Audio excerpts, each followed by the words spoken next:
kill it. I was meant to win. I am down and willing, so I will find a way. It took a minute, and I didn't have to right away. When it get hot in the kitchen, you decide.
Ladies and gentlemen, welcome to the 2024 Don River Dash. It's Saturday morning.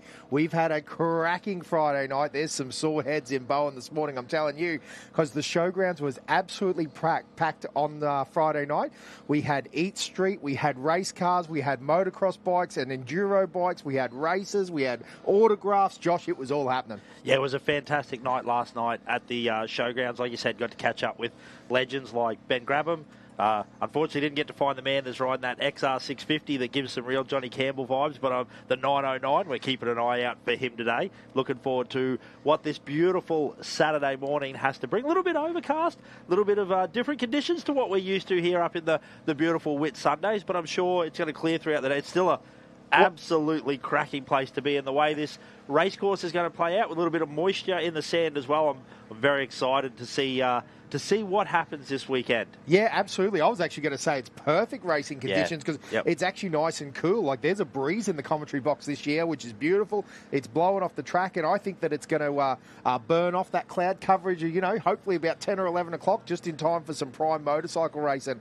We got cars underway very shortly here. About 8:45 they kick off, isn't it, Josh? Or 8:30, something like that. So Should be watching the stream the whole time. Yeah, so just keep on that. It's going to be a good time. We're going to have drone footage, in-car, all sorts of stuff going on, thanks to the crazy crew that are here putting on the live stream. And again, we are in Bowen, Maine. We're basically just down the road from the Maccas. Yeah. Well, like you said, we woke up this morning, slept in a hotel bed. We drove 15 minutes, got a couple of zingers ready to perform today, a couple of snakes. Perform? A couple of little lollies, some snakes. I'll teach you some techniques on how to eat those a little bit later on. Really? Yeah, but what a fantastic place for an off-road race. Like we said, this is only the 6th year this race is running.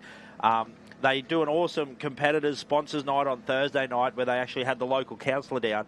She was saying they estimate somewhere around about $7 million is injected into the community thanks to the Don River Dash. So the next time they say that off-road races don't do much for the community, tell them about 7 million reasons up here in the Whit Sundays why races like the Don River Dash are a backbone and a staple and are so well supported in a community like this. Yeah, the true Mick and Talbot originally started this race, and again, great off-road racers that do national series, and they're here racing. Isn't that crazy? The event organisers, I know that there's a lot of event organisers, but event organisers are here, and they're actually racing this weekend. Mick Marson's racing the little Class 10 car that he's got, the Racer single seat, and Talbot going all out in the number 16, a previous winner as well. So, I think that's something that he's going to want to... Two-time winner. Yes. So, looking for a third, no doubt. Although Royden Bailey, as we talked about, he will be looking to stamp his authority on this event. And then two-time winner Liam Walsh back as well, although did hurt his hand at the Fink Desert race. So how does that play out? We actually heard Triggy talking about that. He hopes he's healthy. All these motorbike guys, they all want to race on the track, don't they? No one wants to win because of an injury or anything like that. But, Triggy's going to be fast. Brody Waters is going to be fast. There's some really top competitors. In fact, we've actually got Ivan Long, the madman, coming into the commentary box. So that'll be really good to have Ivan here this weekend. And we're going to learn something about a few motorbikes. I don't know if I want to ride any of his techniques, but anyone that knows Ivan Long knows it's going to be entertaining. Yeah, absolutely. But I think that's what you were talking about, like what you said before. No one wants to win off the track. But I think for our motorbike competitors, I think they're always dealing with a little niggle, a little pain. You know, tweaked my knee this way when I was practicing and stuff like that. So I think it's something that all of them just deal with. Having a chat to Liam last night, he said it was only about 4 to 6 weeks off the bike. It was a fracture. It wasn't too bad. Took him out of the Fink Desert race, but he was back on the bike relatively quickly. So that's good. You know, he's primed, he's ready. And Triggy, like you said, last year came. Didn't quite have his bike set up right, thought it was going to be a bit faster, a bit geared too high, and wasn't using those top gears, so had a few issues and still pulled a third that first time here, so he's going to be better for the run. I tell you what, every time we come back here, it's just, there's so many storylines, there's such good racing. It doesn't matter whether you're a car fan, a bike fan, if you are just a fan of motorsports, Don River Dash, what a place to be. And I think the key there as well, Josh, is there's all these new faces as well. You know, no doubt there's going to be some fast local that just comes out of the woodwork. And, you know, there's plenty of new trophy trucks out there now, plenty of new guys in race cars that are very, very capable. There's some big pro cars out there or unlimited cars out there. So it's going to be interesting to see how that plays out as well. You know, we've got some returning soldiers, the likes of Joey Bulmer and those guys, you know, they're getting dialed in and, you know, they've been working with a new car now. Joey's stepping out of the Jimco. He's now into the Carbon Racer. That's a pretty cool bit of gear. The other Carbon Racer's back as well. The I think it's 44. That's the right number, yeah. So it's going to be very cool to see how that all plays out because there are some big, fast cars here this year. Geez, I tell you what, though, we talk about big, fast cars. Pardon the pun, the inrush of Australian-built cars there, particularly last night when we were walking around like rush truck, element, like all these Australian-built cars. I mean, last year we had a all-Australian-built podium. We had 2 elements and a rush truck on the top, like on the top 3, which is something unheard of, you know what I mean, here in off-road racing. Yeah, because we're not talking, like, this is a national-level event, because that's another thing to talk about. That's just crazy, because Don River, I know it's part of the North Queensland Super Series, however, it's not actually part of a national event, which is crazy. It's a stand-alone event. It's absolutely amazing. Yeah, it's fantastic. And to say that about the all-Australian-built cars being on the top of the podium, it wasn't like there wasn't some big money or very well-established American cars here as well, so it wasn't for lack of competition. Now, speaking of the cars, we're going to cross over to the start line, where Toby Cooper's there with some of our competitors.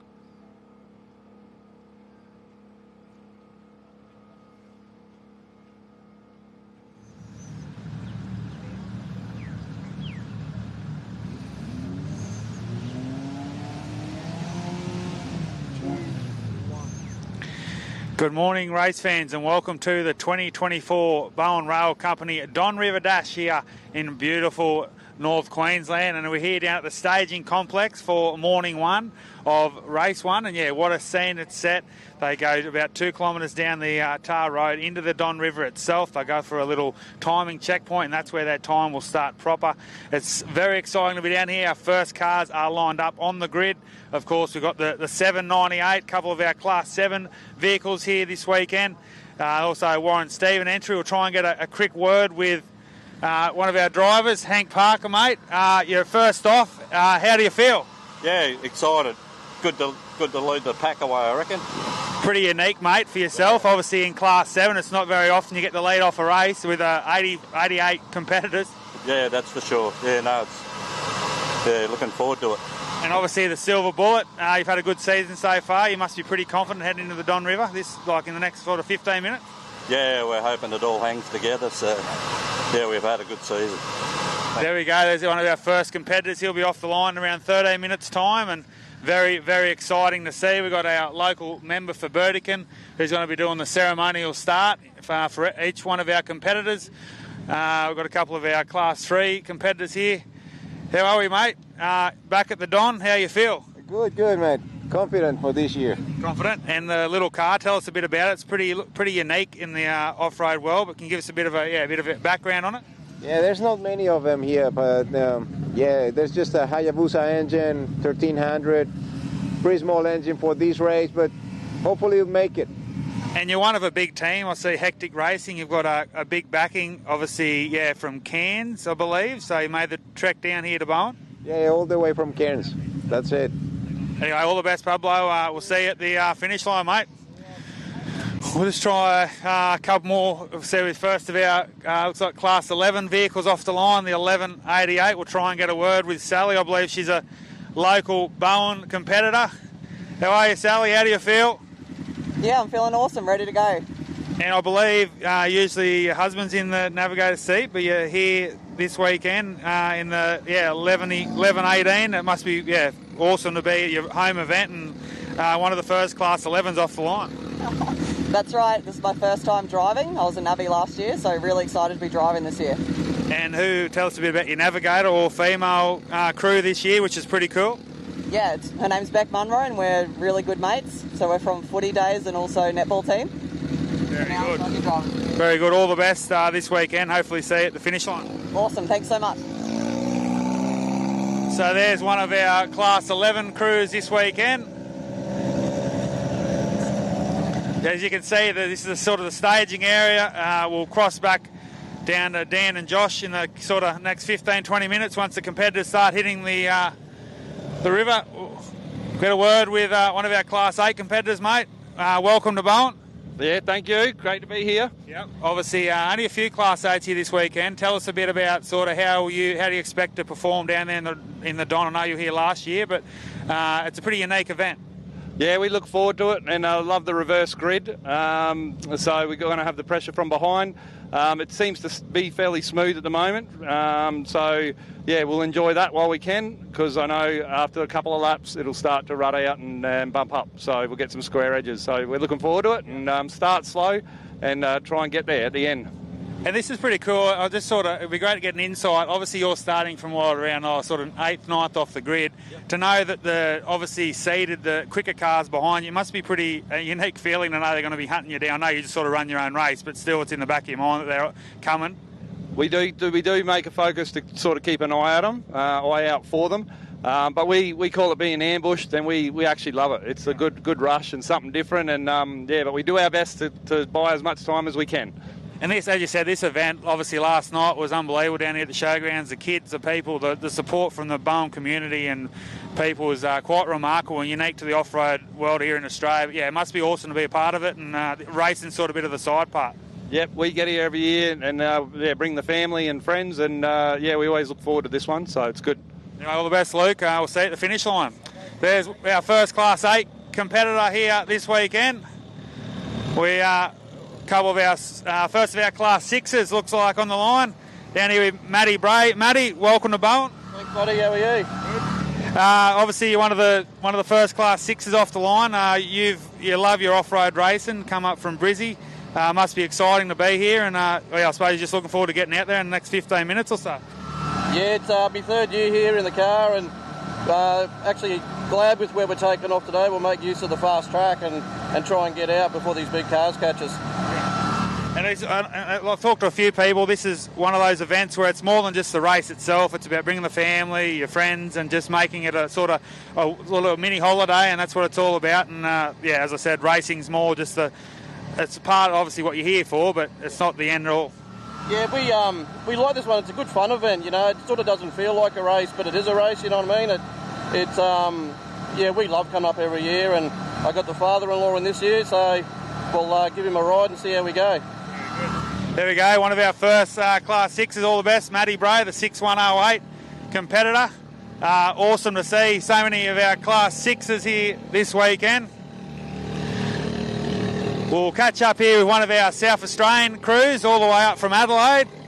Ben Nixon, how are you, mate? I'm good, mate. Yourself? Good. You've had a busy couple of weekends, but you're here this weekend at the Don River for the first time. You had a look yesterday. What are your thoughts? Oh, yeah, it's going to be awesome. So just try and get up the road and get out of the way before these big trucks come through. Well, that was I just asked one of the Class 8 competitors. It's a pretty unique feeling to be knowing that you're sort of in that sort of first quarter of the field, but knowing that the rest of the faster cars are going to be hunting you down. I mean, it's always going to be back of the mind, and obviously the navigator's going to have to be on his toes here this morning.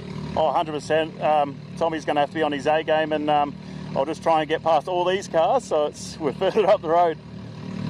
Anyway, mate, all the best. Enjoy it. That's the main thing, and see you very shortly. A few more of our Can-Am Maverick X3s here on the line. We'll try and get a word here with our first of our Polarises, Splits Racing from Rocky. How are you, Tony Patterson? Good, mate. Yourself? Good. Where else would you rather be? First Saturday in September at the mighty Don River here in Bowen. Mate, massive field again, 30 Class 6 competitors. I know you won the Class 6S class last year. You stepped up to Class 6 with the new Pro R, and you must be pretty excited and a little bit confident about your chances this weekend.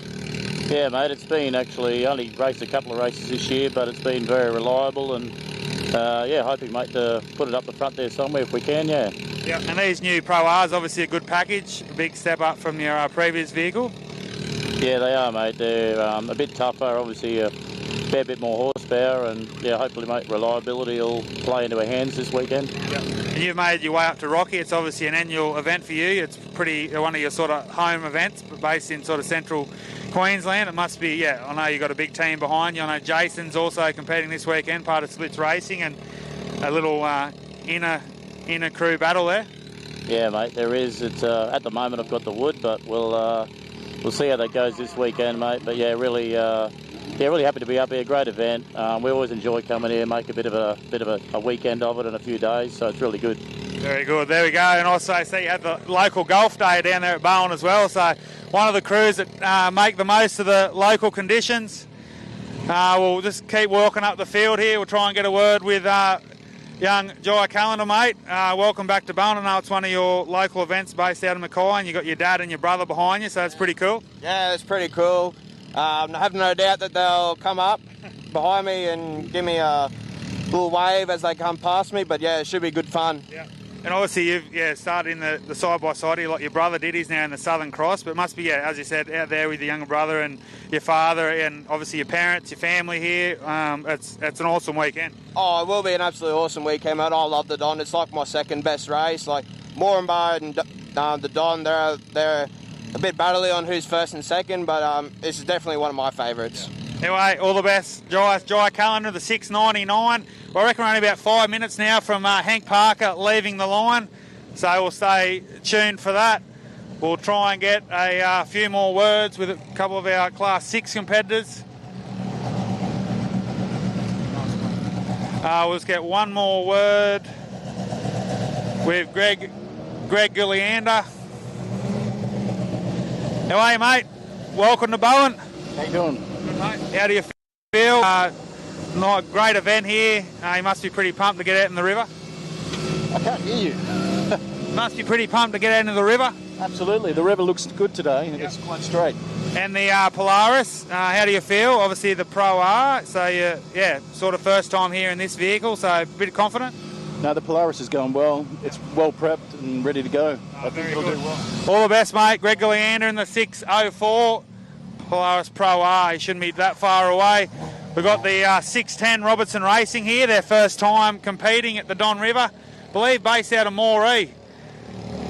How are you, mate? Welcome to Bowen. Hey, mate, how you going? Yeah, good. How do you feel? I know this is your first time here to Bowen, based out of Moree, New South Wales, and great to be here. I know you compete at the Gundy 500, but made the trek up to Bowen and here at the Don River. Yeah, mate, first run here. I love this place up here, love this race. I raced it on a motorbike last year and wasn't missing it for the world for this year. Oh, very good. Anyway, mate, all the best. Beautifully turned out Can-Am, and those watching on from home, it's great to see some of our new competitors, first-time car competitors here at the Don River Dash. Getting very excited down here at the start-finish line for those watching on. We're only, I reckon, just under 3 minutes now from our first vehicle leaving the line. Hank the Tank Parker in the Silver Bullet. We see a few more of our crews getting very excited.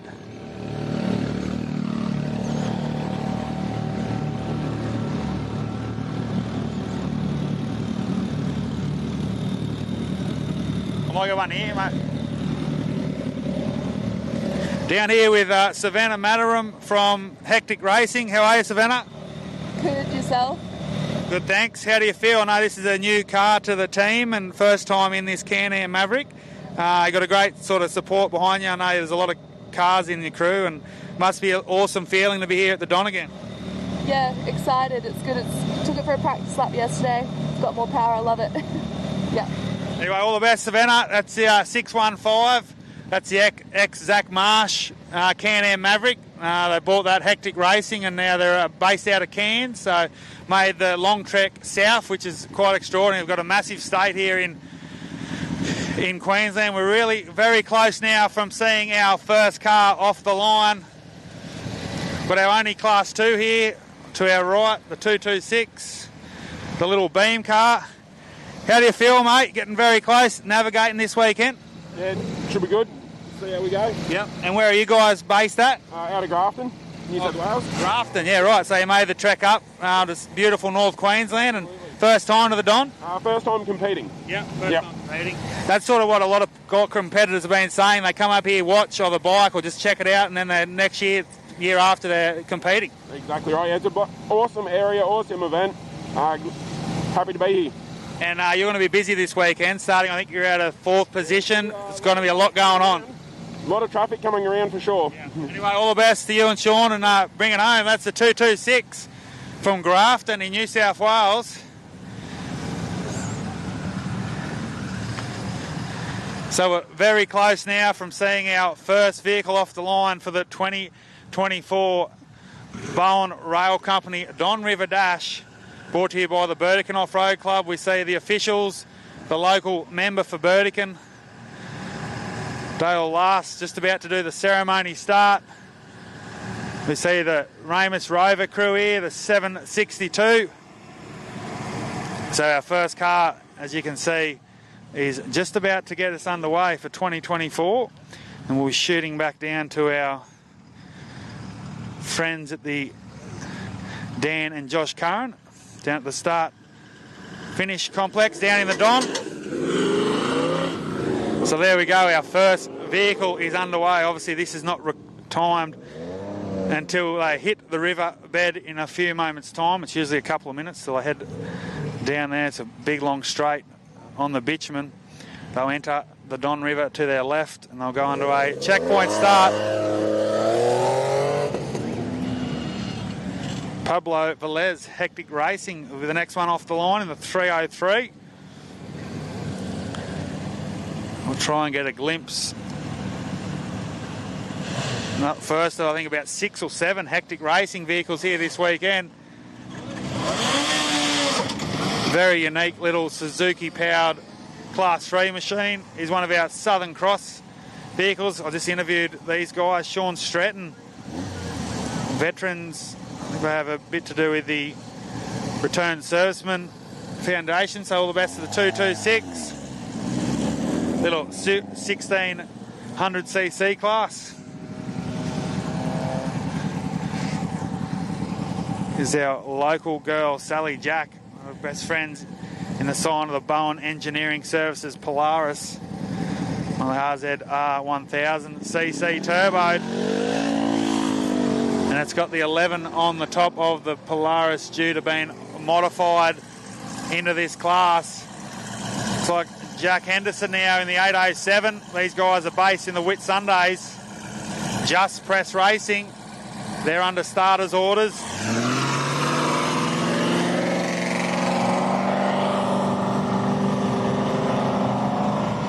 One of those Ultra 4 vehicles here this weekend, the 878. Peterson Off-Road. We had a chat to Luke Peterson before, and obviously heavily supported by Mickey Thompson tyres and wheels. That's the first of our Class 8s, Toyota 2.7 litre powered turbo, the 615 Hectic Racing. Young Savannah Matarom here on the line. I think that's the ex-Zach Marsh Can-Am Maverick. I think Savannah was second in Class 11 at last year's event. Another one off. There's another one of our Hectic Racing, the 1169. This is, as Dan alluded to last night, scrutiny at the showground. Actually a Can-Am Maverick with a little truck body. So that's very cool. That's one in the Class 11 this weekend, modified side by side. the Maddie and Jackson Bray entry, the 6108 BMR building. One of our Brisbane-based crews here this weekend. He's one of our Gold Coasters on the line, the 6150. Biggies Racing. Very excited, these guys. They love their racing. Another one of the beautifully turned out Can-Am Mavericks. They're waving on at home, which is great to see.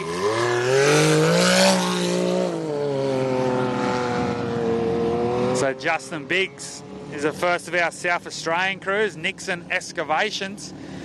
These guys have had a great 2024 season to date. And the 6168 out of Adelaide, Ben Nixon.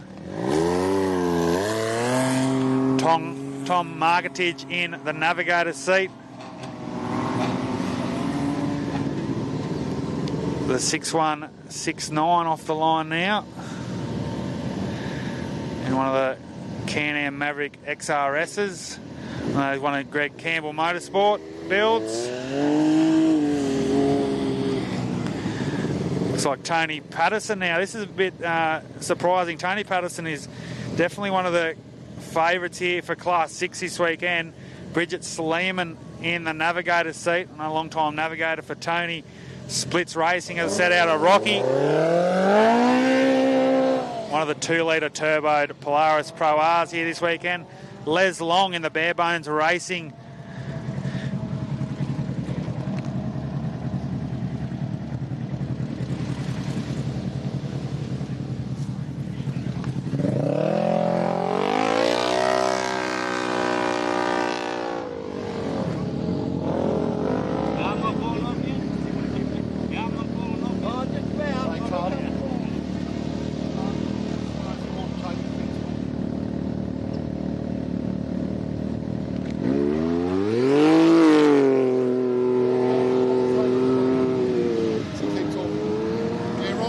So we saw Les Long leave, one of our Mackay-based crews, in the Polaris, only 6626, which is naturally aspirated.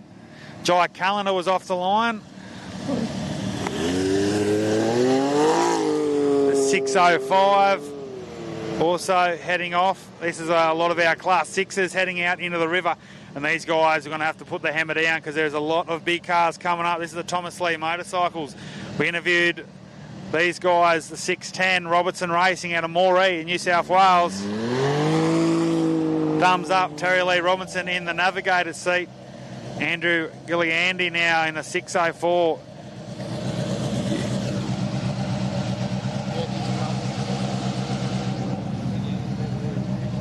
Righto, Josh, so we're down in the river now, and we've got these awesome bit of footage here from the drone. We are in the Don.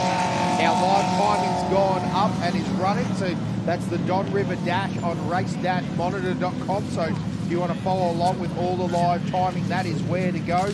I hope you guys are like us. We've got a couple of screens even in the commentary box up and going. So there's action everywhere. Again, Hank Parker, Warren Stevens, Pablo Velez, Sean Stratton, Sally Jack, Jack Henderson, Luke Peterson, Savannah Madarum, Emerson Madarum and Matt Bray are all now down in the river. There's a lot of Class 6s, few Class 8s. It is all happening down there. Remember, a few of these guys that are off early with 11s on their roof, that's because they're running modified side-by-sides.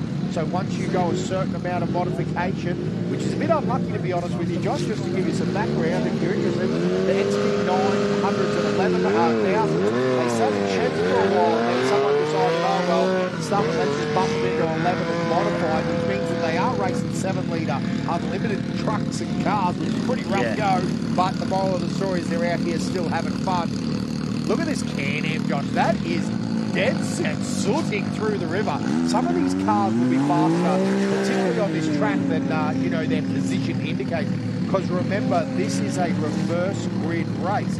So for all our spectators sitting here, you are actually seeing our limited classes first, and then the big boys, the unlimited buggies and trucks, are going to be coming storming through the field. And it's one of the best things about the Don River. It really makes it exciting, doesn't it, Josh? Yeah, the reverse grid, something that is quite unique to this race up here in far north Queensland. the Bowen Rail Company Don River Dash, but it gives it such a unique feeling. You know, like you said, even the drivers said they were excited about it.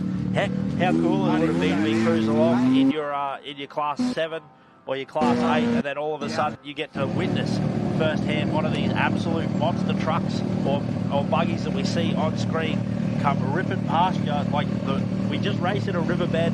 It's about 50, 60 metres wide, so it is a bit of a, I like the way you described it last night, a bit of a choose your own adventure as these guys get to race in there. So this is one of the races. Josh, that's because I'm a wordsmith, mate.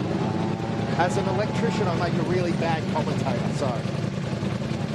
But yeah, like I said, one of these races that being here a little bit earlier, doing your homework is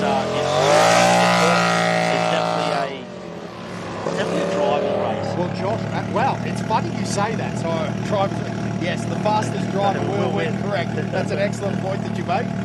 The guy that takes the checkered flag will win this race. Yep, that's right. No, I was actually going to say it's amazingly better. And how much of an advantage I think it would be is if you're a good motorbike rider here, how you can make the transition to a fast car. So it's interesting. So, Matt Gray down in the river now.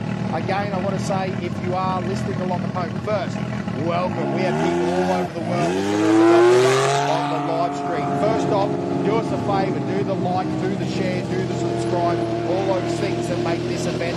And great, if you want to see more of the Don River Dash, then it is time to share with your mate, because obviously the more people that view this and the more people that comment, the more people that chat, the bigger and bigger the live stream budget gets. Let's do real team.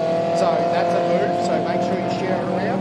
And then secondary, if you're looking for the live stream timing, it is at race-monitor.com, so Race Monitor. If you go Don River Dash 2024 live timing, I'm sure you will find. So make sure you jump down in there and have a good look around and see all the times and all the action that is happening. So again, all off the line now and all happening. Yeah, beautiful shots here of all over the showgrounds and all the things that are happening in the Whitsunday. We are in a beautiful place, but there is so many cars off the line now. They are just cranking out here.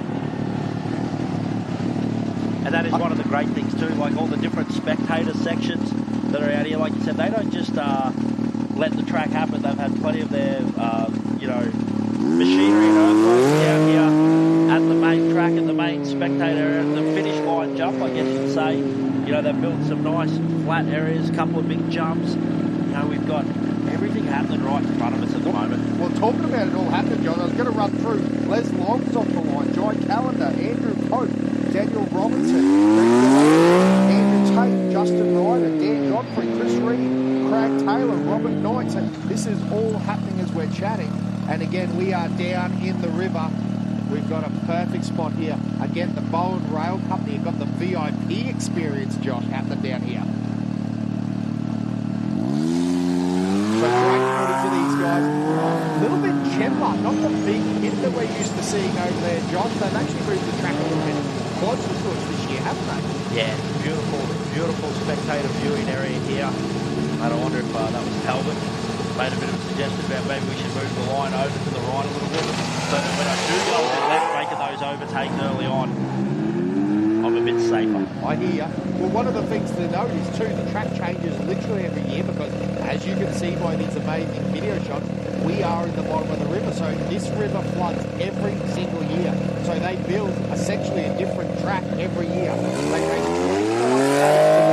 the south, southeast, southwest, so they head inland, and then head on back, and they do that 3 times today. So 3 laps tomorrow, and then we crown some champions. Yeah, that's one of those things. I think people, they do the first couple of laps and they're very excited. I see, I wish this one race was a bit longer. But by the time this riverbed chops up, you know, we've got plenty of big horsepower cars, plenty of big horsepower bikes as well. I think that's something that we, you know, the amount of horsepower that these bikes are putting out to be, you know, fast in the sand as well. They do a fair bit of move in sand, you know, a lot of hard square edges get exposed. So by the end of the day, this racetrack, even by the end of today, this racetrack's going to look vastly different in a lot of sections. And by the end of the weekend, it's going to be... Well, talking to some of the bike riders last night, they said that basically the first lap that they do on Sunday is like another siding lap. That's how much the track changes over the 3 laps that the cars through. Absolutely.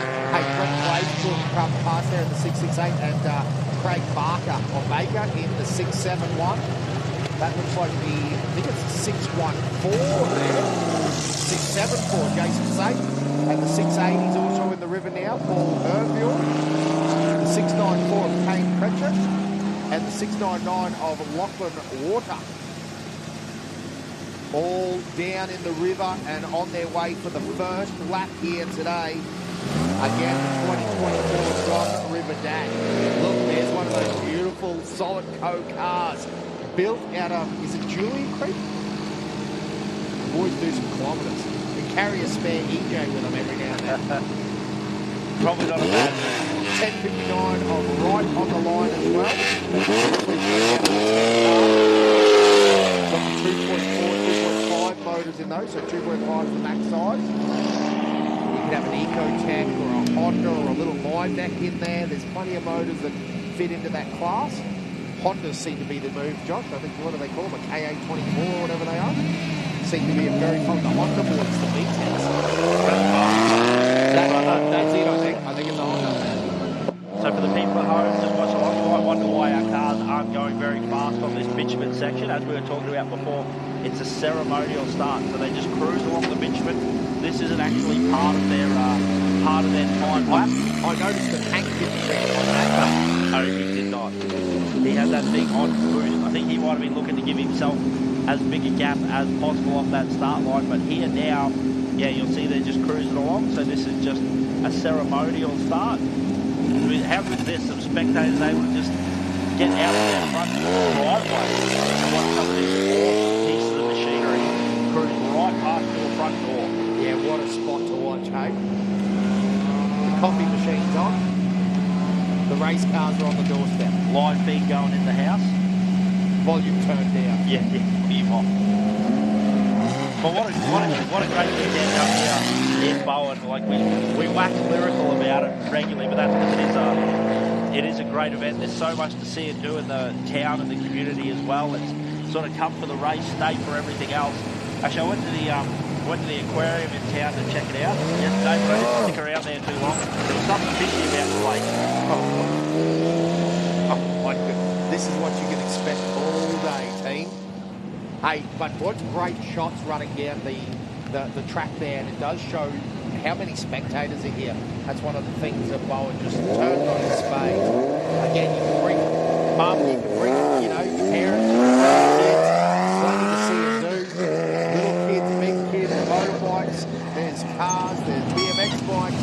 I tell you what, there's a lot going on here at John River. There's the Honey Badger. The Honey Badger is one to watch, absolutely. Dave Laughlin, these guys have done a lot of kilometres this year. They had a big crash down there at Hillston, got the car back together. Was that Gundy? Now they're gone off. They're racing a lot, which is very impressive. Again, plenty of cars down. Greg Campbell's down in the river now. Daniel Dunn is in the river. James Mockford, Jim Slotowski, Ian Baker, Darren Angel. Hey, if you're a competitor, we're just throwing it there. If you ever wanted to really good for you, mate, write it down on a piece of paper and tell us, and then it gets you the real computer. The 1-1, that thing sounds horrendous, you know? I think that's got a Henry motor in it. Yeah, I believe a brand new car, only just recently finished. So some late night, big hours put in on that thing. We see the 160 to 8 wheel performance machine make its way through, and now the 1136 Joey Woolmer. One of our guns with the locals, so Ray they come to the You hear that thing get off the line, a cranky 7-litre on that. Now, this is the great thing about Class 11. Geez, it has a variety of cars. Now we've got the Divimac Motorsport machine here. Now, this thing actually Ultra 4, so 4-wheel drive at the front end, solid rear diff, independent front end. You can see those big box shocks needing a little bit of support from the King's bumps up there, obviously the shot. Not able to do everything. Very good.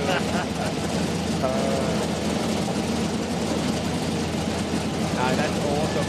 Listen, and we'll see that down very quick. Interestingly, Josh, some of our, what do I want to say, now that we're getting into our unlimited competitors, not so aggressive on the bitumen either, are they? Like they're just taking their time off the line, no point breaking a CV or an auto or something along those lines on the line. Whereas, the young enthusiasm showed early on, I think, in the side-by-side categories, which I like. Well, I also think a lot of these cars designed for getting off the start line on the dirt. They've probably got quite an aggressive clutch in them as well. So getting them off the start line. Have a look at this, Josh, down in the river, pass right in front of us. I know you're not seeing that on the live stream, but if you were in the river with the smell of petrol in your ears? Nose? You know what I mean? And the sound of race car in your ears, you know what we're talking about down here, right in front of the spectator area. It's absolutely brilliant. Again, the 6th year running of the Don River Dash. The Bowen Rail Company being the major sponsor this year. Absolutely awesome, and they are running a VIP experience. Bussing in and out people and taken to the VIP tent. Now, is that Alex Benson just come through the river as well, which is awesome. Big Marsons down at the river. Oh, it actually looks like it's David Benson driving too, or he's at least the nominated driver. Chris Colburn getting a little bit loose down here in front of us as well. No doubt he'd be trying to chase Mick Marson. Yeah, there'd be a bit of competition going on there. Well, that is a bit of a driving navvy pairing this weekend, splitting up both driving, their individual cars as the 127. Wow. Starting to see a bit more of that. Callender, he's having a good track there, Trent Callender. Look at that, he's kept off the side of the track there. Just trying a little alternate line over there. Maybe something picked up in pre-running. As the 104, the Honey Badger comes across right in front of us as well. We see the 444.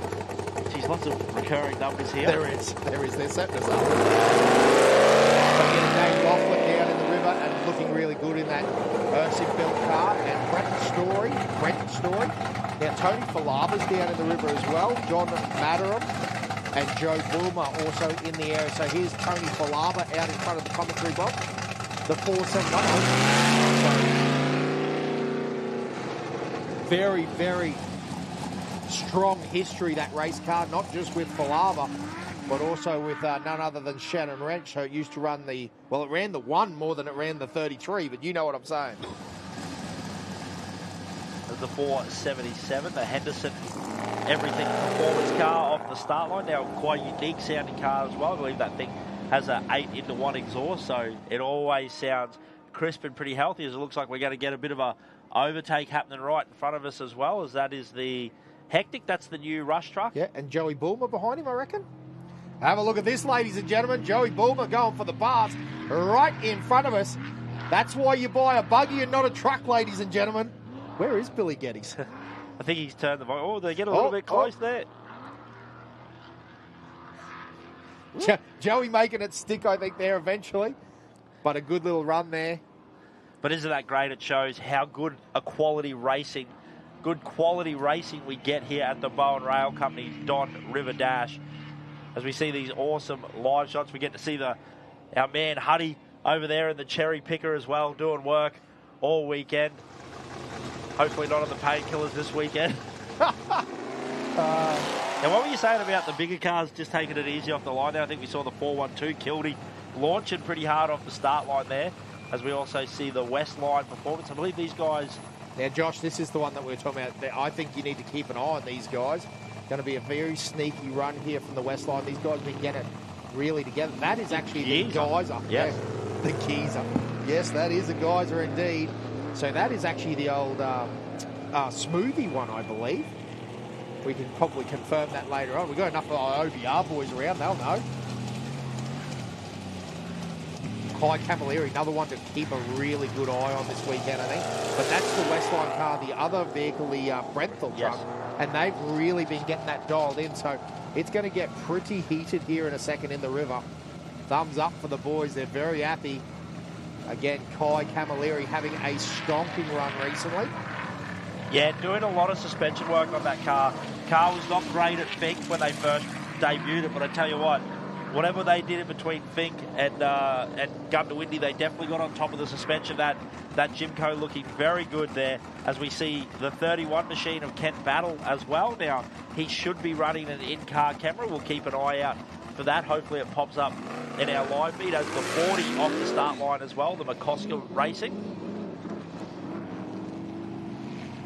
I tell you what, this might be a little bit of a battle to watch here as well. We might be looking at a bit of a battle, you reckon? Hey. Very good. Very good. Just happens naturally. When you're good, you're good. It's instinct. You can't teach it. Thank goodness. No, so anyway, off the line. Josh, now, there's a few, Rush truck just went past and a Miggle truck in front of it. So that'd be the 440, the 409 came first through of Claus McGee. And then Robert Wearing through. And then Jamie Henderson, again, that 477, the Ever Willing car, will be in the river as well. So just keeping an eye out for them. Then Jamie Henderson, Damien Saunders is right in front of us now. Ivan Robinson, now he's been doing a fair bit of pre-running and stuff down here, Josh. I think he's going to be fairly onto it. Look at the gap that he's already made up. You can see I'll be brutally honest, the difference in pace here. Ivan Robinson, a long-time competitor and going to be one that is definitely, on the gas. He's going to stand on it. He's going to stand on it indeed. Then Mark Booth. And then the other car, so you're talking about this 8-1. You can hear the noise. Yeah, beautiful sound out of that. And Brett Taylor's another one I'm very excited to see. Well, I swear, this is like the comment. Oh, no, here he is. The commentator's curse. I swore that I was going to set someone up here, but Mark Booth coming through. Again, Steve Kildee should be in here as well. And Brett Taylor. That's that rear engine truck, Josh, the black one, so something to keep a bit of an eye on. Pretty darn cool. Again, that's Mark Booth. Brett Taylor. Have a listen to this small block sing. And look how well that big truck works, Josh. Like, again, I don't want to give him any curse. We were talking about this. This is one of those trucks that when it dials in and gets going, it is frigging fast. So Now, did you happen to pick up, maybe it was just me and a small screen, was it not running the spare tyre? Was he going as lightweight as possible? It just didn't look like, see on Kildee's car, you can see the spare tyre sitting very prominently in that back of the chassis rail. Maybe something to keep an eye out when he comes back over the finish line jump. I don't think he was running a spare tyre. He said, if I'm committed, I'm going for the win. Yeah. Now, I tell you what, we got a little bit of battle with the Westline boys as well, as that's the geezer out front and the Brethel right behind. So they've maintained their start position. Yeah, listen, that makes sense to me. Andrew Cummins in front, Nick Cummins right behind him. And I reckon the idea there is that they are going to freight train. There would be, as Kent Battle's off the line now, so that'll be cool.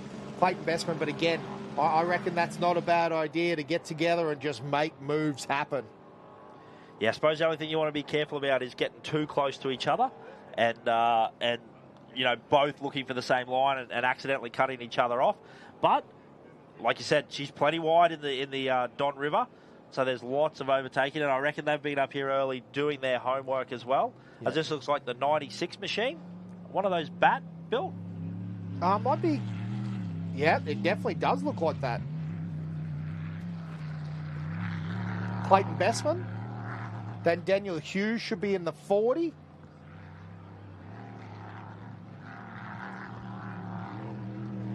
That actually looks like, is that the 11? The 40 of McCosker. No, 40's Daniel Hughes this year. Oh, yes. McCosker contracting on the side of it? Yes, absolutely. And the 86 of Richard Hakon should be next. Actually caught up with the boys at Fink. They had a big smile on their dial.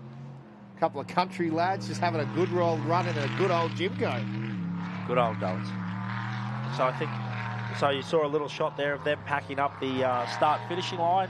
All the cars are off the start line now, so we got everyone in the Don River. So there's a couple to keep an eye on. Like we said, we're going to keep an eye out for Camilleri, Battle, Roy to Bailey. Wait, the one we haven't even mentioned this morning, Talbot Cox as well. Unbelievable. Yeah, that's what I mean. So much talent in this race.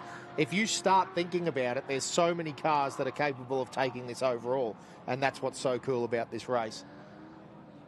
Booth. Now, that is not a good look for Booth, right? Way too early. Way too early for this. I think they're actually not on the racetrack. I think they're on the service road there. No, but are they trying to slip across to the pits? Is that what's going on here? I think so. Yeah.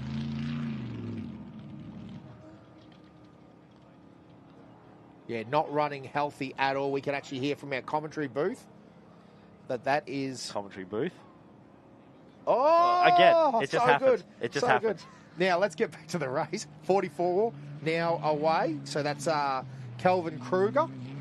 Drew Callender is in the river as well as James Sant in the 1144. That's that carbon racer. Again, Kai Camilleri, Josh, is in the river and sorting. Have a look at him down the far. He's coming around the corner at the moment. Again, this LED barred car, I believe, will be the 1144. That's an early... No, it's Callender. So that's Drew Callender. So it's actually James Sant that is sorting around the corner in the river.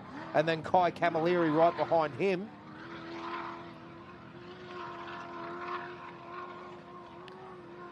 I tell you, that is one of the great things about the Don River. We're sort of in this amphitheatre of the cars down in the river. You get to hear these cars for a long way. And I tell you, you can hear the difference. That's that 7-litre versus a couple of little staunch little 6 litres.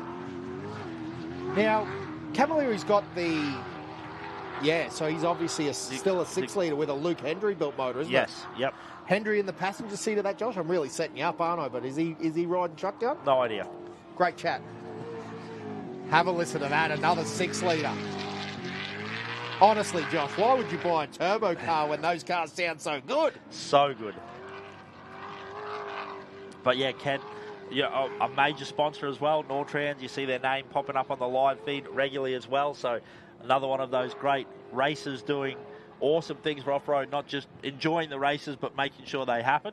Well, Josh, a fully Australian-built car too. I mean, it's an Australian chassis, Australian motor, Australian gearbox. So very cool. Talbot, holy moly. That man is on a mission. Have a look at that. Now, it gets a little bit wide there in that corner. Might have missed the sand rut or the rail. Maybe a rut that was there, last year that he knew he could sort of hit. Not there. But I tell you what, yeah, not even a 6-litre. 5.6 litres. So he wasn't even close to being over with the rules before. That's impressive. Very impressive. And now a big gap. Now I reckon this is, once again, a little bit of strategic. Royden Bailey here.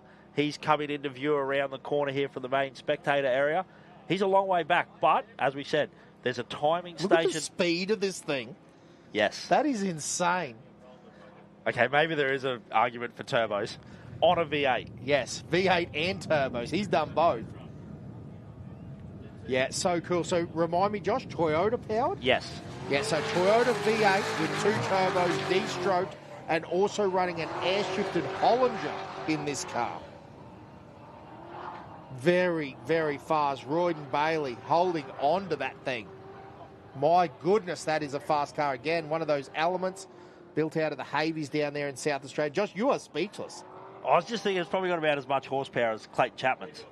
Clayton Chapman's so about 450. Yeah. At the hub. No, not at the hubs, at the motor. On a good day. Wrecker Motors. Wrecker Motors, yes. That is a shame, actually. Clayton Chapman he's not here this yes. year, which is a shame because he is a very, very fast competitor. So, Clayton, I hope you listen along at home. I know that you enjoy our banter. Yeah, and also Clayton doing very well in the ARB Championship at the moment and a very short turnaround to the final round, so that's why Clayton not here. But is this Hank the Tank? No, wow. The Just Press It. Now maybe these boys, I think definitely a pit. I think they've done a pit, yeah. Yeah, unfortunately, I'd say they've done an early turnaround. Might be wrong, but the timing sort of indicates. I think they do about, am I on the right track? It's about a 35-minute lap, something like that. Something around there, yeah. So I feel like that's very, very quick. So they may have done a quick spin around there. Going to be a few minutes, but this is what's crazy for a while here. It's going to be all sorts of things, side-by-sides and trophy trucks and unlimiteds, and everything is going to be happening all at the one time for us. Yeah, usually the first and second laps are very hectic while they sort themselves out with this reverse grid. This finish line jump area is an absolute hive of activity.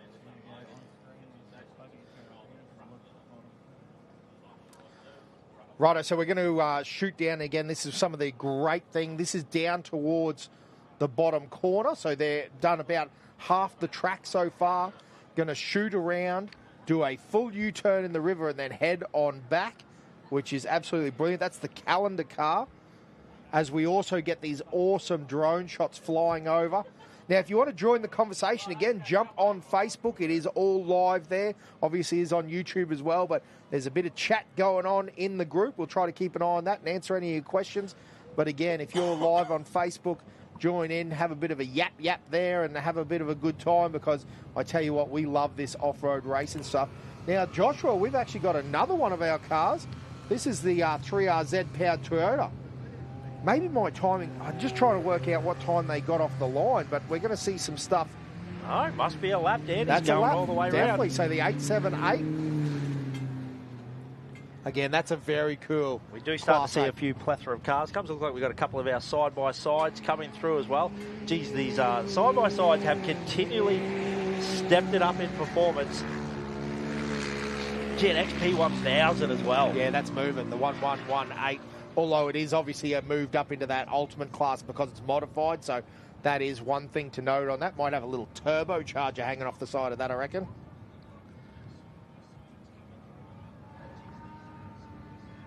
So again, just having a look through all the information.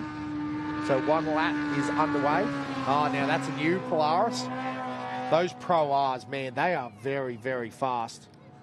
As we see, is that Joey Bulmer? That's Joey Bulmer there in that carbon racer, the 1136. Gives you an idea of the flow that is happening out there at the moment. So it'll be interesting to sort of take a bit of a mental note of what the track's looking like in certain places, and then compare it to, say, lap 6 tomorrow morning, see what the track's going to be like. I'm excited as we see a bit of an overtake here now. Is that the Hectic Racing? Two rush trucks, Josh. So, yep, that's very cool to see. Again, got the 7 litres in them. And one of our Can-Am, that's the rival Inc car coming on past. So they're having a good run. Look at this, Josh. Great footage there. Trophy trucks going down. Race cars coming back. There's trucks, both lanes. There's 3 lanes of traffic. Have a look at, hey, big shout out to the Middle Waters. Jack got that truck, the team, and Amy. They actually had an issue. Look at that. It's sooting too. They borrowed, bought, begged, steal. I'm not sure of the whole story. I'm sure it's on their Facebook page. But they got a Turbo 400. They actually broke the input shaft off that doing a ride day. So, so great that they were out there, and now they're back there and moving. So great that they didn't let it beat them. Now, interesting to note as well, a recent change, 11 on the roof as well. So obviously stepped it up to a 7 litre from the 6 litre that was initially in it. Now that's the West Line truck heading back the other way. Now I believe that looks like the Geyser. That is the Geyser. So that'll be, is it Alex Cummins and Nick? Nick doing the work on the other one. Sorry, guys, just doing a little bit of paperwork in here, trying to get all the information. Again, we do actually have 5 screens going right at the moment, trying to keep up with all of this. One of our side-by-side competitors down in the river there, unfortunately looking at the back. But that'll be the Brenthal. So actually... dropped him a little bit. Dropped a little bit. So Alex is actually in... I'm sure he's going through again. Nick in the Geyser. Nick. Oh, no, we peaked a little bit. Geez, lime green and black. It was yes. understandable why we thought it was a West Line, but that is the Hectic Racing. Once again, we said that is a brand new rush truck. I believe it rolled out of Henry's workshop. Not Alex, Andrew. So Andrew's driving the Geyser and Nick in the Brenthal and Hank the Tank's here. Hank the Tank, the silver bullet in the house. Now, one of our favourite things at off-road races is getting to call Hank over the finish line. He's a little bit conservative now because he knows he's got to make this VDJ last a lot of kilometres, but he does love a jump at the finish line. Doesn't he just? The 796 is through and making his way. So that's the Brenthal, definitely. Yep, so the Brenthal, the 2 tyres standing up? Yes. 623. Sometimes on the screen with glare and that, people at home, it can be a little hard just to pick them off the smaller screens, particularly when we have vehicles with similar liveries, as we've got the 40 there, the McCosker contracting car. But geez, we got action both ways down right in front of us, because where we are at the finish line jump and where the pits are based as well, it's probably about a 5-kilometre run up past us and a turnaround. So these first couple of laps as well, we get plenty of action coming both ways now as we see the geyser of the West. Andrew Cummins as well. I tell you what, how good are these shots that we are seeing as the 610 makes his way. So that's his first lap underway. Yeah, absolutely. Only 5 more to go. 5 more to go, that's right. But we do have a night in there as well where you can get a bit of a bracket and a bit of a relax and get sorted. Now, big shout out to some of our awesome sponsors. Our platinum naming rights sponsor is indeed Bowen Rail Company. But we also have a plethora of sponsors with Sunday Regional Council, RGM Maintenance, Abbott Point Operations, Bravis Adani, Pat McDonald Earth Moving. Pat McDonald spends time just in this river sorting things out. Big shout out RFC, which is actually Talbot Cox is out here racing again. One of our fantastic racers that puts his money where his mouth is.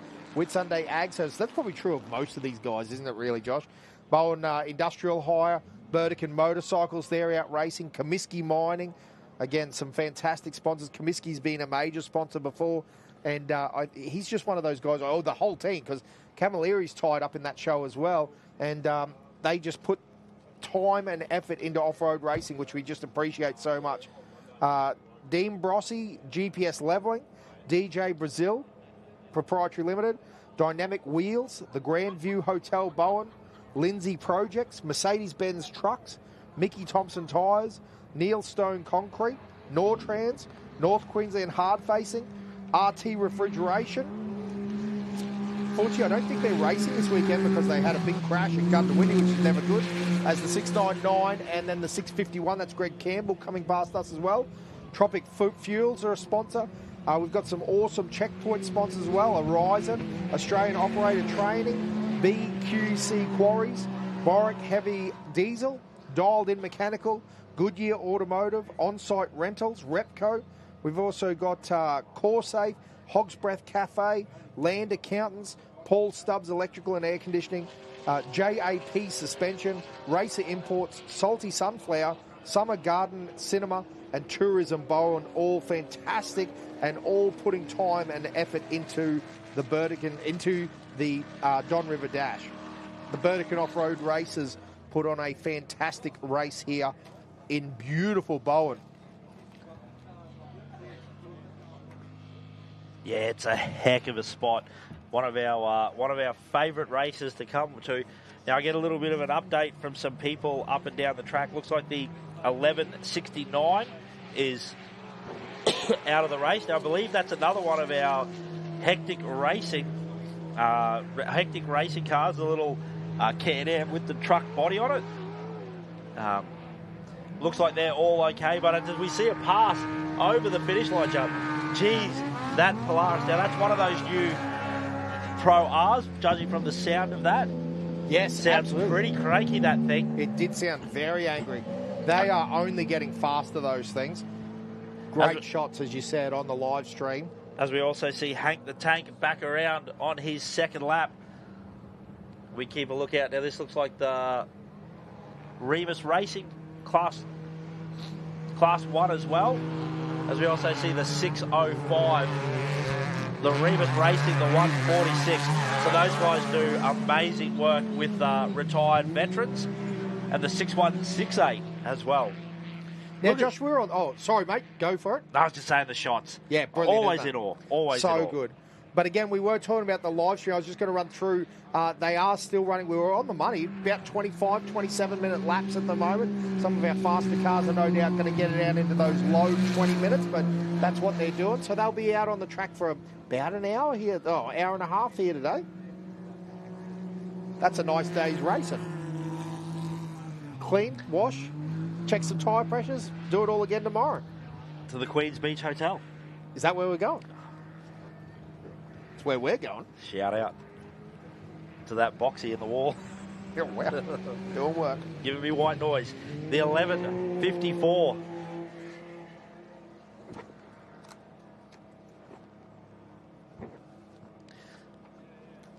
Again, we're just looking through pieces of paper here, and having a read of all our competitors' information, which we genuinely appreciate, all the stuff and all the information. So, and again, join in the conversation on Facebook on our live feed. You go to Don River Dash. First thing you do is follow the page and keep up. Oh, Angel on the phone. Get out of the way. On the phone, on the horn. You know what I meant. The 160. Give him the bump. As we also see the 11.27, that's Calendar, make their way through as well on a fair bit of a charge there as well. Sorry, the 1.27, I said 11. Mate, he was coming past that fast. It was hard. As we look at the 31 there, Kent Battle, big, long, sweeping corner. That Element car doing work. Geez, I tell you what, for a car, Australian build, picking one up from South Australia. Get Aaron and Carl on the phone. Get them sorted. Say, send me one now. As it looks like we got Tony Falaba, the 104, the Honey Badger. Yeah, Dave Laughlin right behind him. So that's actually a class race going on there too, which would keep it quite entertaining. So just looking at the speed there, looks like maybe Tony just got around Laughlin before there as well. Looks like Tony's put a little bit of a gap on him. Yeah, Laughlin didn't actually look quite as aggressive as we've seen in the past, is it? Now it looks like we got the Divimac car. Is that the Divimac car out? They look like they're trying to get the car jacked up to change a tyre. Got that rear spare off as the 169 of Chris Colborne makes his way through. Closely followed by the 170 as well. Yep. So that's Dave Mendham at the wheel of that. Tony Falaba running a 23-minute 57, so pretty much a 24-minute lap. Just to give you an idea of paces at the moment, because again, once we get into our ultimate cars, we'll start getting some times there with our trucks and our unlimited buggies. Talking about the Vertican motorcycles, you know, here they are having a race. Those great Class 10 cars. I tell you what an awesome race. And proving at many events, probably this one's going to be one of the hardest ones for it, because this sand is going to be horsepower sucking. But proving they can be extremely competitive, pushing well up into the top 10 at many events, as another one of our Remus Rover cars, the 691, and the 6.5 Hall Brothers racing through there as well. Yeah, so Richard Tassin was first, and he was making a good run. He'll have a good crack here. The 6.195, and Joey Bulmer, he's on the charge.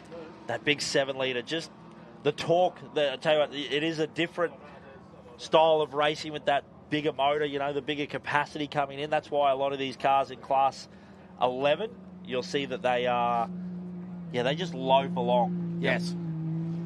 Yes, plenty of torque, much like the commentary box. Good handshakes too. Looks like we got Cooper Weston as well. Just popped up in our screen there. Could see the flash of white and red. Well, actually, Josh, just Mick Mass on. Yeah, to mention, Cooper Weston has actually now run the fastest lap so far with a 23.52. So a little bit faster than Tony Falaba. Again, Trent Callender here with the 127. Is currently third on road with Dave Laughlin, then Joe Bulmer. But again, just to mention, it is Cooper Weston at the moment is the fastest man on track with the 23.52. But we do have some big guns coming. Interested to see how far they can get it to drop. Do you reckon instantly we'll know how much of a charge Talbot Cox is on when we see his time? Well, I did hear a rumour from the field that I got a text message from a man down the track that give us a little bit of information. The man, the myth, the legend, Billy Geddes, he said, mate, it looked like Talbot was on a bit of a mission. As we see the Brethel, the Westlight Brethel, so that's Nick Cummins. Yeah, and Nick's just run the fastest down there. Remember, Nick's actually passed. Hey, Ivan Robinson is charging too.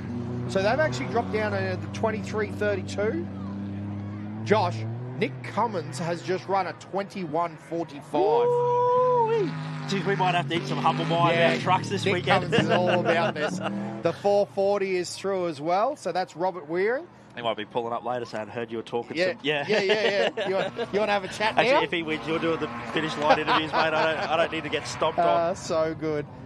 But how good is that? That's what we love about this race. Constantly throwing up different events, different possibilities. 694. So here we go. How good is this? On board, Kent Battle, the 31. the Briggs performance. I wish we had sound coming through as well. I reckon that Briggs performance motor will be screaming. Yeah, so good, that shot of in-cab. Again, the Geyser Brothers of Westline, you can probably hear that coming through our headphones. But yeah, have a look at Kent Battle. Flying. See the Navi doing work. Look at the ruts that have already formed. Ruts. Plenty of them out here. A few wet spots as we head along this track. Hey, Josh, just to give you an update, Andrew Cummins is now in second place on time too with a 22.50. So, isn't that crazy? They started side by side. That's only a minute faster, but it feels like eternity, doesn't it, that the Brenthal came through. Nick came through first. But on road currently, the two Westline cars first and second. Geez, now something interesting here watching these in-cab shots, Dan. Notice it looks like there's a GPS holder over on the right in front of the Navigator. It doesn't look like there's anything in there at the moment. So I think these boys driving by feel. Yeah, they probably have done this race a couple of times and know enough that, you know, the changes, they're going to drive what they can see. So that's the hectic racing, the rush truck. The 1-1-1-1 across the line now. And the 4-1-2 of Kildy. Closely followed by the 4-3-1 as well of Brent Taylor.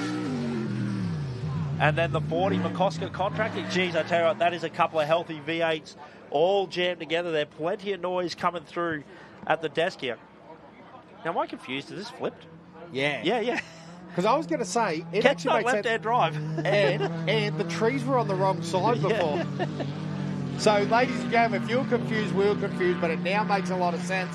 They've flipped that image around because coming back down the river, the trees will be on your left side. Well, the trees should always be on your left side, I assume. If you go down the river and then back along the river, you're always travelling on the left-hand side of the track, if that makes sense. It is a big loop oval up and down the river. So the 1059. And again, in fourth gear now, third gear, you can slam it through the gears. Now, if you've never been inside one of these race cars, Josh, sequential gearbox. It's also got a turning brake there. That's that stick with the blue knob on it. Pull it back, push it forward, that sort of thing. Kai Camilleri having a cracker there, running a 21.41. We're back, boys. We're back. Kai just put it on the top step right there. The 34, the Jimco. But again, keep an eye on the Nortrans car. We also have Talbot Cox in the Racer in the 16. So that means with Kai coming through, we should be far off seeing. Well, Nortrans, this video is literally just here, so he's dropping down into the river. The Ever Willing.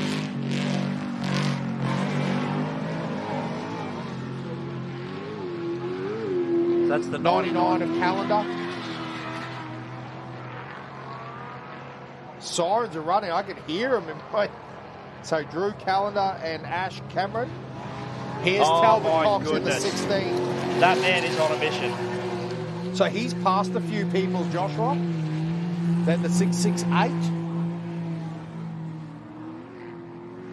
That will be now the 71, of Matthew Lawless. So to be fair, he's actually being passed by a few people. Kai Camilleri's been passed.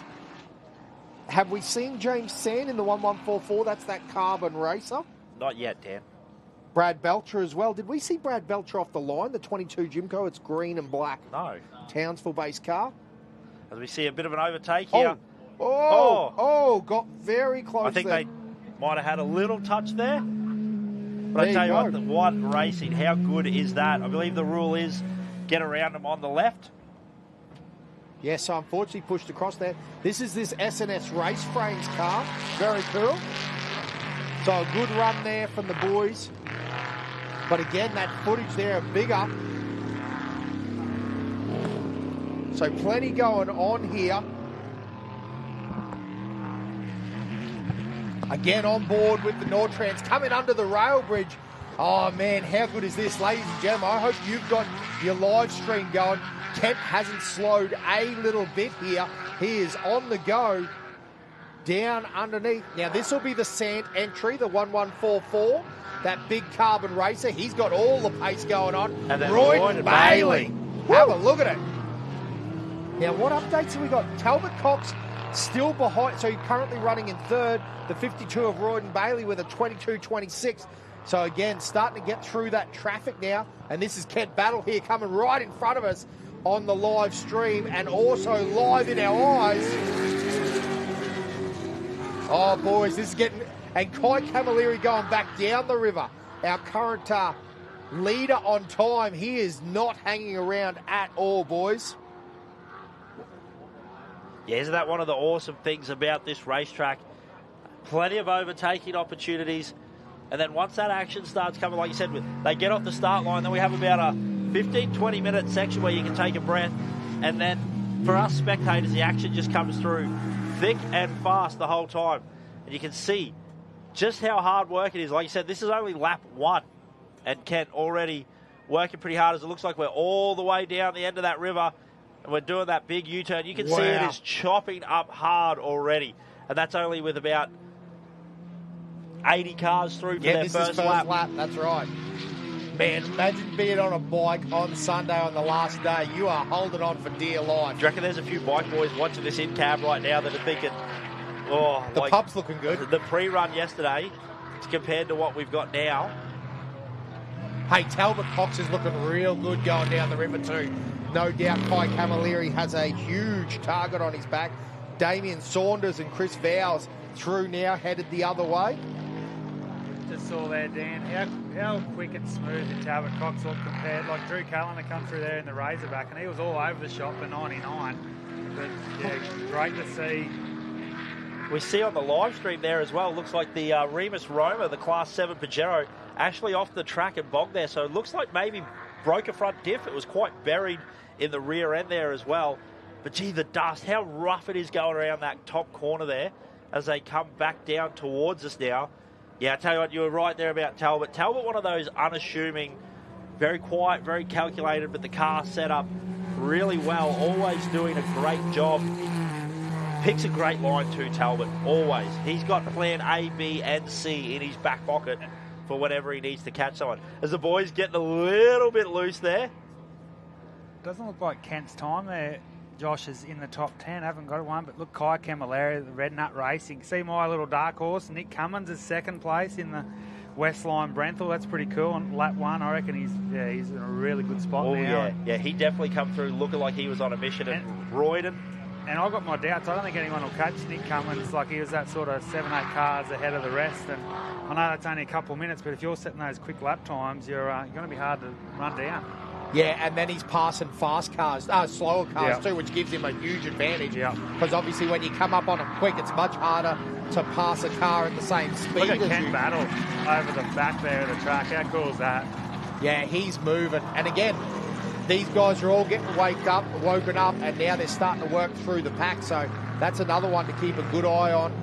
Man, I can't believe, again, we're watching in-cab on our screens. We're watching Kent Battle go through the arena in front of our eyes. It is all happening here. I didn't see Brad Belcher start. I don't know if he's come back when I come down via the highway, but I think he had power issues, they said, in the pit. So the 22 not making the green light, which is never good. Yeah, real shame. Hopefully they can get that sorted and at least do a couple of laps tomorrow, racing out of Townsville there as well. That beautifully turned out Jimco. So some good racing happening here. Again, if you're joining us on the live feed, we say welcome. How are you? Hope you're having a great time all over the world. No doubt we've got some fantastic Yankee mates having a listen along as well. But make sure that you share some information and get your mates watching the race. Obviously, the more that watch. Oh, look, a pass on. Is that Sant that he just passed there? But yeah, it is all happening here. And again, the way that we make this happen is share, because we want more and more of this footage happening. Yeah, you can see on the screen there, up in 5th gear, wide open for a little bit there. That is very fast in that Briggs Performance 6 litre. Plenty of RPM as well out of this big girl. So, you know, Kent Battle got the foot down, hammering along hard. How good are these shots? We go from live in-cab to drone overhead footage to start-finish line jumps. It's just, look, first off, if you're not here, what are you not doing watching the live stream? Like, you should be watching the live stream. But one of the great things is you can get here, plenty of phone reception, bring a Starlink, everything like that. set yourself up in the pits and watch the live stream while you're on the side of the track. Looks like the rush truck, is it? Yes. The Saunders entry, Saunders. the 4. Yeah, no good to see that, Never that's a for good sure. sign. And that is actually right in front of us at this point in time. Now, one of the weird things, not weird things, but I think if they come across into the pits, they've actually got to rejoin the racetrack and then complete the last 5 kilometres before they go back around. Again. Yeah, so they can't just cross across and join in for their lap. They'll actually have to come back across. Doesn't look like they're in any large rush, joke, to get out of the truck. Terrible. Hey, Josh, I'm getting snaps. Seaton Battle's sitting down the track, watching the race, watching it on his phone, all happening, watching his brother run. And must be nice to have a good brother. Yeah, good brother. And then not only that, he's building an element himself to start racing. Seaton, one of our fantastic motorbike races, he gave us that crazy footage a few years ago of hitting the dog in the Don River Dash at pace. I think he was in 2nd or 3rd at the time, and absolutely sootin'. So again, one of our great Don racers. He's competing in the bikes as well, isn't he, this afternoon? I'm not sure. Not Maybe sure. he'll let us know. They say with age comes a cage. That's yeah. the statement. So I know that he does have a very cool car coming, and it's going to be very quick out of Element Nortrans. Prodigy sounds a lot smoother. And Seaton, if you are listening, mate, there's a couple of boys that went on a ride up to the top end with you. You were one of the sweep riders. They're still in awe, mate. They still regularly talk about the time they got to ride with Seaton Battle. Seaton Battle. They said, Kent who? Never heard of her. We're on board with Kent Who now. No, so good. Again, the Nortrans boys, they are absolutely awesome. And, hey, all the North Queenslanders, it's a good time up here. There's a great series up here. The Burdekin off-road race, the 300, is one to watch too. If you're a racer and you're out of Brizzy or southeast Queensland and thought, gee, I need to go to Burdekin, I tell you what, it's one on our list every year, isn't it, Josh? That race is just brilliant. Yeah. And now they've got the Don River Dash as well. As you see, Hank the Tank as well, he made his way around the top corner as well there, that Silver Bullet, having a great year. Tell you what, he has been consistent, and that is easier said than done when you're talking about trying to get a Class 7 car around that top corner. But, yeah, see the Honey Badger, the 104 as well. Doesn't he push hard, David Luffman? Oh. Great to see. He had that pretty big accident down there at Hillston a month or so ago and turned around for Gundy, and now he's backed it up last weekend, this weekend, doing more out than Millicent. So, yeah, month, 4 races in a row is pretty cool. Yeah, and not a lot of turnaround to get it back from that big damage as well. So as we see the multiple lines here, inside, outside. That's a cool aspect, isn't it? Yes. Seeing the different race lines and see the quick cars there on the inner river, and then probably our side-by-sides there coming around the outside. Now, is that Nick Cummins in the background there, I reckon, that's There's looming a Brenthal, large? Yeah. Yes. It's very interesting to see his second time. I think he'll just get quicker and quicker. He's been, as we said last night, he's been on the edge. He was close at Lovely. He was running 5th, I think, there. Yeah. I think 2 years ago, and he had that issue of, like, really late. He was coming to that finish. I know he's called that a couple of years ago. I think Nick Cummins is very close to a big performance. Not saying it's going to be here this weekend, but he started very well, and the building blocks are Yeah, there that's for right. you know what I mean. Like there's good preparation, Yep. there's good driving, there's good car. You know, sooner or later it's going to line up. You know, And it's a big move from a team. Like, they've always been a 2-car team. You know, they came in with the side-by-sides. It's only Yeah. like 5 years ago. And now, Yeah, like you said, they're in a very professional front pack running team. And his brother Andrew, who's got the ex-Comiskey guy as a brother, he's there. What's he in 6th position? Yep. It's looked like a little Class 2 entry. Sean Stratton coming in there, Josh. It's never a great sign, but No. obviously the pit area's up here, so... yeah, and a shame. We talk a lot about the big cars, but I tell you what, our young fellas in these smaller cars, they do great work. You know, it's a big effort to get a limited class car around this track. Like you said, plenty of horsepower sucking sand. So these guys have their work cut out for them all weekend. You know, these guys really need to be on point. Their cooling systems for their transmission, you know, their brakes are working harder because they only got little brakes, motor working harder. It's just everything for these guys. You know, luckily, bit of overcast, bit of cool weather today. Who's leading the Class 6 battle? I think that's always interesting. 30 entries here this weekend. Look, see, there we go. Greg Campbell, quickest that lap over Dan Dunn and Justin Ryder. We see James Mogford come through. Doesn't look like it there, so maybe James Mogford's had an issue on the first lap, the defending Class 6 champion. Yeah, that's no good at all. Mogford is always very fast too, so hopefully we see him get moving again and continue racing. And obviously with the X3, Can-Am X3s, Dan, it's obviously interesting with obviously the temps and that of the belts. Obviously no belts in the new R's, so these sort of I know it's not as warm as it can get up here in North Queensland, but it's still, I think, will play a factor, especially in the tough, hard going in the sand. Yeah, historically we have seen guys have to slow down and go and do like get off the gas and give the belt time to cool down. So that has been something that we've seen historically. Yep. Those guys are getting very good at that now, though. Now, this is the S&S car. I think that's the Alice Springs entry, that Mark Booth. Yeah. 435. They started, I think, well up in the trophy trucks. Obviously had an issue. Well, I thought I called it through before. That's why I'm a bit confused. I don't know whether he found a little short track down there or something. But Well, maybe... there you go. It looks like our first car's just completed 2 laps. Justin Ryder. Yeah, the there Gold you go. Coast. So look at him. He's looking pretty smooth. Beautifully turned out X3. He's always fast too, Justin Ryder. I think they've had a few issues in the past, but they've had some fast fink performances. He knows how to get it done in the rough, so be very cool to see that. So that's interesting. That time then, Josh, was a 28.30. His first lap was a 25.54. So I know you got a sort of a standing start. Tony Patterson, the next one through.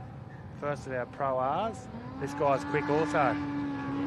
Yeah, you can hear that sound difference too of those Pro Rs. The way that NASA aspirated 2-litre, just unique. Very, but I tell you what, they do sound cranky. I know that the, that's a team we'll have to get up here. The Evans team as well. Jackson, this is a race. This is a race he would absolutely love. I think it's right up his alley. That kind of attack hard, drive, different lines, take on what you see. But everywhere we look, just beautiful shots here. Yeah. The Bowen Rail Company Don River Dash 2024. Crazy to say that this is only its 6th year. Yeah. Yeah, it is definitely one of the premier Australian events. Red Nut Racing, Kai Camilleri. Shouldn't be too far away. It's like Matty Bray going through in the 6.108. Man, he is on a charge, isn't he? How cool is this thing, Dan? Looks like he's coming in the pits, but the 807. Yeah, very cool. One of our old Winch Challenge competitors from around Queensland, so it's cool to see. I think he's based out of Airlie Beach, so nice little... Not far for him to come. Just up the highway. Not a bad place to be based out of, Airlie Beach. No. Not a bad place at all. Beautiful spot. Kent and his Navi just having a moment there, holding hands for a bit. Yeah, that's nice. Yeah. They are best mates. What do you think they're listening to in cab there, Josh? Bit of Pink? Taylor Swift? Yep, that makes a lot of sense. All through the ears. Kent singing as he's going. Have a look at this, though. It is great footage. Who's he making the pass on? Royden Bailey. Was it Royden? That was Royden. So That's maybe a interesting. little issue with Royden's car, maybe? Because Royden was come through a little bit. Here's Luke Peterson. Look, Royden come through a bit. Yes, bit in fast. front of battle. Yes. 878 definitely looked like it was off the boost. Yeah, you're right, Josh. That is definitely Royden Bailey. So I just happened to nip it. On the YouTube. On YouTube, because it's a little bit behind.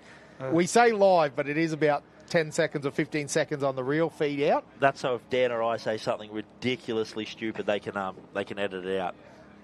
So it's just constant. It's constant. It's actually just silent on the YouTube feed. But how good's that, Kent? A little bit slow off the start line, maybe. I mean that nicely, no disrespect, Kent, but looks like they're getting a bit of a groove on. Like you said, they've got to drive, not using a GPS or anything like that, no track notes, so they're driving what they're seeing. As that looks like Kent there. I think the white able to be easier spot, and probably Royden looks a bit blue behind them as well. Yep, and definitely moving through them. And Kent has now caught up to the boys waving for the camera. It's like he knows where they are, Kent.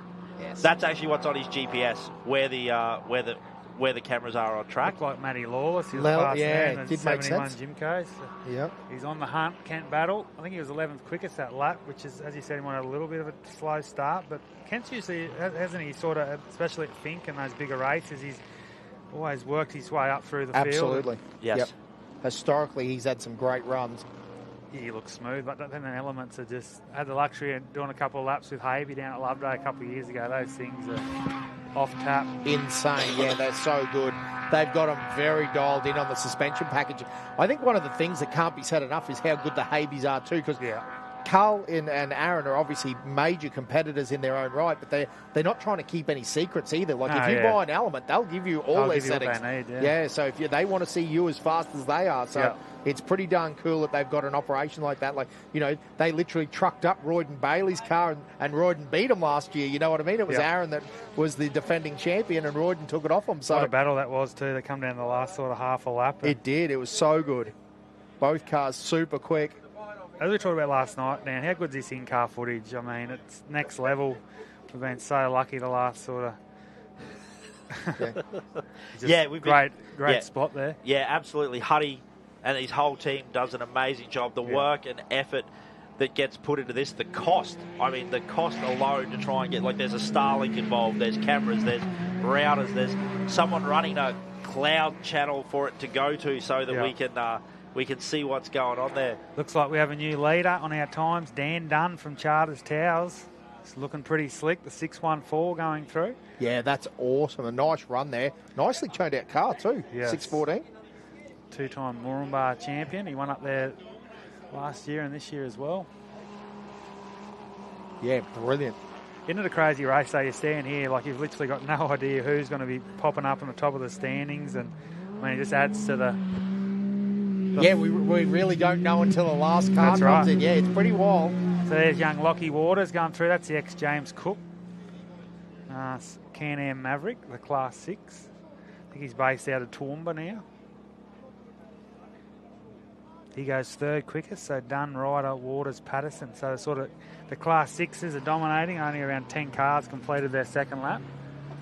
So who's going to be the first big car to come through? That is the question. Got a couple, looks like a couple of our...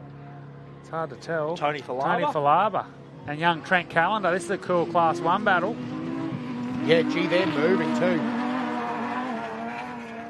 Dave Laughlin was right there on the first lap as well, so he can't be too far away. Hasn't Honey Badger? Hasn't Tony Falaba been a great competitor the last couple of decades? Yeah. I mean, always competitive. Yep. He hasn't had the greatest couple of seasons, really. He had that bit of an off of Burdekin at the start of the year, but I mean, he's just he's one of those guys, if you need a result, you know, put a bit of trust in. Tony Falaba would be your man, I reckon. Yeah. And probably one of the most winning cars in Australia, too. Yes, definitely. Gee, it's got some history. Little Shenny that can.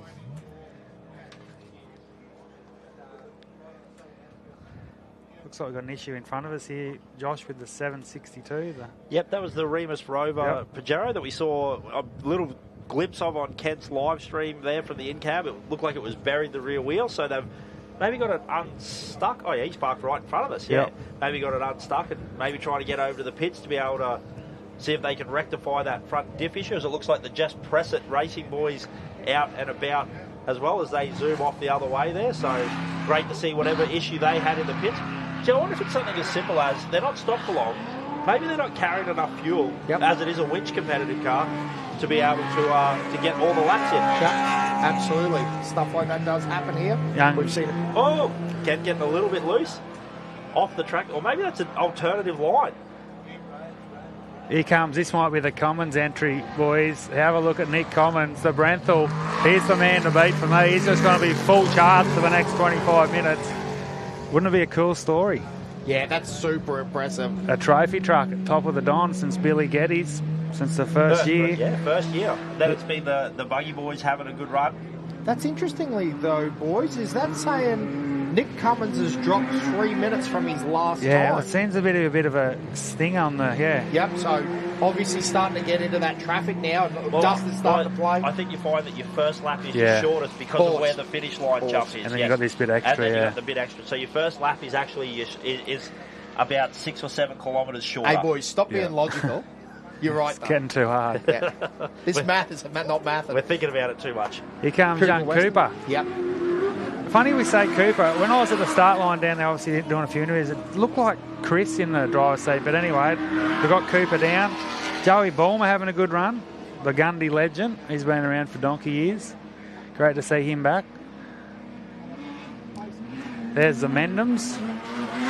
Dave Mendham. He'd nearly have to be the oldest, I reckon, driver in the field here this weekend, Dave Mendham. He's been around since the late 80s.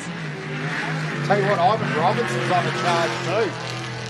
That is a good run for the 471. Stand on the gas, all right. Falava's still charging over the back. It's all happening. You literally don't know where to look. It's quite a unique vantage point from here. And I love those little nickel fab trucks too. Yeah.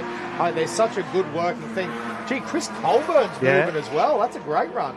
I think Chris Colburn's got the record for the most top 10s in Don River history. I think he's got 4 or 5 out of the 6. So he's always thereabouts. A great competitor too. A great bloke as well. Always a pleasure to get to chat to Chris down in the pits or overnight. Geez, you see just how hard the track looks smooth, doesn't it? But you can see just how much Kent's churning up. Yep. Hitting little ruts, little washouts already. A bit of sideways action there for the 604. Young Daniel McDonald going through, one of the locals. Yeah, racing for the Burdekin Motorcycle Crew too, which is one of our sponsors. So many great sponsors out here having a ride. And it's the guys up the West Line. Geez, aren't they on a charge? The boys in green, West Line, all the way from Parks in central west New South Wales. Great to see. So the two brothers, Nick and Andrew, first and second.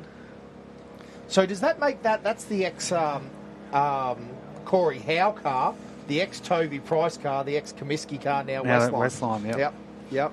So she's done some kilometres. Gee, she's done some kilometres even in America. It has. Well, you left out at one point there. Did Smoothie own it? Smoothie owned it as well. Yep. Dan Hughes is having a good run. McCosker Southern Cross. Yes. Yarn Cry in the bat. There's a lot of different imported cars here too, boys. Obviously the Benning we saw come through. We've got the Bat Spec, which is the one we just went through as well. And I think that's what's so cool, Toby. Yeah. There's so many ways to skin the cat, isn't That's there? right. Like, you can really choose your own adventure here. Australian cars, American cars, South African cars. There's all sorts of stuff. Production cars, winch trucks, Ultra 4s. Ultra 4s. You can do a lot of Ultimate cars, Hey, Class Kai, 11. is this Kai? Cavalari's Look at here. Kai. Talk about one to watch in the future. He's going to really going to put his foot down, I reckon, over the next couple of seasons. But has he taken a lead? No. So Nick Commons still in the lead. Would have liked the odds of Nick Commons at the start of the weekend, but he finds himself on top still. I tell you what, though, it is tight. So Nick's first lap was a 21.45. Kai's was a 21.41. So had him at the start, but then it's a 24.21. So 4 seconds. About 5 seconds between them. It's tight. It's very tight at the front, which is super. Oh, look at this. We have a new leader because Talbot Cox, here he is. The cane farmer. The sugarcane champagne. Gee, and he just bumped him by 10 seconds too. Geez, but what a race at the top. So at the moment, after 2 laps, we're talking about 15 seconds difference between our top 3. But look at that. Yeah, that's awesome. Only 9 seconds between Cox and Commons. Yeah. What a great drive here. We're going to unnotice Daniel Hughes, another one of our North Queensland. I think he's out of Gladstone. Yep. He's right up there. Yeah, he's moving. Yeah, 24.54 on that last lap in the 40. Like you said, the Southern Cross. Another Aussie made. So good. There's thousands of them around Hey, the is this scene. Brett Taylor? Looks like a white trophy truck Jimco. Yeah, that's him. That's great. It was to see 6th him here having a good last crack. year, so... Yes. Shane Toby, we talk about it again. I don't want to put the mock on him, but there's always just something little niggling with that truck at the moment. Hopefully they get on top of it and they have a crack and run, because I think it'll be really, really quick when it all holds together. Just had a message through from Brett Comiskey watching on. So, yeah, Corey Howe, Toby Price and Paul Wheel had the geyser. Oh, Wheelie we had missed it. Wheelie. Yeah. Comiskey, Andrew Commons has got it. So That's crazy. Yep. finds himself second outright with a lap remaining. Kilometres anyway, plenty of race kilometres. Yeah, forgot Wheelie had it for a bit. Now, we see the Westline truck go, like, that's the geezer. We must have missed it in the action, yeah. I hear what you're saying. Kent Battle. You're right, I haven't noticed it, but there's so much going on in front of us. So where's Kent? So look at that, he's in the 5th. He was 11th quickest after the first lap. Kent Battle. But the thing here, Josh, as you said, you've got to be up there. Like, I know you might be 5th, but you just got to be on the gas the whole time. Like, this race has happened so quickly. Oh, incredibly quickly. there's no feeling out period anymore. It's they are straight into it. Well, they're from literally out round there, one. these top cars, for an hour 20, and then it's basically day one over. And if you drop those sort of minute and a half on the opening couple laps, Royden Bailey looks like here he comes, the South Australian defending champion. Gee, still sounding strong. Yeah. See the way he stands on the gas there, it definitely gets moving. Whether not quite 100% confident with the suspension. So look at that, Kent Battle was about 40 seconds quicker than Bailey on that lap, so...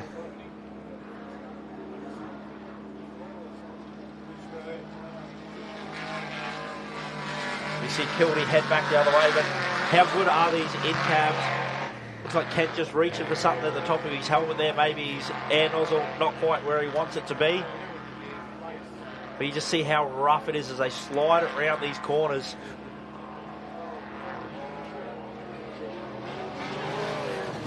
As we see Talbot head back the other way, like you said, just always looks in. It's very rare that you don't see Talbot looking in control. Hank the Tank going well. James Sant, pretty cool. Hank Park, first car out. He's completed the first couple laps. He's just having one of those good seasons, those seasons where you sort of take for granted maybe that how easy things are coming at the moment for Hank Parker, but because he's not slouching the field no, there. He's on his second lap right now. Yep. Like, third lap? Has Kent slowed here? This looks like a little bit of an issue. Oh. That's not the pace I probably expect Kent to be doing along that section. No, and he's resetting something on the PDM looks like too. Kent's about to... There we go, they're back up it again. But yeah, like you said, something needed resetting there. 6:05 going through. Again, how good is some of this footage that we're seeing on a live stream that you would never know that's going on in the car? Yeah. So a recent addition, that's why we're so excited. We haven't had in-car. It's really just something that's popped up this year, isn't it? We saw the first of it at Fink Desert Race again. Huddy and his crew. Wow, really wide there. Trying to wrap up that side-by-side in the element. He's one of the cool characters of sport, Brett Taylor, isn't he? Loose cannon motorsport. It's a pretty good way to sum up Brett Taylor and his crew, and I like what they do. Here's a new Rush truck. I think it's a Mataram entry from Hectic Racing. God, they're another a team here with I think about 5 or 6 cars, which is incredible, isn't it? Yeah, but it's a massive team effort that these guys put in. As we see Kent whipping back the other way, so it's full speed now by the looks. Yep. There's little Rob Stiver in the Class 10. There's a lot of Rush trucks here too, isn't there? Chris Weston will be very proud watching on. Yeah, absolutely. The great thing about those Rush trucks, lots of different combinations too. They're not all cookie cutter. There's different motor and gearbox combination. There's Hendricks. I believe there's a War Speed built 7-litre going into one with an Albans. We've got turbo 400s, different suspension components. You can buy the chassis and then build it the way you want. Yeah, buy it as a flat pack. It's pretty cool. Royden Bailey. Got a bit of work to do to defending champion. He's still around that 4th position, but what's that around? He's only around a minute 20 off the lead, but I think he'd like to find himself a bit further up at the end of the day. He'll be pushing hard this lap. Wonder if he's just nursing something there, boys. Yeah. Looks like the Henderson truck's lost a couple of rear panel. I think he was missing a rear panel last night at scrutineering. Yeah, right. So maybe from might have been the pre-run. It might have been the pre-run. Things got a little bit loose in the pre-run. That would never happen. No, not at 80 kilometres an hour. See, James Mogford just come through. That was interesting because we didn't get a time for James Mogford on that first lap, so maybe he's had a big drama. So that might be James's first lap. So I reckon he might have 2 to go. Makes it a long day in the seat when you're a lap down, doesn't it, boys? You're working on the side. Because even down to the fact that you've been sweating your guts out, spinning spanners in the bottom of the Don River, like that's not an easy task in a race suit. It's not like doing it in your shed. Yeah, a bit of sand in your race suit as well as you're sliding around in your seat. Now, I'm going to say the boys in the Gymco there. Yeah, Lawless. Yep. The 71. Sounds just a little bit. That's the ex Steve Sanderson Gymco from Alice. There you go. Ex Steve. We're trying to work out who's because we definitely knew it was had been around. Yeah, I think Greg Hicks that had it. One of the Jaws Racing crew up there. So that's the ex. Matty Lawless took ownership of that a couple of years ago, and he's another cool guy. I think he's based on the Gold Coast. Yep. has raced a couple of Dons now too in it, which is good. Yeah. He'd start to be getting pretty darn comfortable. Jimco, always a good little platform. Yeah. Pretty well dialed in. Wouldn't be too many drivers that haven't driven one over the years. Still waiting for him to get on top of all the hammerheads. Hopefully that happens soon. I see Shannon Wrench. Now this is the Booth car. It's clearly at pace again now, is it? Oh, sorry. Top, yeah, Booth. He was in the pits, wasn't he, after the first lap? Well, by the way, couldn't they drove it across in front of us, Yeah, didn't they? so that will only be their first lap. Jacob Booth.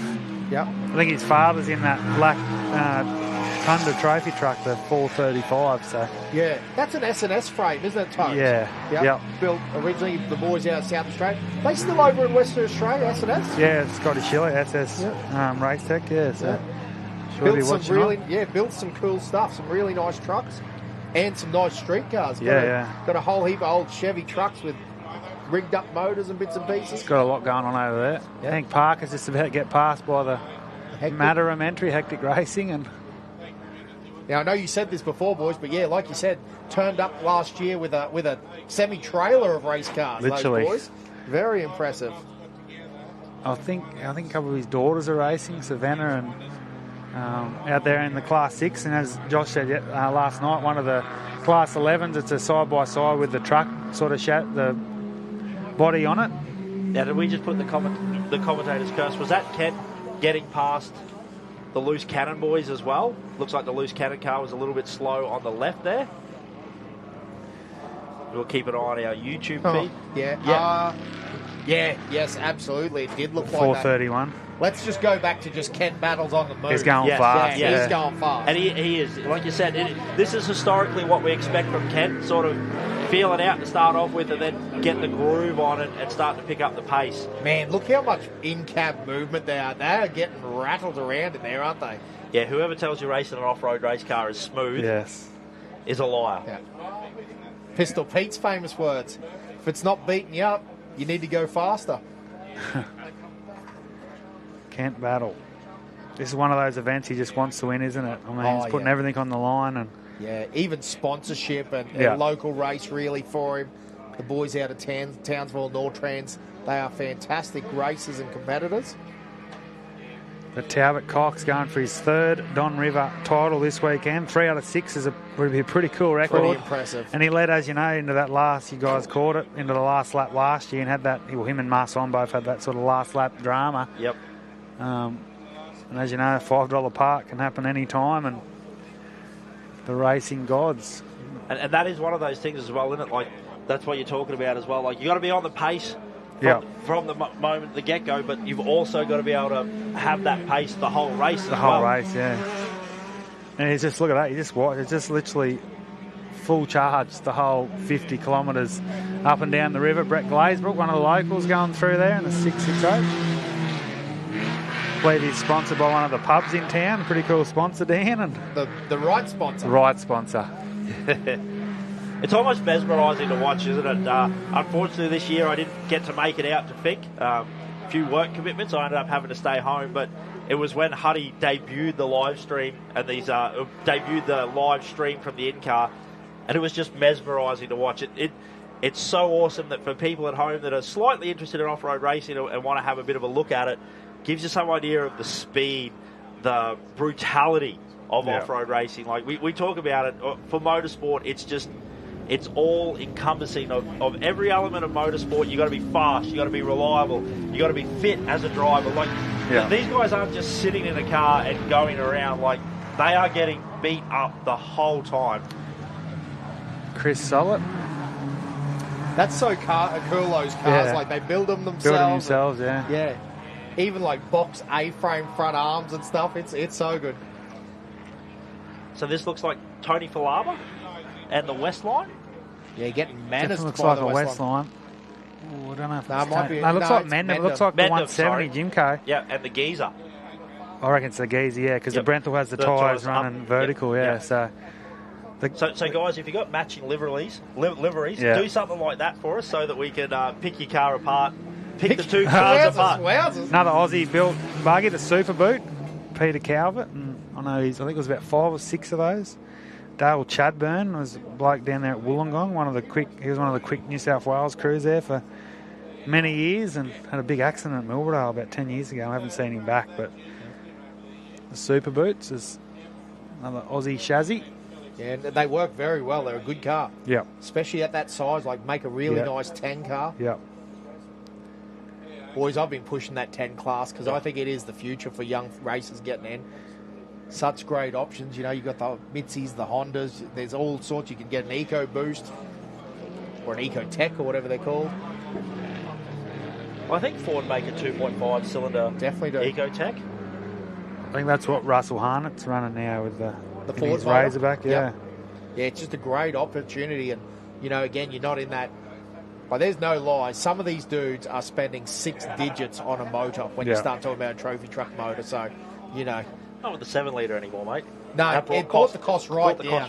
No, with the 7 litre rule, money. they decided they'll only spend like 20, 30 grand on a motor. Joe Gibbs decided that he'd only charge you half the money. But it is crazy because we're now seeing numbers up over 1,000 horsepower naturally aspirated. Ridiculous. It's great to watch. Great to listen to. But, we'll say it. Talbot Cox? Yeah. Yeah, you're dead right. Dead Talbot right. Cox. The fastest, actually 2 of the fastest cars on track right now are 6 litres. Less than. So Cox, Cummins, Camilleri, Bailey and Daniel Hughes, your top 5 Kent Battle. Andrew Commons, Ivan Robinson, Tony Falava and James Sen. That's a pretty cool top 10. So I think you can hear a little bit of sound coming through the speakers as well. The in-cab there, that's that Briggs Performance naturally aspirated 6 litre. Now if you look up in the top right of screen, you'll see obviously where Kent stands on turbo motors. He's a fan. He's a fan. But how good does that thing sound? Hopefully you can hear it at home with our headphones on. We can hear a little bit of that Briggs Performance 6 litre absolutely humming.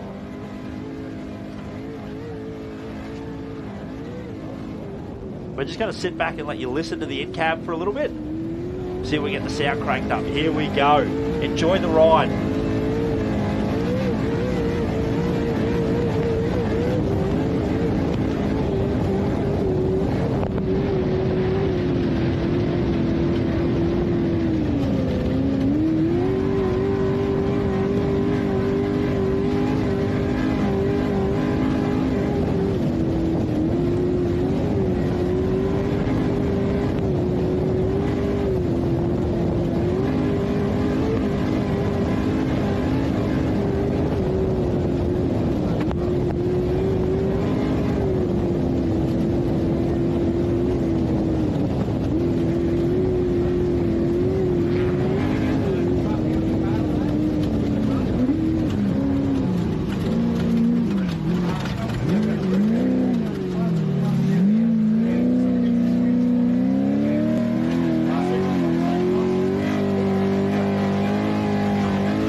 Yeah, how good was that? To get to ride along with Kent Battle there, the Nortrans racing team.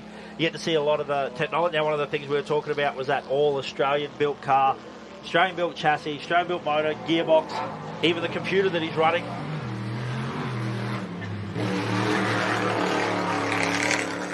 As the 435 makes its way across as well. Yeah, Mark Booth there, having a good run. Again, I believe that's his 3rd lap now. He's or maybe that's his 2nd. I reckon he's got a lap to go, yeah. Oh, yeah. Must have had an issue on that opener. On one, yeah. There you go.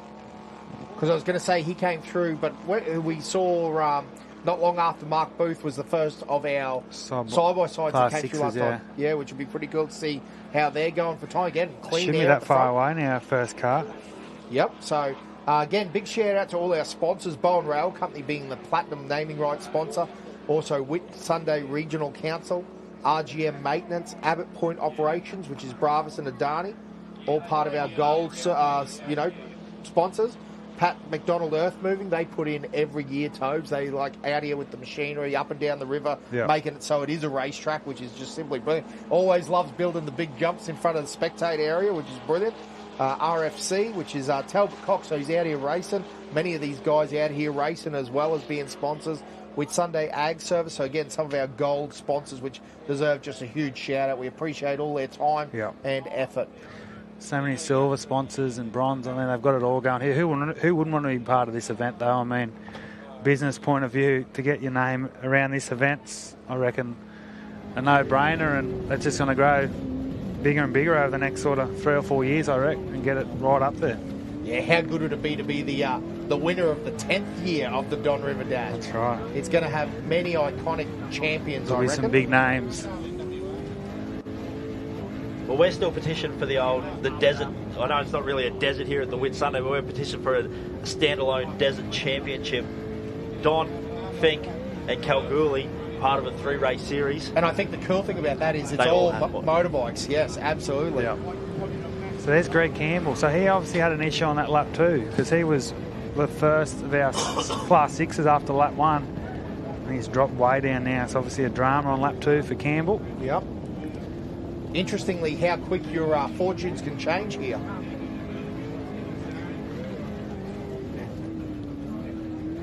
Again, we're all eagerly just watching all the action happening up and down the spectator area. Again, there is so many people out here. It's quite remarkable. Probably 500-600 metres just packed, 20, 30 deep the whole way along the fence. And food vendors, Tobes. There's ice creams. There's what? The Dirty Birds. The Dirty Birds, yeah. Josh has already ironed it off. Sausage sandwich. Sausage singer. Good Aussie tucker. So here we go. I reckon this is our first car across the line. The Patterson entry looks like he's gone P1, the 6175. How good is that? How good's that? The Pro R. Splits Racing. First car home. There's such a nice turned out car too, boys. Like as it rolls past, it's like that's a true race car from the factory now, isn't it? Absolutely. Remote res, shock absorbers, coilovers, they're 3.0s. You know, it's got all big control arms on it. Yeah. You know, and other than safety gear, you're buying them like that these days. Like, let's face it, the last sort of 4 or 5 years, sort of Can-Am have been the number one side by side. But I think Polaris, Jackson Evans, obviously, these Queensland guys are really putting their foot in, and Polaris is really closing the gap, I think, in the side-by-side racing world here, especially in Australia. Oh, absolutely. I know, having a quick chat to Jackson at Gundy, he said they were so excited about this new platform without, you know, they didn't want to say too much bad, but they said, you know, we were a little bit hamstrung compared to the Can-Ams. You know, they'd had a few new updates that the Polaris had, but geez, with this new Can-Am they were so happy. So there you go. I called this as maybe a bit of an accident before, but it seems like that is a super sneaky line there by Kent Battle. All well within the rules here at the Don. Hey, Josh, Tony Falava's just come across the line for his third lap, so he'd have to be pretty happy with that. And now Tony across it. Now also right behind him there, the big Brenthal, Nick Cummins. So, gee, he's going to be happy with that drive. That's a heck of a good drive. Yeah. Right there. Wow, Josh, he set it up. That's a 24.09 too. So... faster than his second lap? By a touch. Yep. By a touch, which is brilliant. Big Mick Moss on, running the single-seater too, Josh. Having a good float down the river. It's a man that just lives and breathes off-road racing, isn't it? Now, one of the things about Mick as well, Nortrans. So if you've got a race transmission, and Albans in particular, it needs a bit of love. Mick is the man to get in contact with. Now, Josh, out of interest, because I just happened to look at the times, do you know that when Kent Battle did his second lap, he actually ran the fastest time overall? That's the 24.00. He was actually 9 seconds faster than Nick Cummins, and Talbot ran a 24.09 as well. Wow, there's a lot of tight times here, but if that's true... So far, Kent's second lap was his fastest. But it has been the fastest lap of the race so Correct. far. So, yeah, Kent might be on the move here, but, again, possibly position... Well, they did have to do that little reset. I wonder if maybe they had an issue with something on that first lap. That's why they dropped back, and now they're on the move. Hopefully we can find out a bit of information a bit later on throughout the evening or the night if we get to catch up with Kent. Might be able to... So, yeah, absolutely awesome stuff, and there's so much racing going on. Now, listen, we're going to go down. We've got some of our competitors down with Toby Cooper on the finish line. Down here with Brendan from Bowen Rail Company, mate. How good's this? I mean, live in the action. The cars are just finishing. Yeah, must be very excited. Yeah, it's been an unreal morning of racing, and great to see the community really turning up and getting behind it. So it's been excellent. Obviously a massive night there at the showgrounds.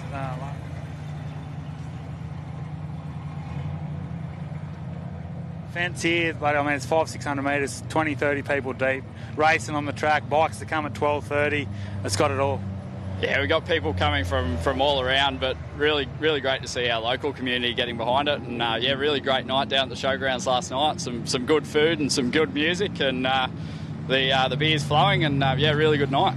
And you, as you said last night, you've got some of your employees out here enjoying the atmosphere as well. They're camped up along the trackside. Yeah, we've got a swag of employees out here. They're putting the hard sell on at the moment for us to get a company car, but I'd be a bit concerned that it might get maintained better than our trains. And yeah, well, they can keep chipping away at that one over the course of the next day or so. Obviously, you sort of see day one, first real day of it being the major sponsor of the Don River Dash. The future's bright for the event, and obviously, yeah, keen to be part of it for many years to come.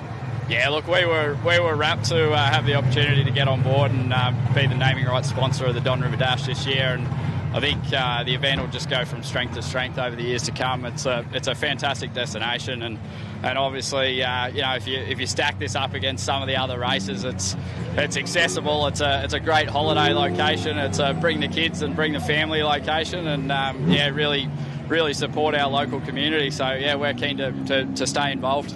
And obviously the racing's pretty close. Only about a minute between the top 7 or 8 competitors. You got a tip going into Sunday?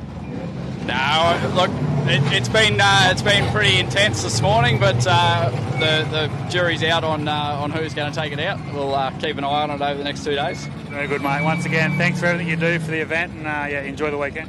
Thanks, mate. There we go, Brendan from the Bowen Rail Company, our naming rights sponsor for 2024. Yeah, geez. Now, I think McCosker might have... Poor old Daniel Hughes. Is he going for... He's going for a fourth lap, and he's also come second overall so far. He's going straight back to the showground. Someone get that man. Get him off the Red Bull. Get that man off the bike. He needs to be slowed down. I love it. That's the adrenaline. That's the enjoyment they have of this racetrack here. So the McCosker lads, Daniel Hughes there across the line. Now, we have had them come through thick and fast. Now that looks like the 170. Dave Mendham. Talbot Cox also in. Geez, what a great run there by Talbot. And the 104 as well. Talbot with a great drive there. Yeah, dropped a little bit of time there, Josh, on the second lap though, 24.42. So Nick Cummins now has a comfortable lead there. Oof. Kai Camilleri too at 25.37. Has dropped a lot of time there, so about a minute there for Kai off the pace that he had originally. So interesting. Looks like a little bit of a thumbs up there, so probably pretty happy. Geez, love a good Jimco 2000. Don't we just? Little Aussie special. Here's Kent coming too. He's now under the bridges. Look at the dust though, Josh. It's really starting to thicken up. Yeah, the breeze has kind of dropped off a little bit this morning. And we also see... So, yeah, that's Kent behind... that's Steve Kildee there, yeah. Josh. So, Kildee through. So, he's finished his third lap. And then Kent Battle right behind him. So, that's in fourth. Kent just ran a 24.09 as well. So, Kent fast as Kent. Now, Kent actually, like we were just talking about, setting the fastest lap. So, I'm sorry, mate, just to carry it. 24.09 with a 2.4 on the back for Nick Cummins. 24.09 with a 6.1. So 0.4 second point. That was for the third lap? Correct. But Kent's second lap still the fastest lap of the event. Theoretically, correct. Gee, so Kent maybe having an issue on that first lap? Yep. Very slow on that pace, but then really picking it up. His second lap, his best lap was a 24.00 with a 5.2. So 9 seconds. Wow, it's right there, isn't it? Although, I tell you what, because of all these laps, so Nick Cummins has 23 seconds to Talbot, Got a minute 33 to Kai. Royden Bailey in too. That's a good run. So he's actually pushed himself up into 4th position outright. His fastest lap was the 22.26. Yeah, so that good run. So that first lap really being a killer for Ken. But I tell you what, that is the name of the game, isn't it? There's still plenty of racing still to go. I'm sure there's 100 stories to be told up and down pit lane for just this section of racing. It'll be, and there's going to be 100 more stories to be told with another 3 laps, 150 kilometres still to come. Unless you're Daniel Hughes. Hey, someone needs to slow old Hughesy down here, because he looks like he's going for a 4th lap here. No, is that Hughesy or that's Mendham? Well, that's Mendham. Yeah, Mendham going for his next lap. So he's right. So they have pulled Hughesy up somewhere. The 1144 of Sant is in as well. The 674. Again, some of these guys do beautiful bar work, don't they? Rolled radius roofs and bits and pieces. Here he is. He's just doing the lap back. Yeah.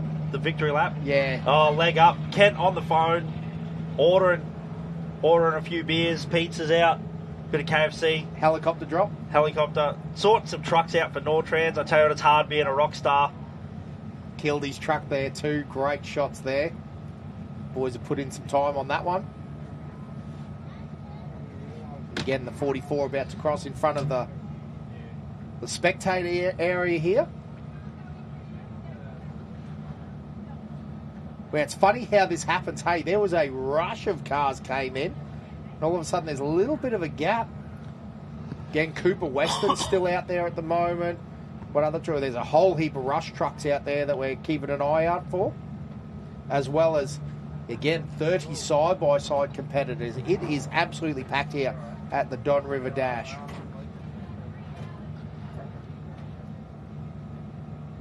Great race there, though. Again, Nick Cummins in the 1179, completing 3 laps so far. So, Angel now in, Darren Angel.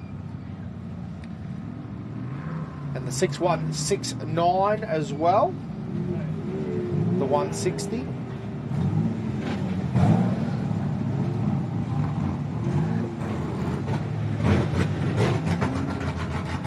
He was just keen for more laps. Have a listen to that. That's Sounds great cranky, too. Definitely. Another good 6 litre. Is there any such thing as a bad 6 litre, Josh? That's what I want to know. One that was in the work ranger for a bit. One with 3 holes in it. No, you're right. That was a bit of a bad one. But anyway, we worked that out. Have we? Have we worked that out? Anyway, so it's going to be interesting now, Josh. Kai Camilleri, Talbot Cox, Nick Cummins. All right, so let's swing down to a couple of our interviews down in the pit area. 1 day of racing down. Unreal. Here we go down here in the sort of the finish complex after the opening day of the cars with Nick Cummins. Mate, you are provisionally leading the Don River Dash after Saturday. Oh, Saturday, yeah. We got a big day tomorrow. Truck ran really well, bit warm in places. Track was awesome. Yeah, what else can you ask for? And you obviously started around that sort of mid-15 pack. Obviously, past a lot of cars. Must be a great feeling. Obviously, still a long way to go, but yeah, sitting pretty nicely. Yeah, I think Ryan said we passed 70 cars, so track's unreal for the truck. Nothing upsets it. Yeah, awesome day, mate. And the 7 litre this year, it's changed to the truck? Yeah, 7 litre. War Speed Industries built us a super duper engine, plenty of grunt. Legend bloke, can't ask for anything more, mate. And your brother had a nice run. He's around that sort of 7th, 8th position on the time so far. You'll be pretty happy with that. Mate, another War Speed engine, first run this weekend. Just ran it in, put it on the track, and he had a good run by the sounds of it, so they should be tickle pink. Very good. Anyway, well done today, and all the best tomorrow morning. I want to thank all the team. They do an unreal job. We're only as good as the blokes that help us, so thanks, boys. There you go, our current race leader, Nick Cummins. We'll try and get a word with a few more of our drivers, try and get Camp Battle. Yeah, no, it's a good weekend here at the Danny with Camp Battle. Kent, you're sitting nicely around 5th position. Tell us a bit about your run. It was really good. Lap 1, we did a plug lead. Had to pull up right at the corner there, and Talbot and Royden come around us. Then sort of just tried as hard as we could from there. Got back around Royden, but with a lot of traffic, it's tough, and I'm still trying to find this smooth track that everyone keeps talking about. It's getting really, really good. Yeah, we noticed in your first lap you did drop a little bit of time on the front runners. You still, as I said, around 5th position. You set the quickest lap of the morning on lap 2, 24 minutes flat. A long way to go tomorrow, but you're still in it and you're a chance. Yeah, look, everything seems good on the car. Temp stayed good. Engine's still in one piece, it's going pretty good. We're pretty happy and try and move a bit further up tomorrow. And the track, obviously, from lap 1, how did it end up on the lap 3? There's going to be some very, very sore bike riders. On the way back, there's some really brutal square edges. It's just getting rougher and rougher. Like, how it changed in one lap is incredible. Obviously, one of your local events based in Townsville. Great, bring the family down. It's an awesome event. More than just a race to a lot of people. Yeah, we call it the holiday race. Love it. Good weekend. Like you said, bring the family down. We can all camp together. Yeah, you can go to the pub tonight. It's just a good weekend. All the best tomorrow. People you'd like to thank to get you here? Yeah, look, obviously everyone that works on the car. We got Brinks Performance does the engines, Extreme Motorsport does the tuning and looks after the computer, 12-volt performance, and obviously Element that just build this chassis that just I can't believe every time I get in it, it surprises me with what it can do. Very good. Anyway, all the best tomorrow, and we'll see you on the podium, hopefully. So that was Kent Battle, currently 5th position. We'll try and get a word with Kai Camilleri if we can. Kai, we're down here with one of the slickest looking competitors on the grid this weekend, Kai Camilleri, mate. Your first time in the Gymco out here at the Don. Yep. Tell us a bit about it. Oh, I'm pumped, man. I finished first, one day of racing without breaking anything. Hopefully, stay the same for day 2, but yeah, it was unreal. And you're right up there. You're first after the opening lap. Finished 3rd on Saturday. A long way to go, but as you said, just pumped to be out there with some of Australia's quickest competitors and just proving that you're gonna be thereabouts. Yeah, it's awesome, man. Wow. Over the moon. Yeah, you look excited. You're looking pretty well, good there too with the overalls down. People you'd like to thank? I know you've got a great lot of support behind your sponsors, Mum and Dad. Yeah, just all the sponsors, Method Race Wheels, Autobahn, All Fab, Comiskey Mining, just Mum and Dad, Wayno, and Dingo, and Luke Hendry. Awesome. And the track, Kent said it deteriorated pretty quickly out there. What are your thoughts? It's going to be a tough day tomorrow, or not too bad? We started to slow down just because to look after the car on that last lap. But there's square edges everywhere, and definitely hard on the car. All the best tomorrow, and see you hopefully on the podium. Thank you. Hopefully. There he is, Kai Camilleri. Might get a word with Talbot Cox. How are you? Talbot, good mate. Well done. Sitting nicely in 2nd position, just behind Nick Commons. You'd be pretty happy with that going into Sunday? Yeah, no, pretty good. Sort of plan today was try and sort of get a reasonable position and then see how we go tomorrow, but track's good. And the car, obviously, just working well as always? Yeah, car's going good, handles this track well, so a bit more horsepower would be good.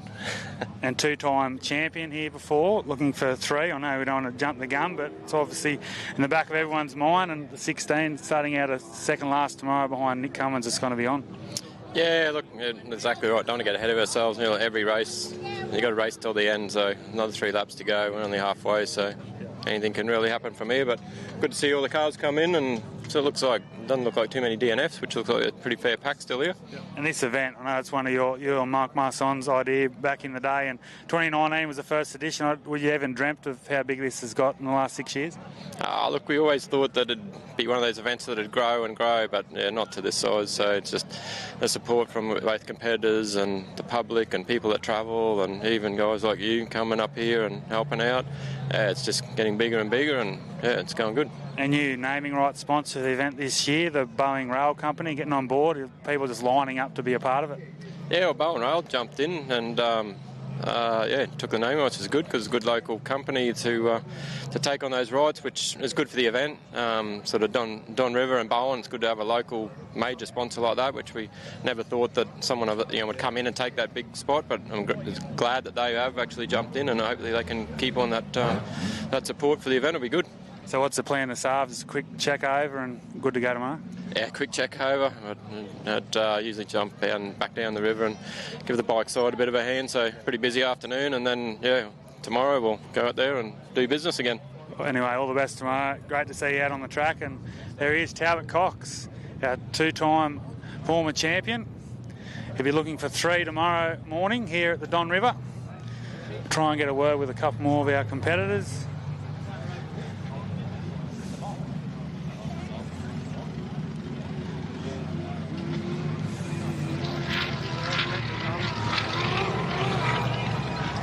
Might just jump in here with Dan Hughes. Dan, mate, great effort today. You were surprised. Oh, it didn't really surprise me. I know you had the gear and the talent behind you, but to sit in sort of around that 6th, 7th position outright, you must be happy. Yeah, really happy. So where we are, I got no idea. So 6 or 7. Yeah, we were secretly hoping to make the top 10, and really, really stoked. And the car looks good. It sounds a treat always, but little Southern Cross and a bit of V8 does the trick. Yeah, no, she's been really good. We've been doing a whole heap on the CVs and a fair bit of work on it, and it held together, so we're stoked. And you're based around Gladstone? Yeah, Gladstone, Central Queensland, yeah. It's good. A lot of people to thank to get up here. I know it's more of a family. It's just a great weekend, more than just the race itself. Don River just keeps getting bigger and bigger every year. Yeah, it's great. And, just thanks to all the sponsors. It's fantastic.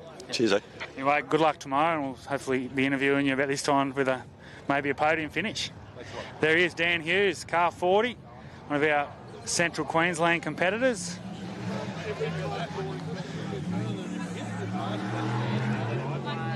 Try and get a word with Tony Patterson.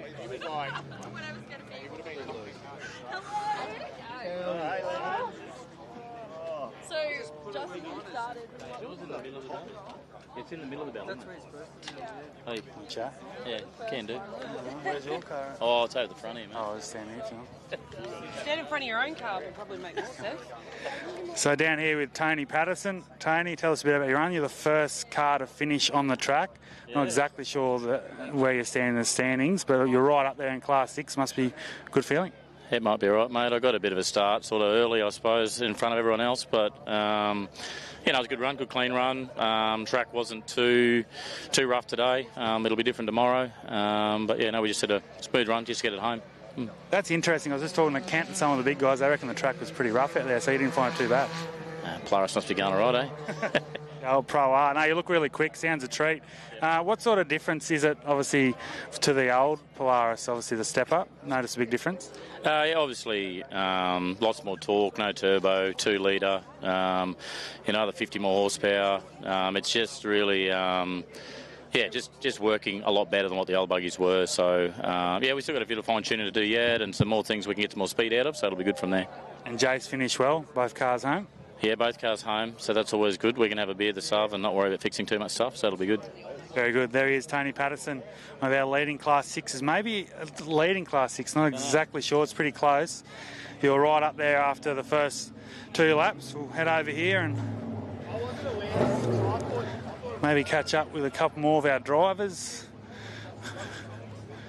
Try and get Royden Bailey.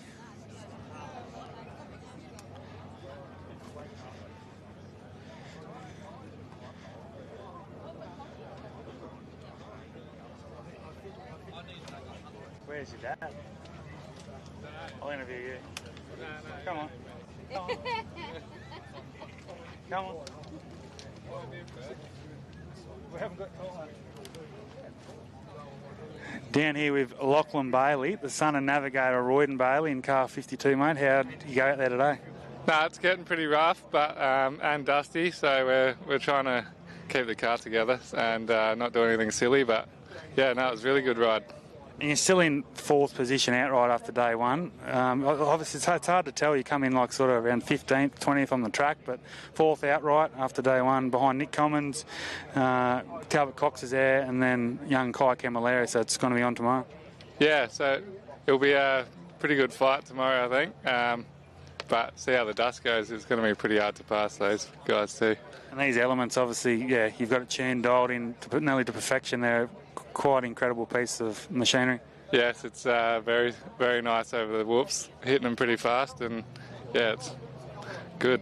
Big difference from your driving in the side-by-side? Oh, it's a lot different. We're hitting everything twice as fast. So. And I know you guys, it's your third year coming up to the Don River. You obviously won last in 2023, looking to defend your title. You guys treat it as a holiday as well. It is quite the event. Yes, it's definitely. It's almost a holiday with racing, so it's unreal place to come, and yeah, we really enjoy it. And as a navigator, I haven't asked this question yet. What's the difference? You're just so busy all the time, looking forward, looking back. I know we wouldn't have been passed by too many cars out there, I'm sure, but passing the cars, it is in an environment when there's so many different lines of attack. It's quite the challenge. Yes, it's very busy, and everything comes up so fast, so you've got to be right onto it. Very good. Lachlan Bailey, the navigator and son of Royden Bailey in car 52, will be starting fourth last tomorrow. Great effort. We'll try and go and get a word with the president, Michael Marson. 10:32.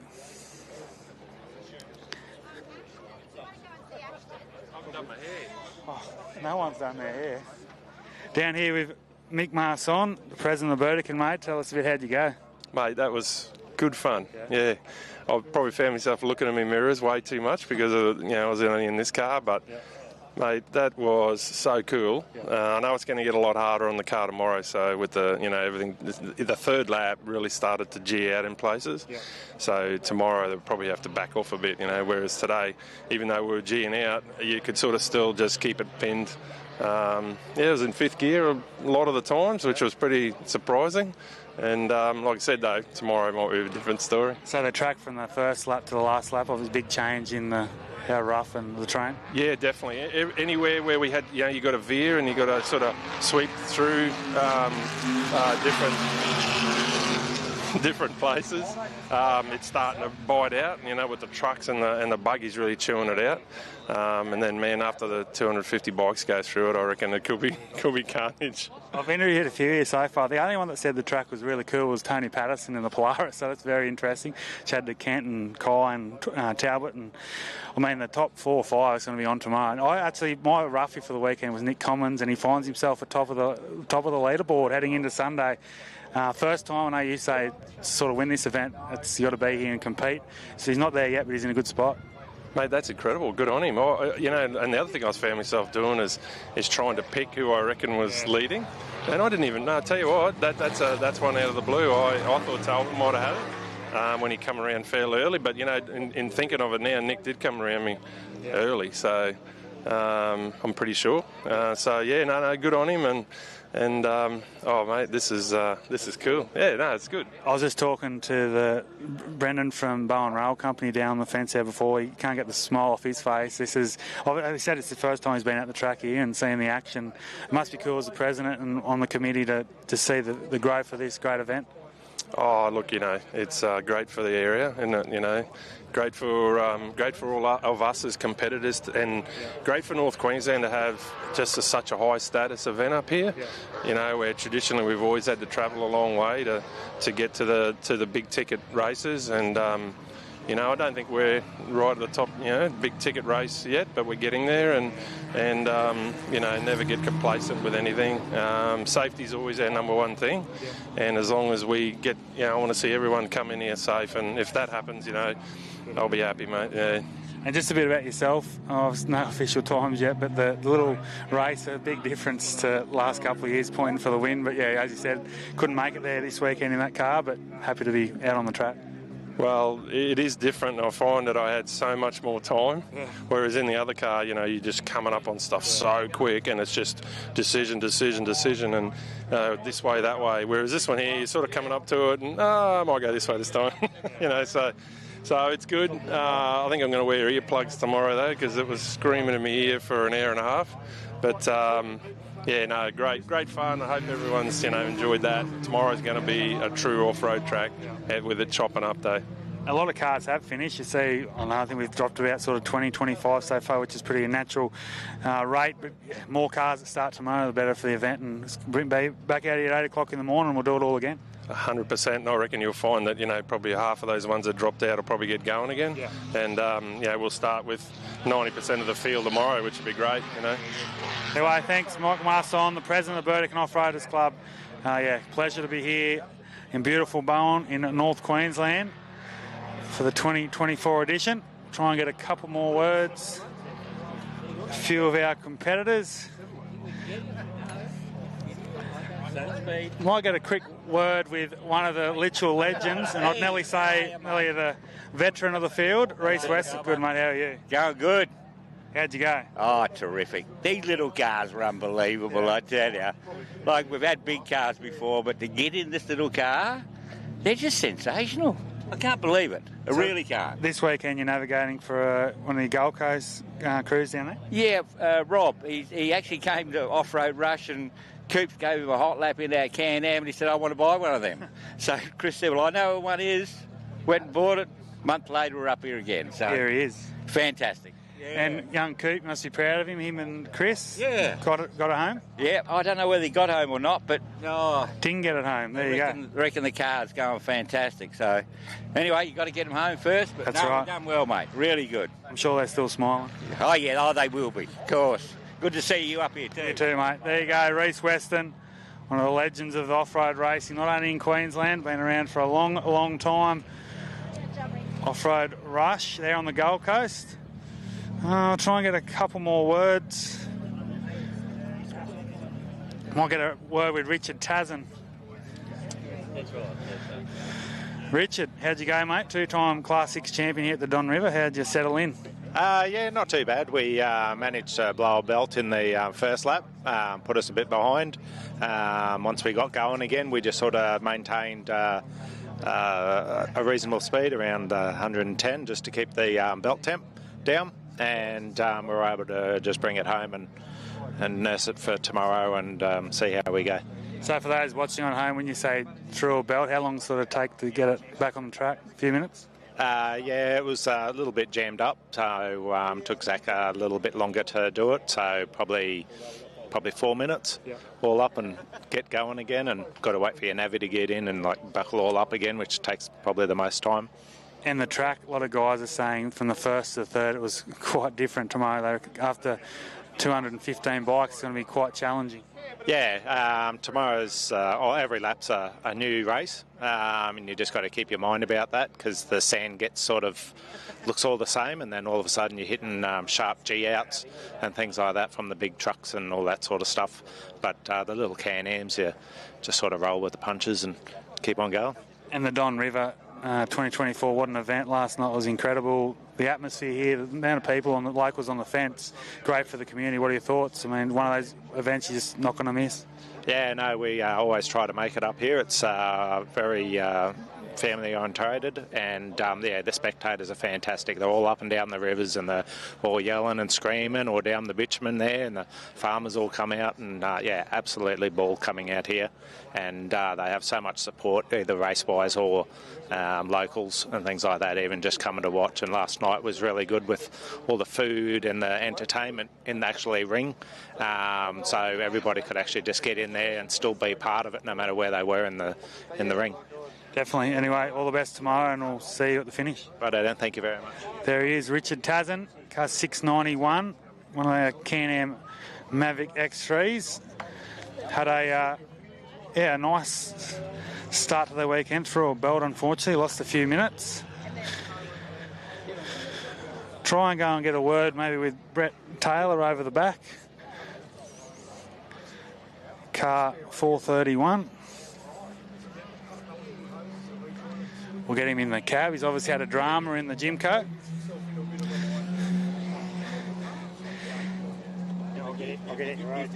Down here with Brett Taylor, mate. Didn't look like it was the cleanest run for you. He started well, but he had a late drama. Yeah, engine started getting hot. So I think we've got a problem with the heat exchanger for the gearbox. So the gearbox temp's coming up, and then because the water temp comes through it, well, the water goes through the Heat exchangers, sorry. I'm a bit fuzzed. Yeah, it's pushing the water temp up of the engine. So we stopped because I thought it's getting a bit too hot, and I got bogged. I couldn't get going again. So thanks to the recovery down there with the tractor, got us moving again eventually. And yeah, once everything cooled off, it was good again. So we're going to go back tonight and bypass a few things and see if we can get it under control. And the track, everyone's saying it's deteriorating pretty quickly. What are your thoughts? Not too bad in the Jimco? Yeah, no, it is deteriorating, but I love it. It's good. It just soaks it up. So, yeah, we just got to get this temp thing under control and then we'll be right. Right, we'll let you get to it. Well done for finishing. You're still going and hopefully see you out here tomorrow. One of our Alice Springs competitors, Loose Cannon Motorsport. Beautifully turned out Jimco trophy truck.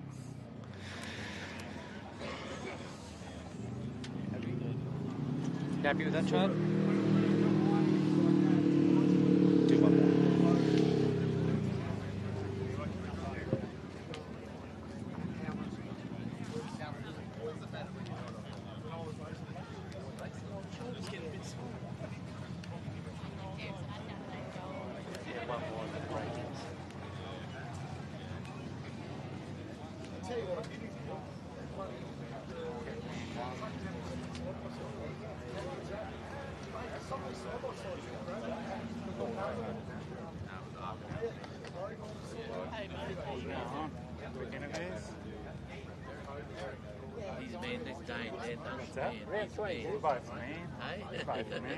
We'll get back. Ready? Just down here with a couple more of our competitors. Dan Dunn from Charters Towers. How'd you go, mate? Real good. P1 in the class, so can't be any happier. Perfect, and a nice spot outright. It gives you guys a push hard. You come through there and you only know one speed.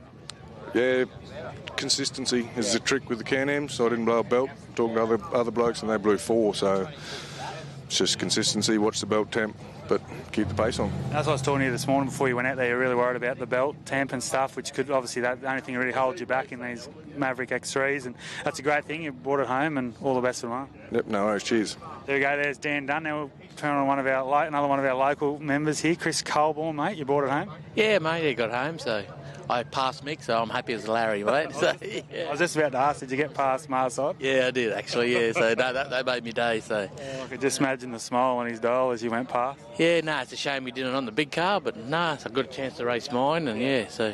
And you, obviously, you don't get out as much as probably you'd like, but I know you do a lot of navigating for Marson. You do the sort of North Queensland events, the 169. The car seems like it's going really well. Yeah, it's an old car. It's nearly 30-year-old, you know what I mean? But, yeah. And I can't afford to do me 2 long courses a year, that's it. Yeah. Do the season with Mick, yeah, I'm real happy, so, you know.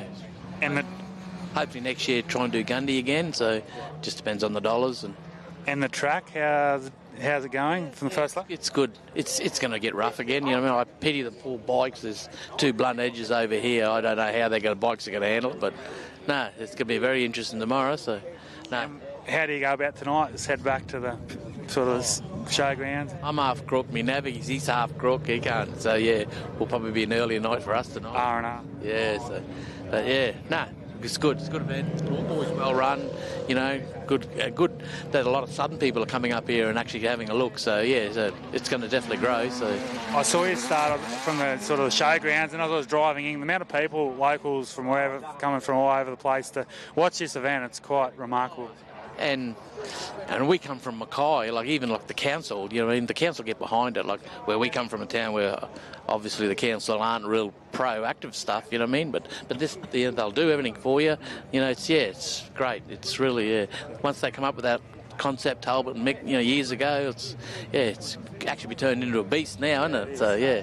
But, like yourself, everyone comes up here. It's great, you know what I mean? So get all the off-road people involved. Anyway, all the best tomorrow, and we'll see you on the finish, eh?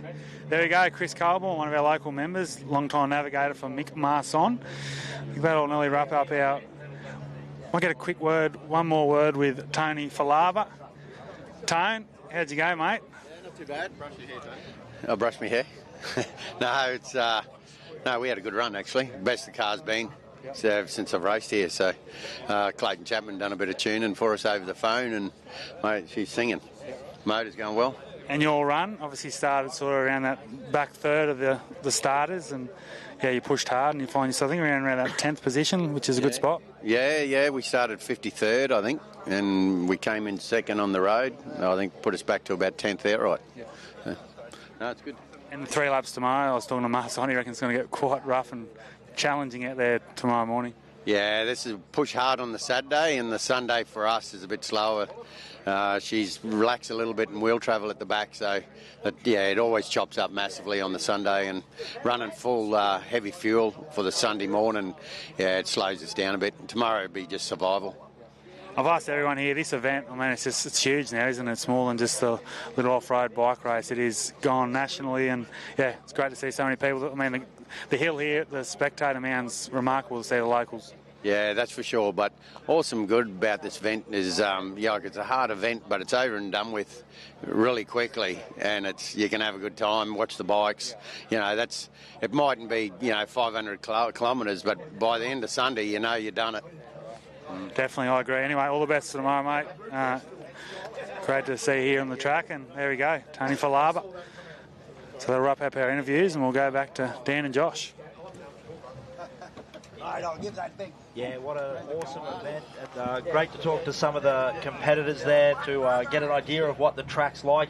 Heard from Kent, worked out what had happened on that first lap. He'd had a bit of an issue there, had to get out and put a plug lead back on, so that explains that little dip in performance for that first lap there. But what an interesting event that we have. Like we said, everyone already talking about we're only 150 kilometres into the race, and not even 150 kilometres for the bike yet. They're already starting to talk about how rough, how rough this event is getting.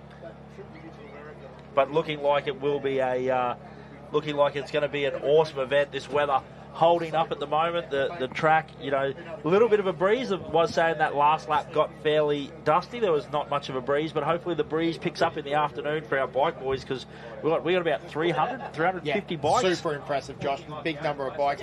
Talk about the bikes. So at 12:30 start of the Don River Dash for the 3 laps. They're allowed 3 hours. So again, it'll be about until 12 o'clock. We are still actually running cars. There are still cars on track. I know it's hard to understand that when most of our competitors are actually in, but they've got 3 hours to run. And then, so after that, the riders' briefing will be at 11:15 for all our riders out there. 12 o'clock is the close of the track for the autos. Then 12:15, they'll start lining up, so we'll head over to the start-finish line there with Tobes again and have a bit of a check-out of some of the riders and some of the equipment that they've got. And then it is going to be bikes starting off the line at 12:30 Eastern Standard Time, Josh. It's going to be a good time. Man, I know we keep saying it, but how darn good is this live stream video of all the action here, as we've still got a bit of racing going on here, lads? Yeah, how good is this? Like we said, we have a little... It's the way it always goes here at the Don River. You have a little bit of a lull, and then all of a sudden we get 2-3 cars coming in all at the same time. Now that looks like the 99 machine. I'm guessing they had a calendar. Yeah, because they were very fast to start off with, Josh. So unfortunately, are we going for a bump right at the end here? 668 is also in. Again, that overhead shot gives you a great view of...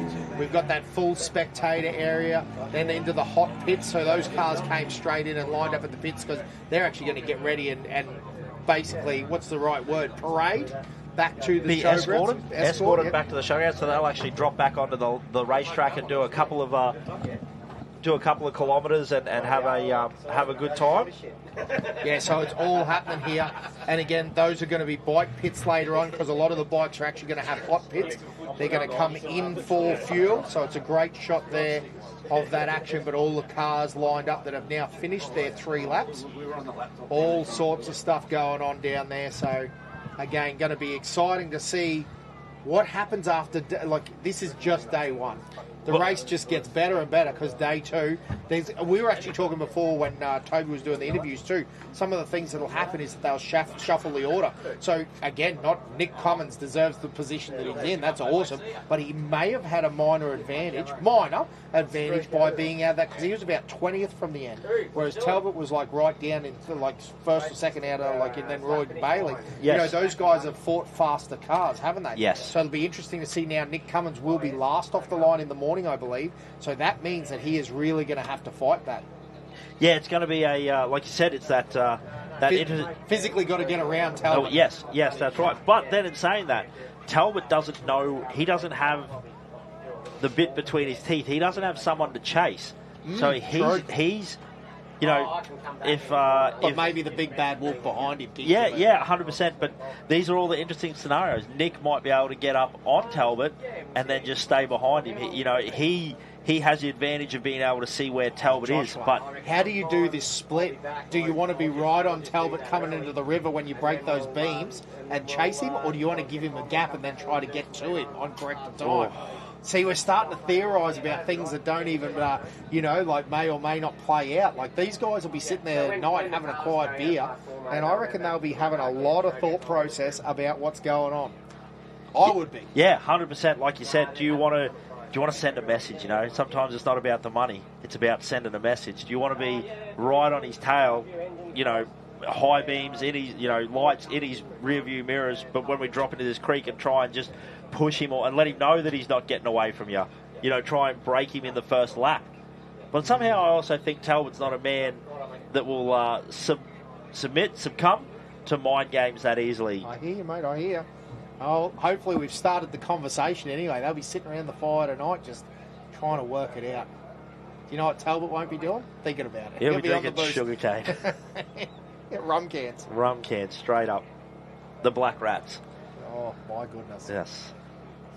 No, some good times, but again, Don River Dash, just beautiful shots here. Very, very enjoyable, all this racing conditions here. And again, the weather, it's weirdly perfect. I know that's a big statement. Yeah, I agree with you. Like, it's nice and cool. The riders are going to be able to ride at their peak performance. We actually haven't had rain at the moment. I'm knocking on wood right now. I've got the bump on the head going on, and hopefully it holds off exactly like it is, because the breeze is blowing the dust off the track. So there's a lot of things that are pretty much perfect about this. Yeah, like you said, not gonna. Even the drivers we were talking about. We're going to just talk about it all the time. How good is this in-cab live stream stuff? We saw how much Kent and his Navi were getting beaten up. They were working hard in that car. Grabbing gears, turning brakes, steering wheel. Navigator resetting things. It's physically demanding. Just air quotes sitting in a car. Yes, absolutely. But with this overcast weather, the sun not beating in, a little bit cooler. They're going to be out, not quite as beat up or not quite as drained, So that's the hard part probably about the Don River is, like you said, it's now 10:49. They're done for the day. They get to chill back, watch the bike, go back, service your car. If you don't have a lot to do with your car, it might be a quick check over, fuel it up, have it sitting there ready to go. A lot of these car guys, because they love the motorbikes as well, they come back over. Now, how easy would it be just to have a couple of sneaky beers while you're watching the bikes this afternoon, when you should be having a couple of sneaky waters rehydrating after that effort this morning? I hear you, mate. I hear all things to take into consideration. Then even down to, Josh, it gets a bit interesting, like how much time, if your car's pretty good, do you introduce your own hazards by starting to do too much? You start overthinking things. Yep. You start going, well, maybe I could make a couple of clicker changes and get a bit more. Then all of a sudden you go backwards on day two. It's not like we haven't seen it before. So, yeah, all interesting things. Again, sometimes, idle-minded, the work of the devil or something like that. You sit around and idle hands are the devil's playthings. Yeah, and you ended up doing things that you shouldn't be doing and tweaking bits and pieces and making adjustments. And then your Sunday that you're in the perfect position to capitalise, you start going backwards. So, again, I'm not suggesting that anyone's doing this. We're just having a little bit of a conversation about some of the nuances of this race, because lots of races, like, say, Gundy, you're not finished until 4:30 on Saturday Arvo. Then you've got to load your car up, move it to the get it to the hotel or wherever you're camping. That's right. Start prepping it. So, yeah, there's quite a bit of work, and you really don't have time to overthink anything. You probably don't have time enough to just do the basics. So, yeah, that's whereas right. you definitely have time. Fink's another one that's a bit like that. When you go to the Fink Desert Race, the fast cars are finished, done and dusted by 9:20. That's a lot of time down the other end to either overcomplicate or fix or repair. We've seen guys doing, whole gearbox change-outs and CV swaps and welding bits up. Diff changes. Well, we rebuilt a shop down there one time. Actually did some running repairs. So, yeah, absolutely. There's lots of opportunities to work on it, which can both be a blessing and a curse at the same time. And that dumb guy in the commentary box mentioned rain. And now Ladies and gentlemen, it is definitely spitting in the commentary box right now. And I ain't talking about the fire that me and Dan are spitting. We're not talking about the West Side verbs. Now, speaking of spit and fire, Dan, what kind of vegetable does the best kung fu? I don't know, Joshua. Tell me. Broccoli. Oh, my goodness. Hey, get it? Broccoli. Oh, my goodness. Brock. Do not quit. Do not quit your day job. Ladies and gentlemen, this is what I've put up with for my whole life. I hope you guys know Coming up that. on 40 years, Dan. It's been the worst 40 years of my life. Funny, I say the same thing. Hey, listen, we've got another competitor coming in here now. So again, ladies and gentlemen, if you're listening along at home, cleaning the visor. The 605 in now, so if you're waiting for the 605 at home, they are safe and sound. Now, in the flurry of activity, have we seen Hank the Tank come through? Gee, I don't know if I have. Yeah. Andrew Pope is the 605, and then the other thing, while we're going, ladies and gentlemen, I know it gets a bit monotonous, but we've got to give a big shout out to all our awesome sponsors.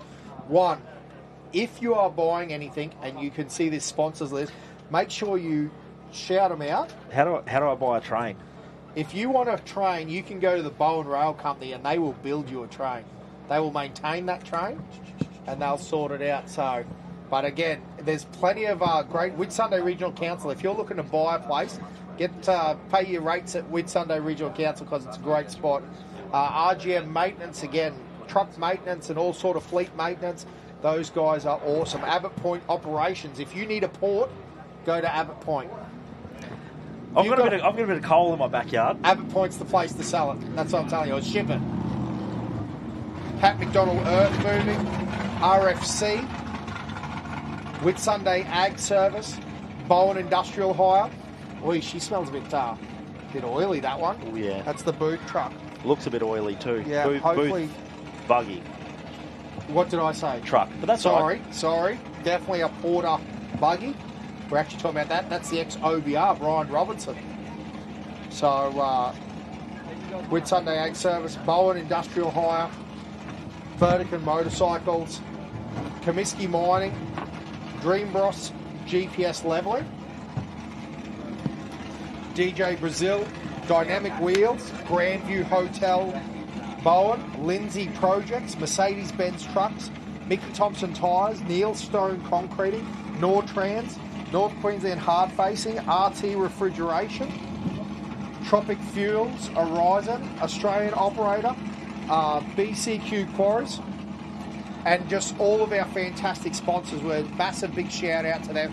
Again, make sure that you go and if you need any of that gear, and make sure you tell them you're going and buying a bit of their product because of the Don River Dash. Absolutely. Now, we're going to take a little bit of a break. Our cars, or most of our cars, we're going to start to wrap it up. Boys need to get in, need to feed some cameramen, make sure they're all primed and ready to go for our bike section, which gets underway at 12:30. But what we're going to have now, drone operators. Yeah, drone operators, don't get off the live stream. Don't get off the live stream, because what we're going to have is a not live stream, but in cab of Kai Cavalieri's lap. So sit back, enjoy the footage, don't go anywhere, and we will see you back here soon. Back and racing, Don River Dash.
team, we're back, and it is motorbike time, ladies and gentlemen. Race day one for all the bikes, and it is going to get crazy out there. 280 odd motorbikes out there, Josh. It's going to be a battle, and there's going to be plenty of young, hungry riders looking to knock Liam Walsh off that podium position. He's coming off a little bit of an injury, although he said that he's holding together. So it's going to be very interesting. And one of the exciting things, joining us in commentary is going to be Ivan Long as well. He's going to do a bit of work at the start-finish line there. So going to be interesting to hear his perspective on it. Genuinely can't wait. Yeah, absolutely. Ivan, a hell man, podium finisher at Fink, has competed here at Don River, so understands the race really well. So he's going to be able to give us that good insight of what the motorbike boys are going through. I think he's been out, had a bit of a look at the track as well, so give us some insights into those track conditions, how it changes throughout the weekend. So excited to hear what Ivan has to say for the Bowen Rail Company Don River Dash here in 2024. The sixth running. Sixth running, so exciting times ahead. And pretty impressive. So Liam Walsh back-to-back, now looking to go for the three-peat. Yeah, I think those multiple repeats seem to run in the family, so we sort of got a bit of a king of the desert. Now we've got a bit of a king of the river as well. Yeah, very cool. So awesome. And we talk about that. One of the unique things about this race for, it is a vehicle and motorbikes, which when we've got four wheels and two together, it's always a good weekend of racing. Yeah, and one of the things that a lot of the car competitors, Kent brought it up, is he said, man, the way that track changed from the first lap to the last lap, going to be interesting to see. Like we said, these bike boys, they've been up here, they've been doing some pre-running, but now there's basically been 80 or 90 cars that have done 150 kilometres over this racetrack. So it's going to be like starting. They'll know where the track goes, but the way the track has changed is going to be. It goes up the river and then back down the river. This. Yes. Wowzers. Definitely plenty of that. And I suppose if you're just joining us, and one of the things, and you haven't had a lot to do with the Don River, one of the really cool things here is you literally come from the showgrounds, drop into the river down here near the ocean, you head 25 kilometres that way, and basically you have half the river to work your line out. And then, there's a safety line down the middle. They go all the way up there, ride all the way up there, turn around, and then race all the way back down. So multiple lines, and particularly for the bikes, that's got to be a game changer where you're not just stuck in someone's dust. You can have sneaky lines. Again, you talk about pre-running. We even saw, I'm very sure we saw Kent take some, sneaky lines out the back there that he knew about. And again, that's well within the rules here at this race. Yeah, it's a cool race. It's great that we, essentially a 30 metre to 50 metre wide racetrack most of the way. Obviously, there are some tighter sections where they will nose to tail in and stuff like that. But in and out of the river, even they do drop out and get on some hard packed dirt for a second there. Yeah, but we see from these awesome drone shots that we've had this weekend, and we're going to have the same things for the bikes this weekend. We've got drones going. Unfortunately, we haven't quite worked out how to get on person or in we've got to get Starlink. As soon as Elon makes Starlink, go on the Camelback, we'll be right. Yeah. But that's the reason, I must admit, ladies and gentlemen, we will not have any on-camera on bikes because that's just not a possibility with technology right at the moment, but it's coming. I'm sure it's coming. Absolutely. So now while we're talking about the bikes, we're going to throw over to the ceremonial start where we've got Toby Cooper and Ivan Long.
to the start grid here at the 2024 Don River Dash, brought to you by Bowen Rail Company. I'm joined by Bike Royalty here. Ivan Long, welcome, mate.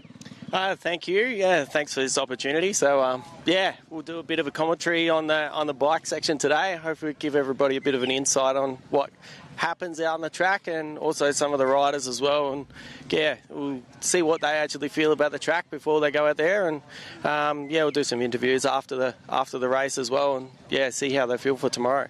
We've seen the cars take off. The defending champion here at the Don River, Liam Walsh, the Northern Territorian, going to lead us off. What do you expect for him this year? Yeah, Liam's no slouch. He's quite young. He's coming back from a hand injury that he got at Fink this year. He's hopefully he's fit. He's obviously carrying the number 1 plate, so it's going to be very interesting to see what happens. He's got a pretty heavy field behind him. Brodie Waters will definitely come through.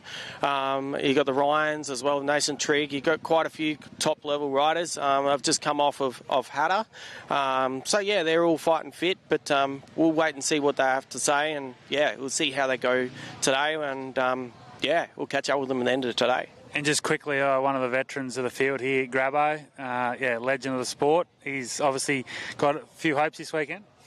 I think Grabbo's got his hands cut out for him. He's definitely no slouch. So especially running with his trail business. So he's going pretty quick still. So I think he's about 38 years old. So look out for bike number 138. So he's going to be right up there. So we'll see what he's got on his plate.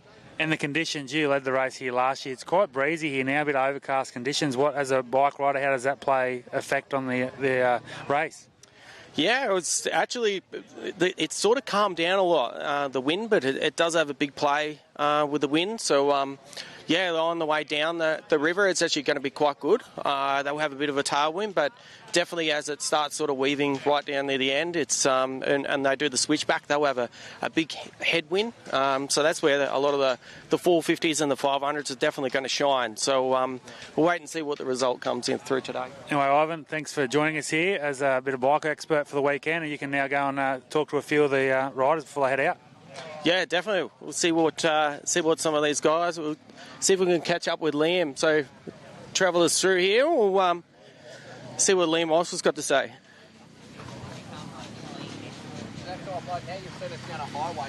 Liam, a big number 1 plate this year. How do you feel about it? And how's the injury coming through from Fink? Obviously, you had a half decent road this year, but. Just come off an injury. How's your fitness and all that ready for Don? Luckily it's only a slight little fracture, so I was able to come off that pretty good. I've been doing a bit of riding to get ready for this, but we'll just see how the day pans out. How's the big 500 up there? She's feeling nice and comfortable and all that? Yeah, it's awesome. The KTM 500 hasn't missed a beat the last couple of years, so hoping this year it does the same and we can maintain the number 1. Perfect. Good luck. Thanks, well mate. done. Nathan Trigg. G'day. Now you're a bit of a one of those guys that sneaks up on everyone. So carrying the number 3 this year, how do you feel? You come off of Hatter this year as well. Had a good result. How's the fitness and how's the bike feeling? Yeah, I'm super happy with the bike this year. Actually, feels like we've got a little bit more power. So hopefully it'll help me in the sand here and a bit more top speed. So. Yeah, we just got to hang in there for the first day, I reckon, play it a bit smart, and then second day, hopefully turn it on. What's your expectations for today's result, are you thinking? Yeah, it'd be good if I could just sort of stay where I am, if not better. But, I'll probably just stay where I am, I reckon, and then tomorrow, turn it on and get a bit higher. What about track conditions-wise? What do you think of the track? And then you had a bit of a chance to go for a ride during the week, so what's your take on that? Yeah, it's been different because it was flat all week, and then looking at the live stream and stuff, looks like the cars made it a little rough, so I was excited for that. I think the Sherco will handle that stuff pretty well, so it'll make it a bit more fun, I reckon, than just flat ground, so yeah. Oh, good luck in the race, and we'll catch up with you at the end of there. Awesome, thanks. We'll see if we can find Ben Grabham. Here he's out the front here. Sorry to cut you short there, Ben, but Being the old guy in the field, how are you feeling? He's starting up on the front row there. You've got a lot of attention going on with your schools and as well as the trail bike riding. How do you feel being up the front there with all the youngsters? No, I don't feel old just yet, but no, we're going good and busy program this week. Got 13 boys on my bike, so I think there's some fast lads up here that'll probably be hunting me down, but we'll get out there and have a bit of fun. Track-wise, you've been up here for the last week. What's your sort of take on the track as well? Yeah, it's nice at the moment. It's like, I think, because it's been so dry up here, it's going to fluff out a bit like deserty conditions like I'm used to, so expecting the whoops not to be as big, but maybe a bit more messy and choppy, which I'm looking forward to. Oh, good luck in the race, and we'll see you at the finish there. How Mr. Armstead come from a long way as well. He's all the way from Alice Springs. What's your take on coming down to Don? Is it his second go this year? Actually, my third Don. So, yeah, we like coming down. We like to come over to Queensland and see what we can do over here, and put a good race together. So, how's your race prep going from Fink to Don River? Is it a bit of a change up with fitness program? Yeah, we enjoy it. It's something different for us. So, a bit of sand that's totally different to what we're used to. So, no, it's good. We'll just go out there and, like I said, we'll just do our own race and go from there. Have you had a chance to have a look at the track in the last week leading into it? We did 2 laps yesterday, Thursday, and then a lap yesterday. So, not a lot, but we'll go from there. Oh, good luck in the race, and we'll hopefully see you at the end there. Let's see if we can sneak up on Christian Stringer here.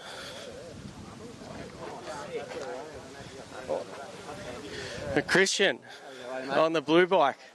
How you feel? It's an off-road rider, but when it comes to desert racing, it's a little bit different. How do you feel coming down here and have a go at the Don again? Yeah, no, it's definitely it's a good race. I've done it a couple of years now. The first year I had a bit of bad luck with the tyre, but last year was fun, and yeah, it's a good race here. Definitely a bit different to like doing Fink or even doing off-road racing that I've done, most of my life. So, but no, it's a really good fun event. Do you change a lot of your fitness program or anything like that coming into Don? And knowing it's only 3 laps, it's sort of like a super sprint sort of thing. Is anything you change in your program to sort of add a little bit of an extra advantage? I guess just more with my riding. I guess I just try and do a lot more faster stuff, and then a bit more in the sand just to, carry a bit of speed through those whoops. How do you reckon the track will fare up today? Well, I'm sure it should get pretty rough. I think the water sections have come through pretty deep already, so that'll be definitely a bit challenging on the first lap. What about the wind factor as well? They were getting a little bit more breeze today, so it looked like it was a little bit breezy there for the cars. What's your take on that? I think the wind will be good in as long as it's moderate, it's not too much. It'll kind of blow the dust away a little bit and help with that. But earlier in the week, it was hectic. It gave you a sore neck nearly because it was just pushing you one side the whole way up the river. But no, I think the wind should be good. A little bit's be good. I think the rain might be, if we get a bit of a shower over, that might hurt a little bit. Well, at least the sun's not quite out yet, but it's not going to be too hot, but hopefully it's going to be nice and cool. But good luck in the event, and no drama. We'll see you at the end there. Will do, mate. Thanks, mate. Let's see if we can chase up some of the motocross boys. Done it before? No, I haven't done it. It's my first time, so. Out, number 28. Yeah. How do you feel coming up Don River? Yeah, feeling pretty good. Done a bit of pre-running during the week. Obviously the track's going to be a lot different now once the buggies have gone through it. We'll just try and play it safe first lap, I reckon, and then just really get into it on the second, I think. Any preparation for the roost that you guys are about to cop? Yeah, well, I forgot the chest plate at home, so I've just put a bit of tape over, an extra shirt, and just try and avoid that and just pass people. Oh, good luck in the race, and we'll see you at the finish line there. Let's see if we can catch up with Brodie Waters. I think he's here somewhere. Yeah, exactly. I cut the sleeves off like We'll catch up with you, Brodie. riding red this year. Obviously a bit of a change up. Haven't had much luck on the previous couple of years. What's your sort of take on jumping to red and the result you're sort of thinking? I mean, you're starting off in row 2, so you're sort of against the game at the moment. But yeah, what's your take on that? Yeah, obviously I'm not happy where I've been seated. I haven't finished the last few years, but I've had good speed here and been one of the front runners while I've lasted. But we'll just see how it goes and put my head down and try to get this red thing up the front. What's your take on the track? Have you done much pre-riding and all that on the track in the last week? Yeah, I've done a fair few laps in the last week. The track's, at the minute, it's been a lot smoother than previous years. But obviously with the buggies going out there then, they would have chewed it up and put a few more square edges in there that we'll find on the first lap. What about suspension-wise? Have you had to change a lot from Hatter to Don River? I always come here and put pretty much my Fink setup back in and roll with that and just, try to hold it wedged and hang on to it. What are you sort of thinking overall today? Where's your game plan to try and get up? You're against a lot of roosts coming up in front of you there. Yeah, I definitely think my arms are going to end up quite bruised after today from the roost in my chest. But I just keep chipping away and see how high up we can get. Hopefully get up towards the front for tomorrow and try to lay down a couple of quick lap times today to give me a good seated position for tomorrow. You also notice you're on a 450 as well. There's quite a few 500s up the front there. So what's your sort of take on that as well? After riding both bikes in the last couple of years, I don't see the 450 as any disadvantage. So I think I've got every bit the same chance as these guys. Oh, well, good luck in the race, and hopefully we'll see you up there at the pointy end of the field by the end of today. Go that way.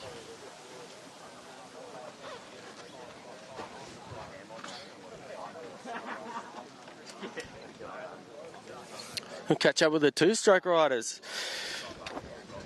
Madden, what do you reckon?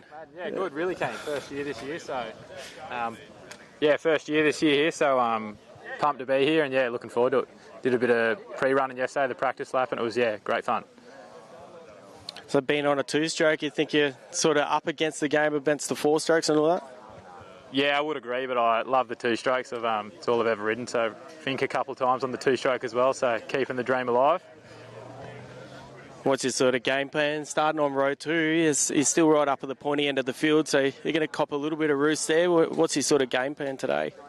Yeah, definitely cop a bit of roost. I just kind of thought I'm in the expert class. It's good to start on the second row, so I can latch onto one of these boys. I know I'm running a decent pace and know where I'll kind of land up is the plan, Oh, good luck, and hopefully we'll see you at the finish line today. No worries, thank you. We'll catch up with you as well.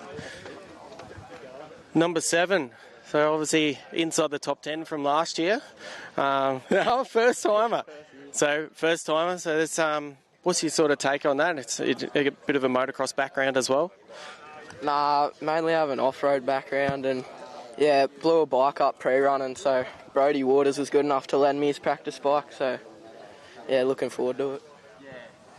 What's the nerves like when it's coming to a race like this, and you, especially starting up here with a lot of the big names? There's still a lot of big names up there, and got a really good piece of machinery under you. What do you take on that?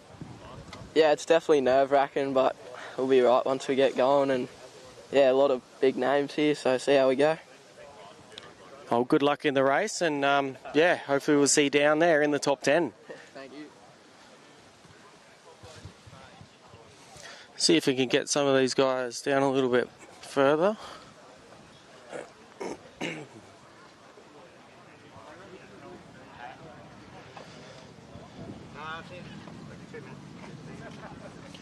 We'll go with McGrath. Nice shiny bike.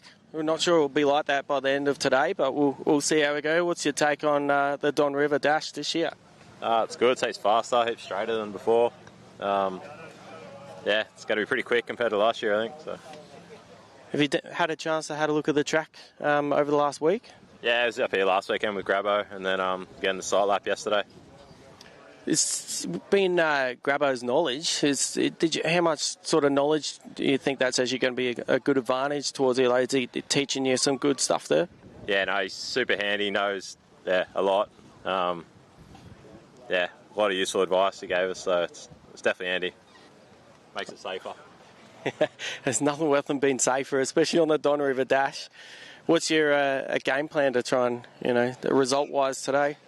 I'd like to get on the podium in class, so hope so. Hope so. Well, good luck today. Hopefully, you definitely get on the podium. There you go. There's quite a few riders here. There's 220 riders that are going to be starting here. So right in amongst actually all the tomatoes here, the tomato farms, especially out here in Bowen. So, and the sun's starting to come out. So hopefully this rain actually holds off. But it looks like it's going to be a hell of a rush with the bike guys. You've got quite a lot of riders here that are actually going to have a hell of a lot of time. So have a hell of a lot of fun. So Just winding up now.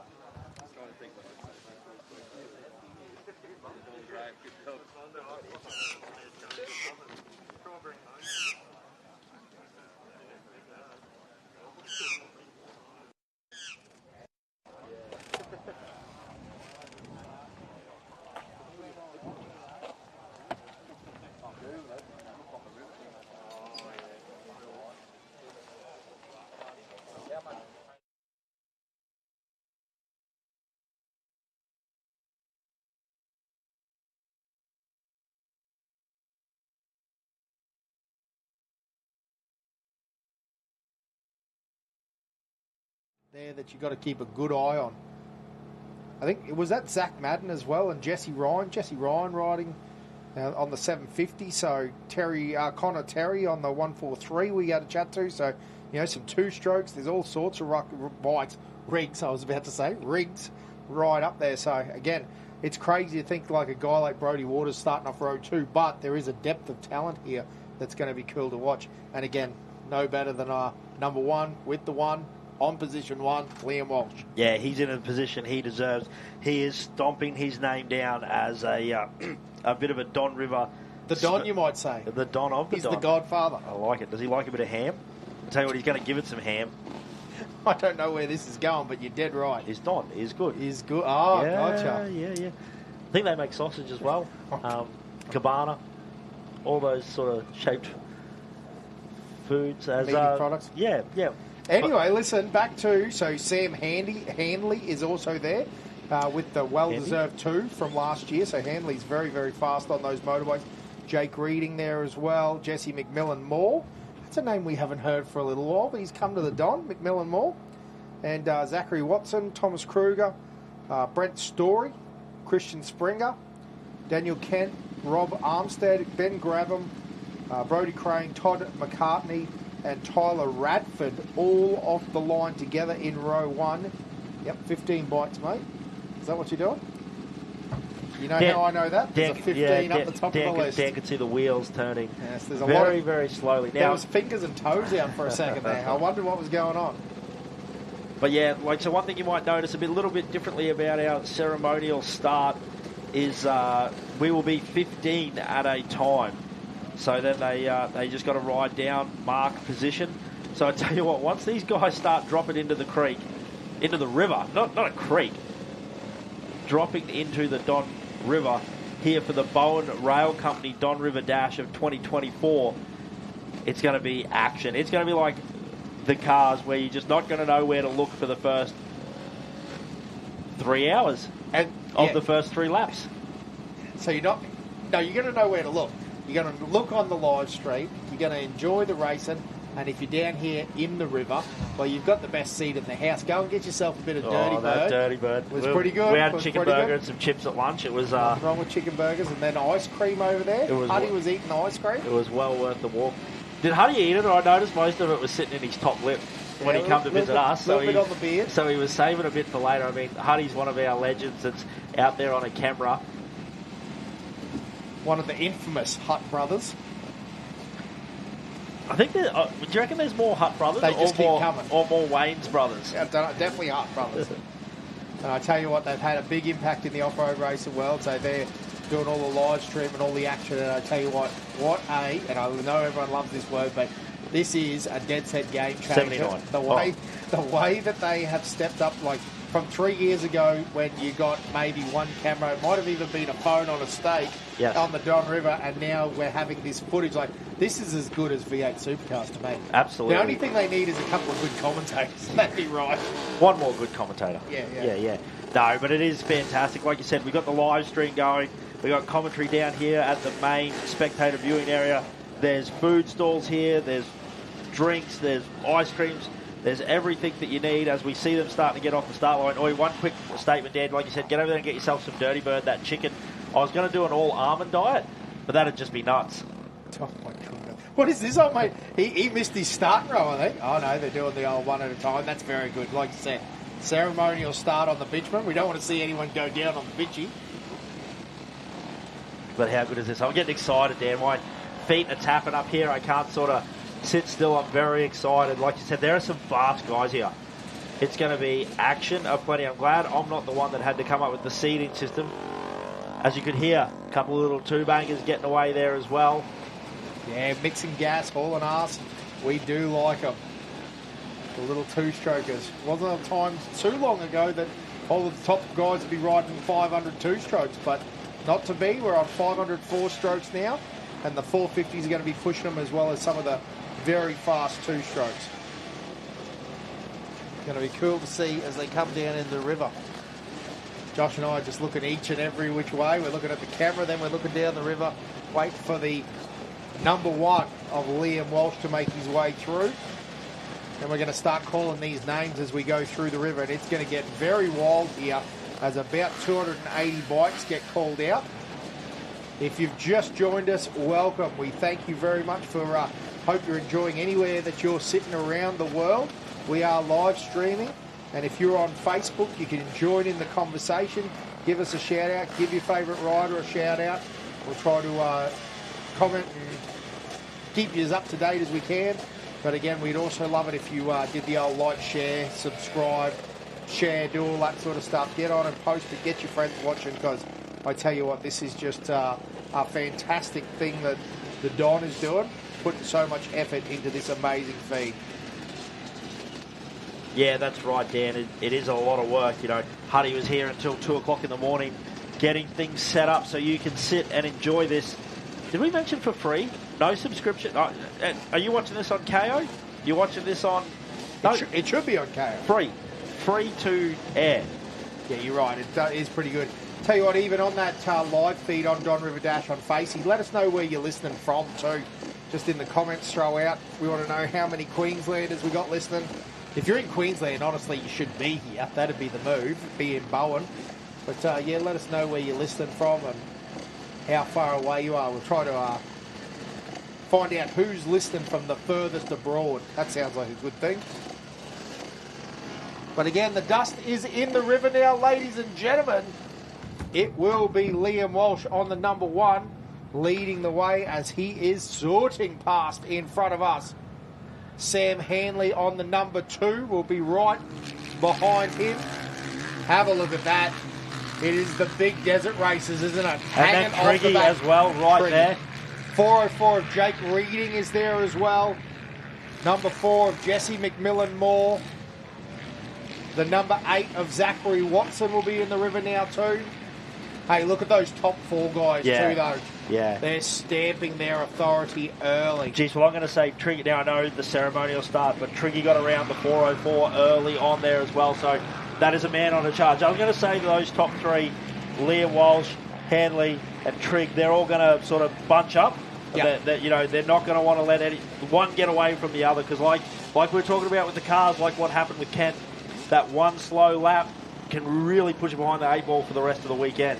Yeah, dead right, Josh. And like you said, Liam Walsh, I actually think he showed it last year. He pushed hard on those first couple of laps and, for want of a better word, broke the back of the race. Yes. And then he had a position where he could just dominate with the time.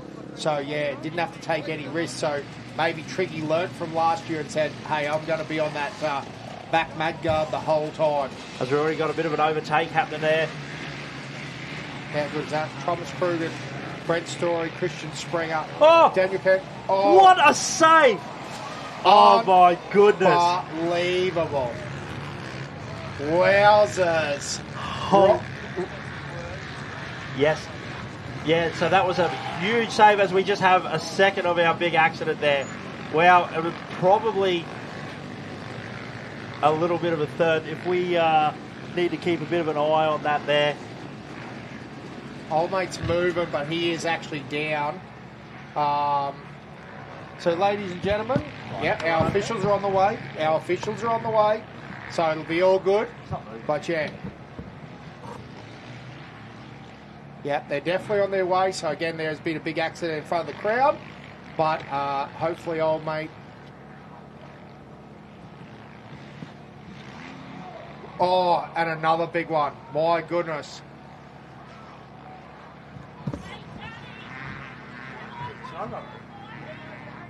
Yeah, we've got our officials on the way, guys. They are on their way. So, ladies and gentlemen, but there is some big bumps there. So, safety are on their way. And hopefully we get some flags here. Yeah, thank goodness, thank goodness. Because, yeah, we've had a couple of big accidents here. Flaggies are there, so it's all good.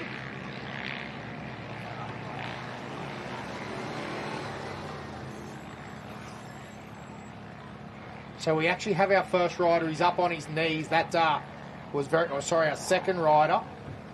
They're talking to the first rider. So again, we do have a flag on.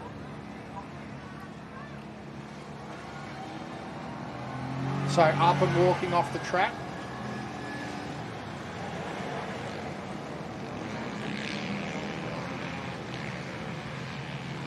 Wow, this is the hard bit about it, isn't it? Sorry, guys, if we went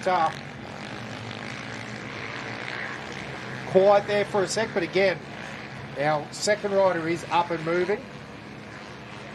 Our flaggies are in position and ambulances are over there to sort it out, so it's all good. Yep, and an excellent job by our marshals there. They've actually, parked their vehicle there to protect some of the riders that are down. Yeah.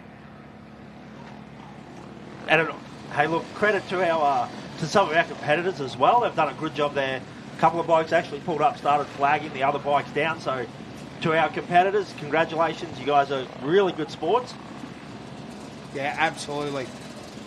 So again, plenty of our other riders off the line now. The 61 Dargell, we were talking about Terry, Brody Waters, all those guys off road 2. We're now down into road 5 or 6. I apologise, guys. It was very fast there for a bit.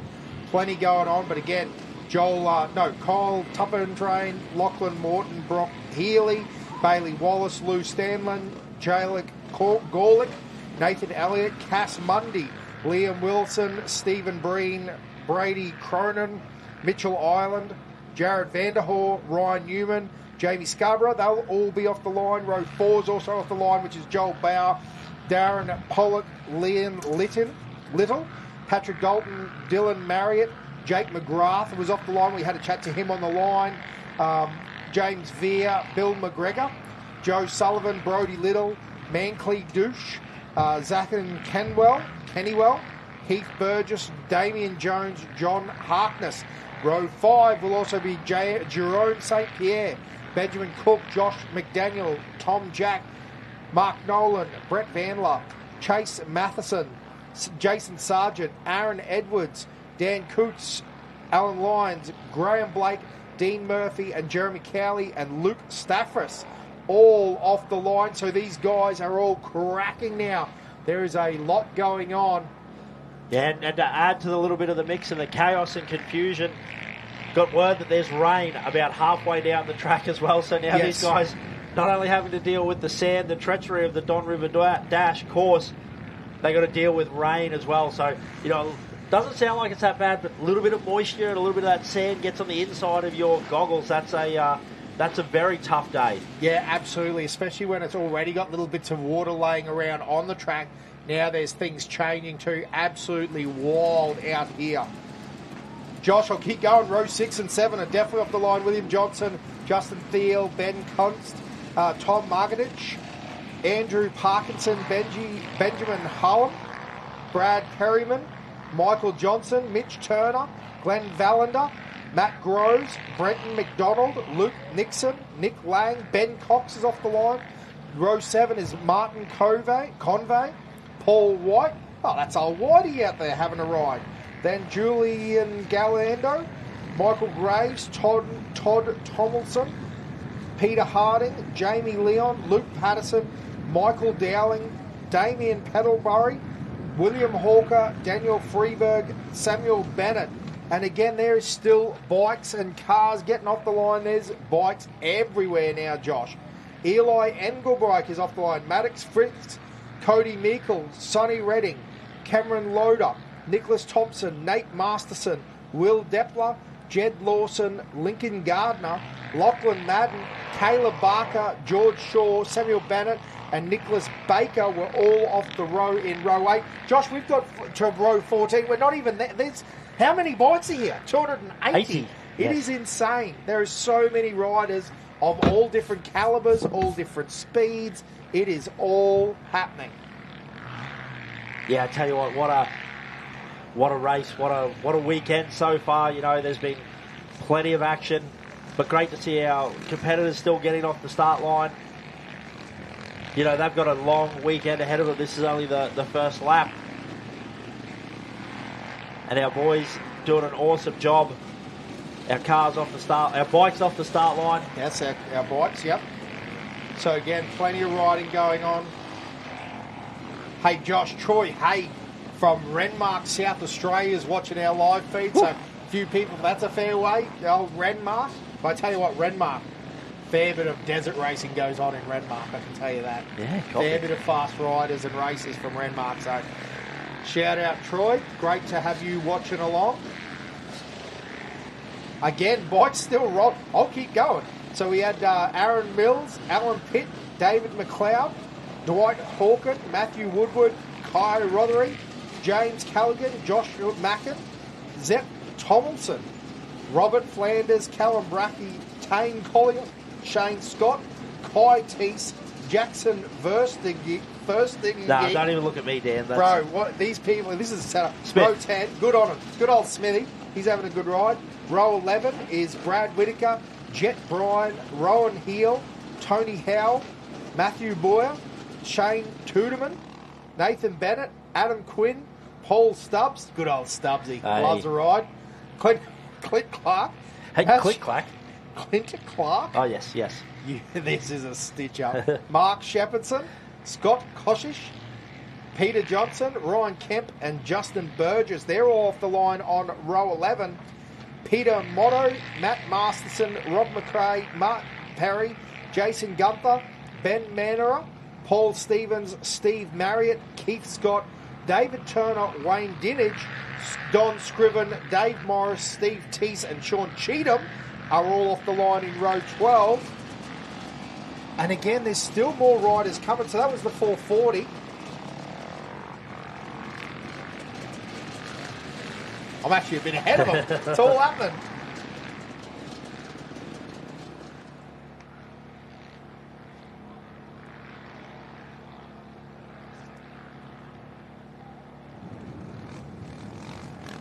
But again, there is action everywhere. We've got the drone shots. We've got the live cameras. We're looking up and down the river. The guys are down the far end as well, which is super cool. Again, great work from our marshals. They were over there as quick as possible. Ambo was over with them. So really, in a lot of ways, it couldn't have happened in a better position, could it, John? Yeah, absolutely. Right in front of the crowd. Everyone knew about it.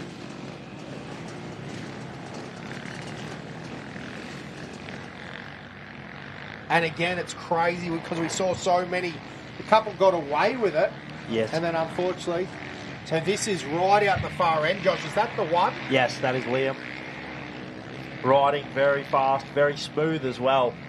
You see the way he's just got that bike leaned over, just hugging the inside line of that big, long, sweeping corner. I think that's not far from where we turn around.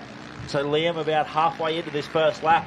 Be interesting to keep eye and see how they mark time compared to the cars. As Liam comes into the turnaround.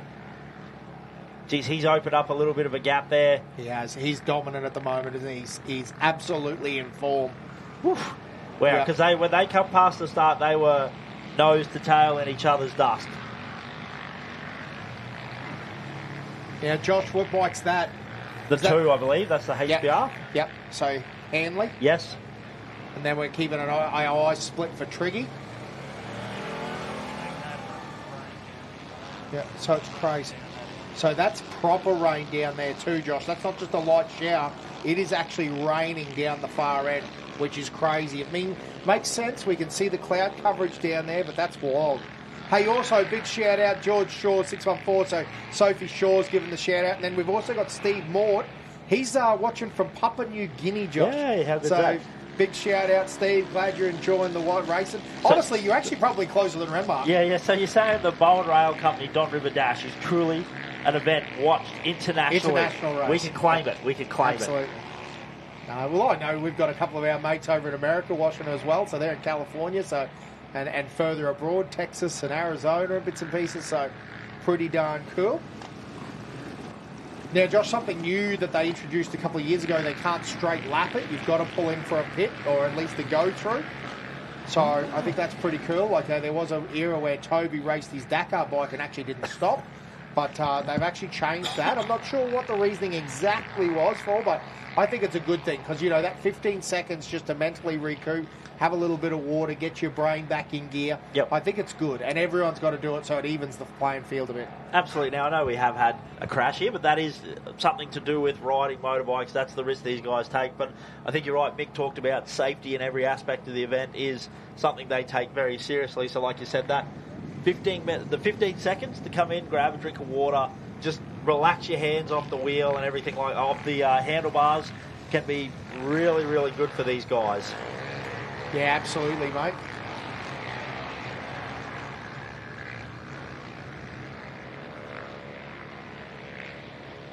So good action there.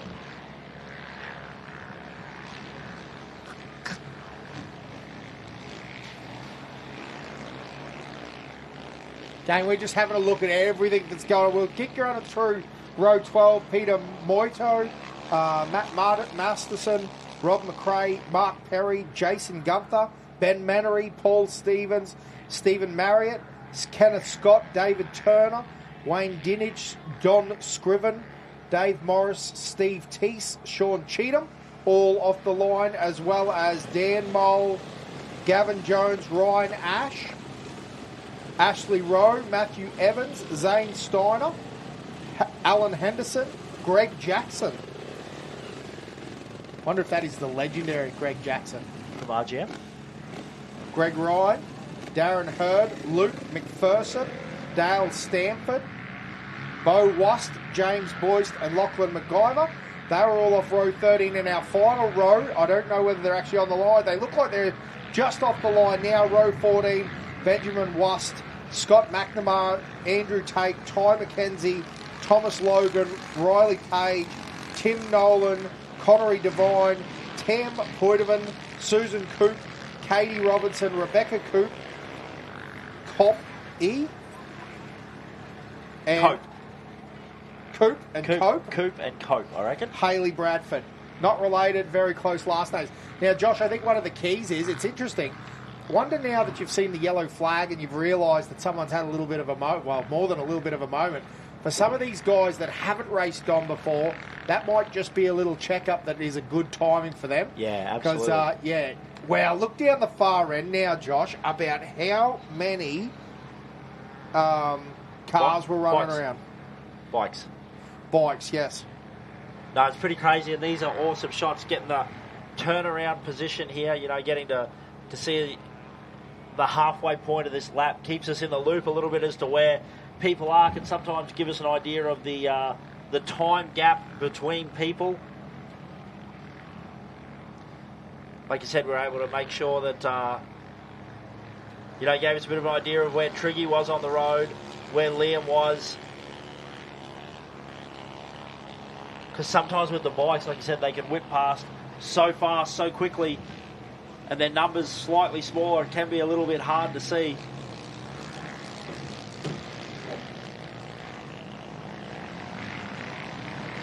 But geez, goes to show just how treacherous that little bit of track is over there.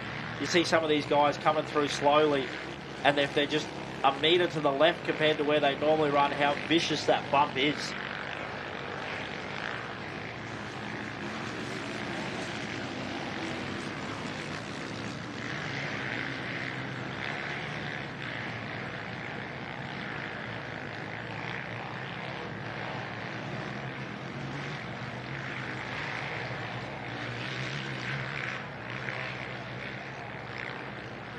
Yeah, that's crazy, isn't it, Josh? I was literally just watching what you're talking about. You are talking about like half a metre makes a huge difference. Yeah. It's crazy. The first guy came through that I just watched, no drums, whatever, and old mate was a little bit to the left, and it's totally different line. Totally different line. It's crazy. You know, and these riders have to, you know, particularly when we talk about our top guys, they've got to read this terrain at such speed, at such pace, you know, because these guys are wide open throttle on a 500cc motorbike. That it's insanity. Yeah, that's wild.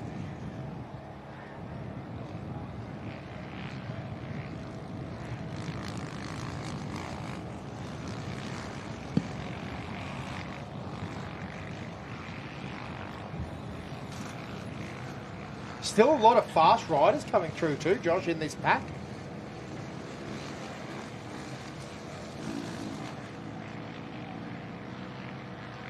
Yeah, that's the joy of the seating system. Sometimes if they've never been here before, you know, we might have a couple of fast guys that are a little bit down the pack compared to where they need to be or where their speed allows. But that is the good thing. They will reseed them on Sunday. So if you are faster and further up the pack, you will start more towards the front. Yes, absolutely, and that'll get you much more in a pack with riders at your own speed, won't it? Which makes a big difference. It's actually weird. I'm reminiscing about the old days, Josh, but Fink was a prime example. That wasn't you get seeded or you get in this weird qualifying thing where qualifying wasn't really like the race and people are passing you. Then on the way home, you almost didn't see anyone. It was almost eerie for 200 kilometres. Yes. Because you were riding with riders that were at the same pace, so... Yeah, you had some guys that were almost bits of flat track specialties. But I think they do a good job, Don River, of keeping records of the people that competed years earlier and where they finished up and you know, try and see people as best they can. But it is one of the good things that, like, you can see from this shot here just how wide the race course is. You know, the guys heading back towards the top of the screen, they have the option to be able to pick 2, 3, 4. I can see 5 different lines that are available there for those guys.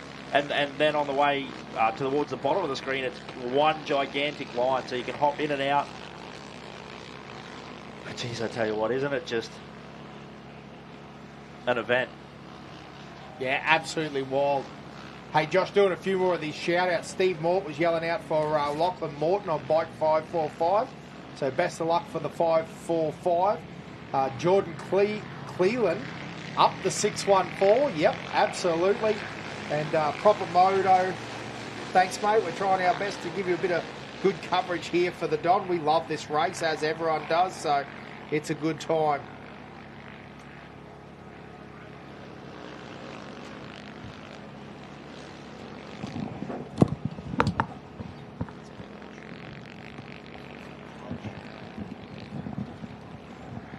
Yeah.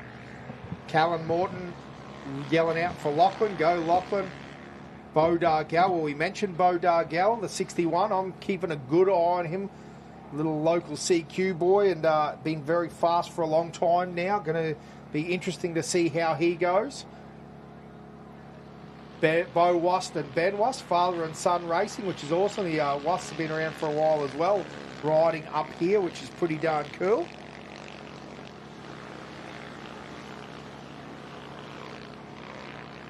Born and bred, the 545. I wonder why they're getting so many shout-outs, but yeah. The Morton entry, Lachlan Morton getting a big shout-out, the 545. And again, all the race bikes out and about, running down now.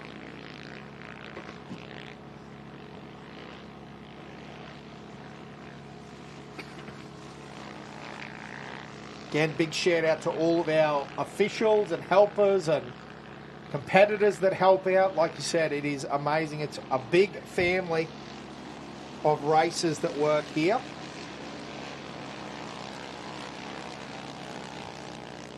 All love the racing and love the aspect of that. And again, big shout out to all the sponsors as well. The Bowen Rail Company being the major sponsor this year at the Don River Dash. They're doing the VIP area, running the buses in and out. You hear the interview where they said that the boys are trying to hit him up for a race car. I tell you what, we'll come and work for the Bowen Rail Company. Need a couple of dodgy lackeys. Yeah, we're good at this sort of stuff, so such a good time. Look, here's the number one of Liam Walsh coming in. Already prepping, taking the tag off. He looks fresh, Josh. He does. He looks good. It's kind of embarrassing for someone like myself that likes to ride a motorbike. Look There's at a that, just difference cool between car, riding. Steps off, gets a hydro gel. As we see the drone flying around overhead, keeping an eye on what's going on. Cool, calm and collected, but geez, this is good for Liam. You know, his team, he's looked over his shoulder, can't even see a compare, or will have seen the next bike come in. This looks like the number 2, Sam, as well. Now that's going to be... Sounded a little bit funny there. Maybe like an exhaust breaking off a little bit. Yeah, sounds like it might have blown a bit of baffling out or something along those lines. Now, one thing to note is that while they're fueling, safety is always important. So that's why you see the rider step off the bike. The motorbike is shut down. There's people there. They got fire extinguishers ready to go as well. So it's not just a all-in crazy hot pit. There are rules and regulations as to how they have to pit. You see a quick gel as well. Now, gee, these two boys, as we see Triggy pop into the shot as well, the number 3, the fastest farmer there ever was on a motorbike, because there's an onion farmer that would probably argue. Yes, absolutely. The number 3 here, which is a great position there. So Triggy rolling in now. Now, does his handlebar look a bit bent down there? Is that me just tripping? Hard to tell, because it looks like it's similar on both sides. The 682 in now.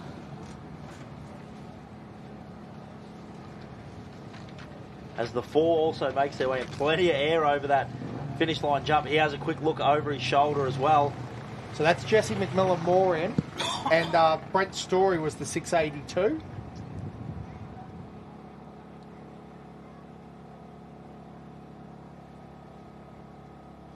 So a good run there. They'll be pretty happy with that.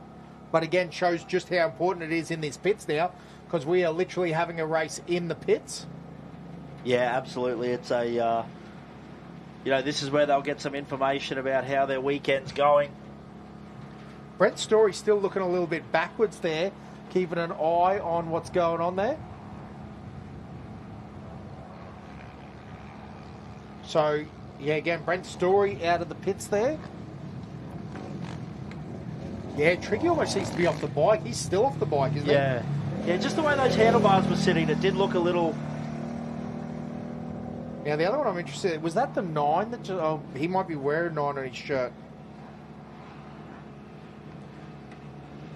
And this is the 25, so this is Brody Waters. Brody Waters.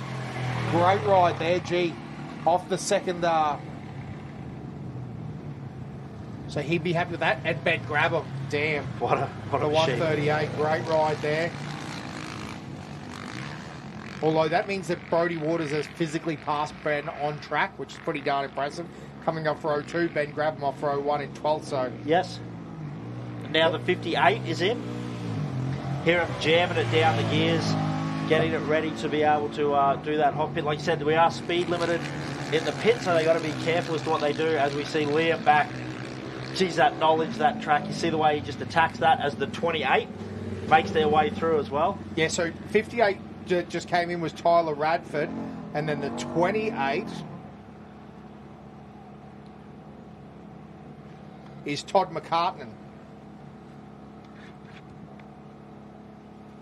Hey, Jake Cole is on the internet just shouting out the 398 of Reese Cole. He's on a YZ 250. Two-stroke? Yeah, I don't know, but he's on a little banger. Either way, a 250 4-stroke or a 250 2-stroke, that is a huge effort. As we see Sam head off the other way as well. Yeah, that big desert suspension, man, these guys have got it dialed in. 500 is now in, big KTM. That's Lachlan Terry. So a good ride there from Lachlan. Now this looks like the 79. 79 on the KTM is in as well. Yep, very good, Robert Armstead. So again, we're starting to get a bit of a shuffle between row 2 and row 1 now. Plenty of action happening in the pits. Crazy how fast that happened. Oh, right on our live stream too, we had the 991 stop for a bit there, but looks like they're going again, no dramas. So, all going really well. But man, there is racing happening everywhere here. Again, the pits are just going to be such an interesting package here this weekend. There's going to be a real importance on,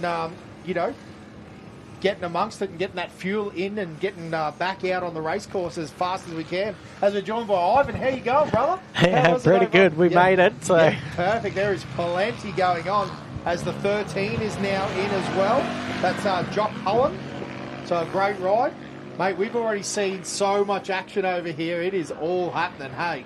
It definitely is one of those tracks that it brings the best and the worst out of a bit of everyone, especially when it comes to the pro guys. They want to do so well at this because it's just so recognised, this race. So, there's a lot of pressure on a lot of those front riders, and I've already seen there a couple of guys actually come through. I see Triggy's come through. He's made up a little bit of ground there, but and also Brodie Waters, he's definitely actually stepped up a little bit more. So, yeah, it's actually working in their favour in a way. Yeah, absolutely. That was that the 51 or the 61? 51, Dan. Yep, absolutely. Oh, Ben Verdenesi, and he's the 61. Yeah, of Bo Dargell. But yeah, mate, that's awesome. It's so good to see these guys having a good crack here. Even Ben Grabham was he's having a good crack as well. 22, Chad Reed's here. No, kidding, boys, kidding. And Bo Dargell's actually a motocross guy as well, so it's actually good to have some of these motocross guys to come out and have the experience with obviously going hard straight out of the gate. So it's a big advantage on this sort of track. But it's also a disadvantage. They're probably not used to the speed, so their arms are going to get pumped up really quick. I did see Grabo as I was coming in there. He's shaking both of his arms, so even the old dog gets a fair bit of arm pump there. So, yeah, it's good to see that they're really pushing hard on day one. Hey, now, mate, I noticed you mentioned, I was interested in your perspective on it with the seeding. It's interesting somehow, and I wouldn't like to be a seeder, I wouldn't like to be one of the officials, but it is hard sometimes to know the pace that someone's going to run versus someone else. Like Brodie Waters being on that row too does seem a little bit out of position, doesn't it? To be honest, Brodie's sort of DNF'd the last the 2 years, so he's sort of expected to be back a bit anyway. So it gives him a little bit more motivation to push through, and it's good for us to actually see what the good riders are. Like you do all the hard work and training, and the good guys will actually shine. So it would have been good to actually have the likes of Liam and do a reverse grid so that the top 15 or the top 10 actually start out there and actually see them work their way up through the field. So it gives everybody a bit of an insight of where the best riders are in the country and where their fitness levels at and also their technology as well. So especially with the KTM boys, they spend a lot of money on R&D. So and then Honda's actually putting in a fair bit of effort with Brodie Waters as well. You also see the number 7 bike out there as well. So Brodie Waters has lent out his bike as well to somebody else to make sure that he's first timer. But it's good to see. Yep, it is awesome to have Honda back in it, isn't it? And you were talking to one of the Yamaha boys too. It was actually the 22 that I made, wasn't it? It was because you talked to him on the line as well. Is that correct? Yeah, Christian Stringer. So I've raced with him with the Australian Off-Road Championships. He's done a little bit of motocross as well. So it's awesome to actually have a desert race where it's actually you can get that crossover between off-road, desert, motocross, supercross guys, and come out and actually have an experience of really high speeds as well as the real toughness of an event that you've got the buggies that are actually tearing up the track, as well as, now we've got the bikes, so the buggies have got to contest with all the drama we actually cause. So, yes. Oh, and it was interesting because the other thing that I was noted while you were talking over there that I think's fascinating and absolutely true, but sometimes hard for us to understand, is like this for you guys is a bit of a super stage motorbike wise. Really, it's quite a short race. You're only on the bike an hour and a half, and some of the AORC stuff and the longer events, you'll be doing like real hard enduro stuff for like a couple of hours, won't you? Yeah, 100%. We definitely we have to train pretty hard for that, but like especially for Fink, for instance, we're only on the bike for less than 2 hours. I mean, that's for the pointy end guys, and an hour and a half on this track here where you're actually fully wedged. It really actually, you don't think it's actually as hard as what it is, but the high speeds you get a lot of twitchiness on the bikes, and that's where the arm pump comes in big time. You got to really squeeze the bike with your legs and make sure that you're actually, keeping out of the roost as well. I mean, this is probably one of the worst roost places I've ever ridden, especially after day one last year when I was, up the pointy end of the field. But when you're coming through the pack, it's the roost, man, it literally blows your arms off the bars. Because we can see it right here. It's like that river grit sand, but there's rocks in it, isn't there? So, it's just spraying with those, 20-cent piece rocks almost constantly. Yeah, you definitely get 20-cent and even 50-cent pieces marked on your body. So, we do wear some underbody armour and an extra T-shirt to sort of prevent it, but it still comes through. After this weekend, your shoulders are pretty much black. Yep. No, amazing. It's always good to see the different setups and the way different people are riding. And again, when we first started coming to Don, because it's only 6 years old, Ivan, isn't that amazing that it's got almost that much heritage for such a short run event? But, it was, most of the guys were locals. They were fast locals, a couple of pros would turn up. But, now we're seeing the guys, and they've got the steg pegs, they've got the dampeners, everyone's really out here pre-running and doing that work. And I think this is one that people just want to win, don't they?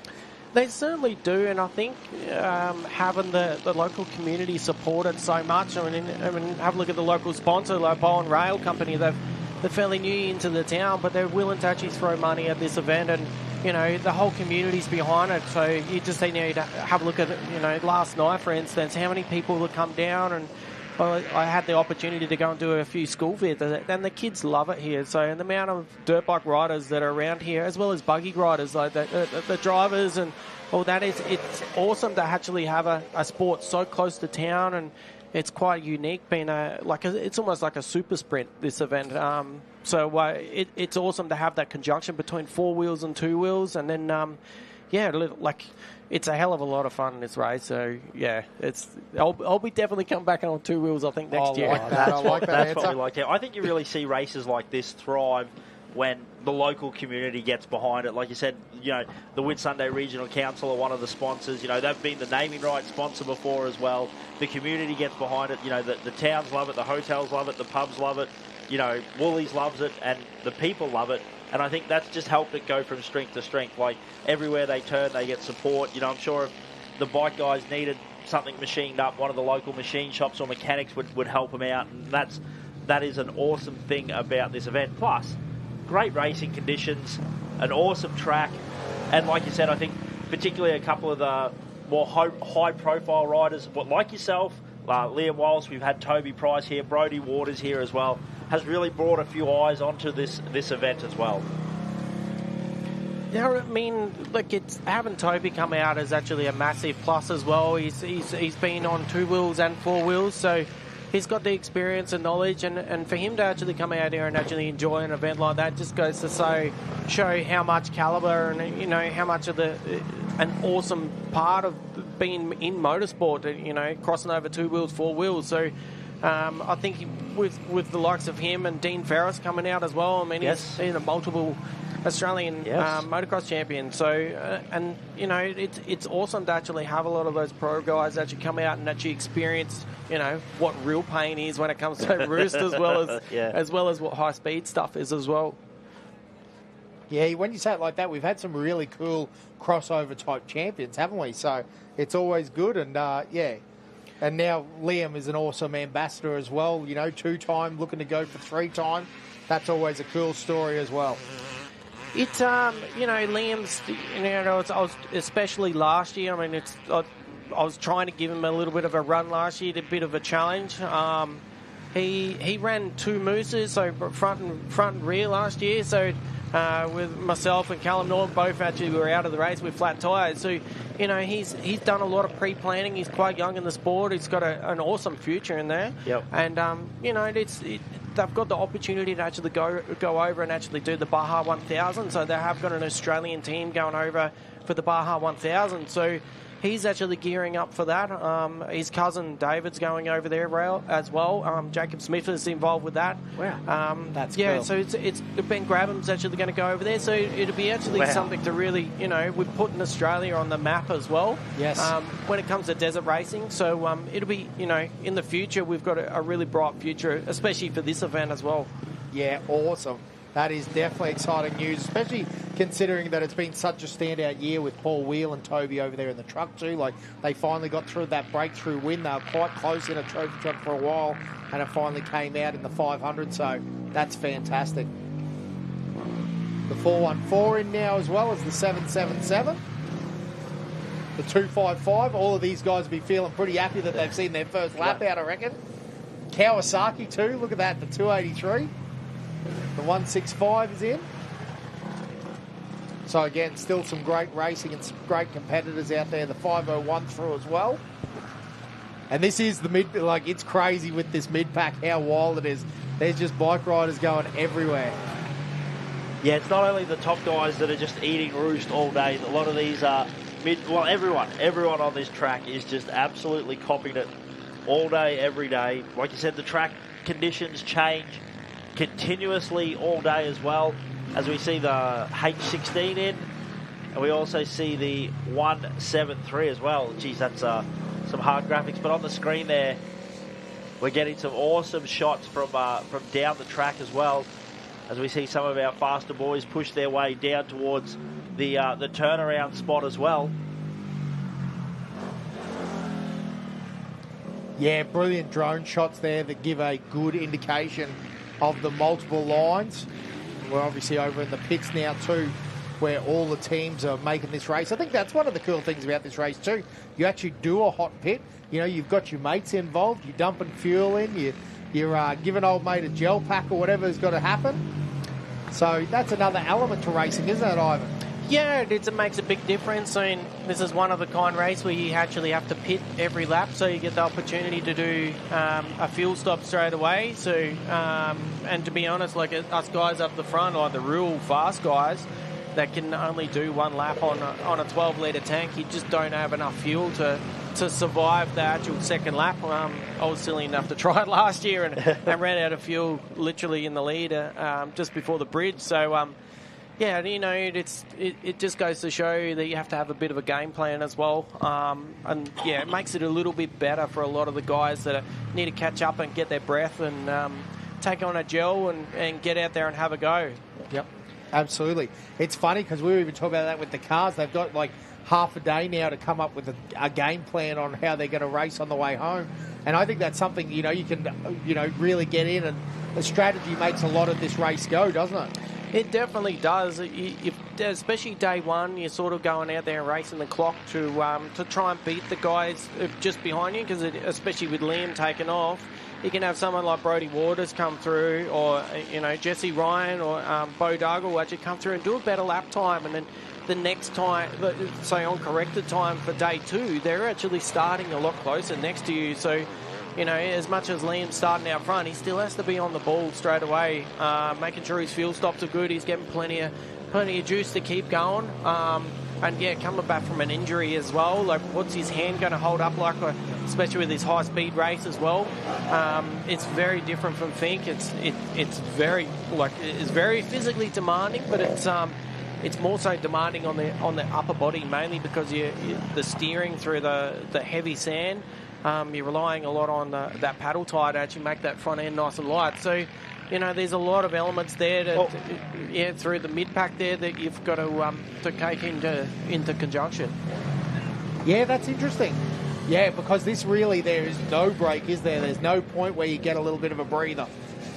It definitely isn't. And hey, I mean, you've only got an hour and a half, so you just get out there and have a go, and then, after the event, actually sit down, relax, and have a bit of a game plan for day 2. So do you try on day 1? Do you try and conserve some energy, or it is balls to the wall, go as hard as you can, and because you need to be? Hey, do you know who you're? Yeah, I'm sorry. My bad. Don't ask stupid questions, mate. I'll see myself out right now. But that is, isn't it? It's well, you were talking about it almost being like a super sprint, where you have to be committed from the moment you cross that timing tower to be able to make sure that you're in a good position for Sunday. Oh, it's 100%. Like it's very similar to the buggy guys. Like obviously they're doing a reverse grid. But yeah, I pretty much, personally, and I know Liam and Nathan Trigg and all those guys, have been giving it 110% to make sure that they're up the front. Oh, we got a guy there. There's nearly, I think he's going to have a heart attack after that one. Road crossing can be deadly. You just got to put your head down and absolutely send it, and make sure that you've got a good time. But you don't know what your time's going to be like until you come across the finish line. I mean, you could have somebody come through the field and all of a sudden they're right on you for day 2. Yeah, it's crazy, isn't it, to think that, you can think you've done really well and then all of a sudden you realise you didn't push hard enough, and the vice versa is, you don't want to push too hard and end up laying on the sand. Yeah, well, we talked about that road crossing, and you did hear Ivan when he was having that conversation go, because there was a bit of a moment that happened in front. We saw a couple of big moments there, and unfortunately a couple of big crashes as well. What's a bit of is there a technique after you have a moment like that? Like, do you have to just put it in the back of your mind and continue to ride? Do you take it, do you reevaluate for 5 minutes, try and get your breath in? Because obviously your heart rate would just spike from a moment like that. Like, is there and then obviously, you talk about you get the arm pump and everything like that. What's the secret after you've had a moment like that to try and get back on track and back into the race? Well, definitely first off, you got to close the bum cheeks there for a bit, straight up. But most of the time, especially the experience with the square edges and that's a pretty nasty square edge over there. Yep. Is trying to loft that front wheel over it and get the back wheel to really cop it, and just make sure you're leaning off the back of the bike. But especially hitting those square edges, your arms pump up really quick, and obviously your heart rate goes through the roof. So you got to sort of take quite a few deep breaths. I definitely take a couple of deep breaths. Especially with my heart monitor last year when hitting a few square edges, I actually didn't really take a breath for nearly a minute there. Wow. So just trying to regroup there. But you're pushing the limit, and everyone's out there having a hell of a time. So it makes all the difference. And when you're having a lot of fun, you're actually willing to regroup and keep going. There's one guy that's come off over there. He's feeling a bit sore, I think. Oh yes. It looks like they've got the ambos going over there to check him out. Yeah. Yep. It's a bit of a treacherous spot, that's for sure. Like we're saying, that road crossing is so treacherous. Like it seems like a metre to the left is a completely different line to over on the right. So he is up and moving. So that's not moving great, but he is up and moving. So that's a good sign. And once again, our recovery crew do an awesome job of sort of parking themselves in a position to protect the down rider. It really does go to show how treacherous this track can actually get, and this is only day 1. I mean, the cars are going to scallop out a lot of those road crossings for day 2, so especially to the riders, they've got to sort of adjust to that at the same go. And the insane part is sitting here, and it looks like it's flat. Like for us sitting here watching it, it looks like it's flat, but it's obviously anything but a flat bump there, as we see some of the boys getting a bit of a hydration, getting the goggles clean, sucking down a gel. That's the 484 machine. Yeah, nice quick little pit stop there. But yeah, it's definitely a treacherous race course, but as we can see on the live stream, up and moving. Jesus, we have a conglomerate of cars make their way, bikes make their way in. Yeah, absolutely. Yeah, the pits are very busy at the moment. Yeah, old mate was standing up over there. He did have a couple of minutes on the knees there, taking big breaths, but it's always a good sign when they're up and walking. I was worried about a leg there for a little bit, John, because that ground is very hard when you smack into it from over the bars. I think looking at the way he actually hit that, I reckon he got his chest that hit the bar pad, so it would have blown the wind out of him. So it'll take him a good 5 minutes to get his wind back, I reckon. Yeah. He's probably re-evaluating a few life choices over there. Hey, we all think of that when we come to Don River. Yeah, come to Don River, it'll be fun. Them silly commentators talked about how good it was being able to drink rums by the beach. The 60 in through the pits as well now. Again, bikes everywhere. And a big shout out to all of you guys following along and chatting on the live feed. Melissa Burgess, shout out to Justin Burgess, Heath Burgess and Katie Robinson. First year not being there due to a formal, but they'll be back. So big shout out to you, Melissa Briggs. Always good to have you guys out. And yeah, Will Depler in the 414. Still plenty of fast riders out there. The 695, the 18. Big two-banger Honda. Yeah, that might be a beater, that one. Yeah. Oh, beater. Yes, it was, yes. Sorry, I just see red. I'm old. That's a Honda colour. 160, but you're right. Beater, two-stroke. Yeah, the arm pump is really coming in. Them out. Really, every rider that's coming in is really shaking their arms. It's the first time they've been game to let go of the handlebars. The 999. I must say that, Grabbo's, he's got a lot of history behind him with obviously Fink and doing all that. But him actually stepping up and taking on the role of actually this trail and track that he's actually started up. He's got a lot of riders out here that are, newbies and, just want to experience what it is, this actual race is. As you can see on the screen there, Grabbo's team's actually, helping out one of their guys there and just making sure they're fueled up, make sure they've got their juice on there. And, it looks like he's giving the nod there, get going there. So, here we go. Here comes Liam. So Liam Walsh has come in. Oh, good spot, yes. So that's his second lap underway. So that's always the hard part too with the pit stop as well. It's kind of hard to get a gauge of the time difference between the cars and the bikes as well. Yeah, Liam's getting some feeling that he's pretty much set to go. So off he goes, out he goes. He's sort of at his own sort of pace at the moment. That big 500 is definitely going to pull away from, especially out here. It's 500 territory, that's for sure. Yep.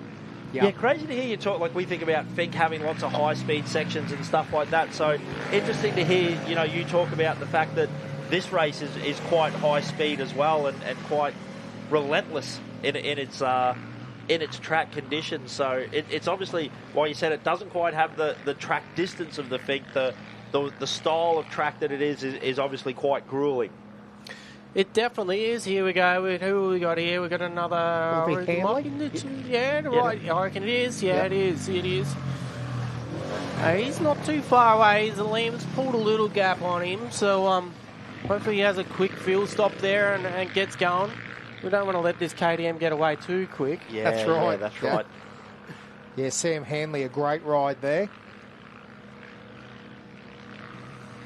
Yeah, it's definitely a race that's quite unique, this one, compared to Fink. I mean, Fink's it's a logistical nightmare when you're going down at camp overnight.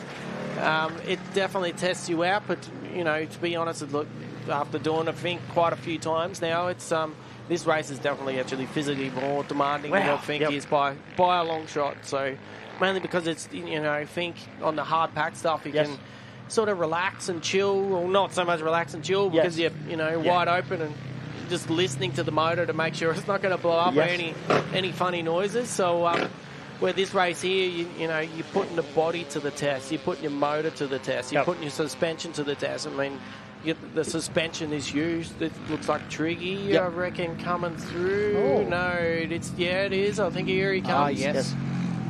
Yeah, the bright green. Yeah, he's got a good gap. He's between first, second, third. There's quite a couple of minute gap there. So they're sort of, I bet they'll be feeling that roost coming through this. The guys that are actually still on their first lap there. So 682 was in there as well, which is Brent's Story. Oh, yes. So his Story, I think, is actually a motocrosser. So, he's doing good. He's getting the competition there between, you know, second, third, fourth is actually really heating up. Yep, absolutely. Brilliant. Hey, what a recovery system. Yeah, pretty cool, hey? 677. Oh, that front wheel's not real happy, is it? She's got a little bit of a bend in her. Yeah, he's really hit that square edge pretty well straight on there. Yep.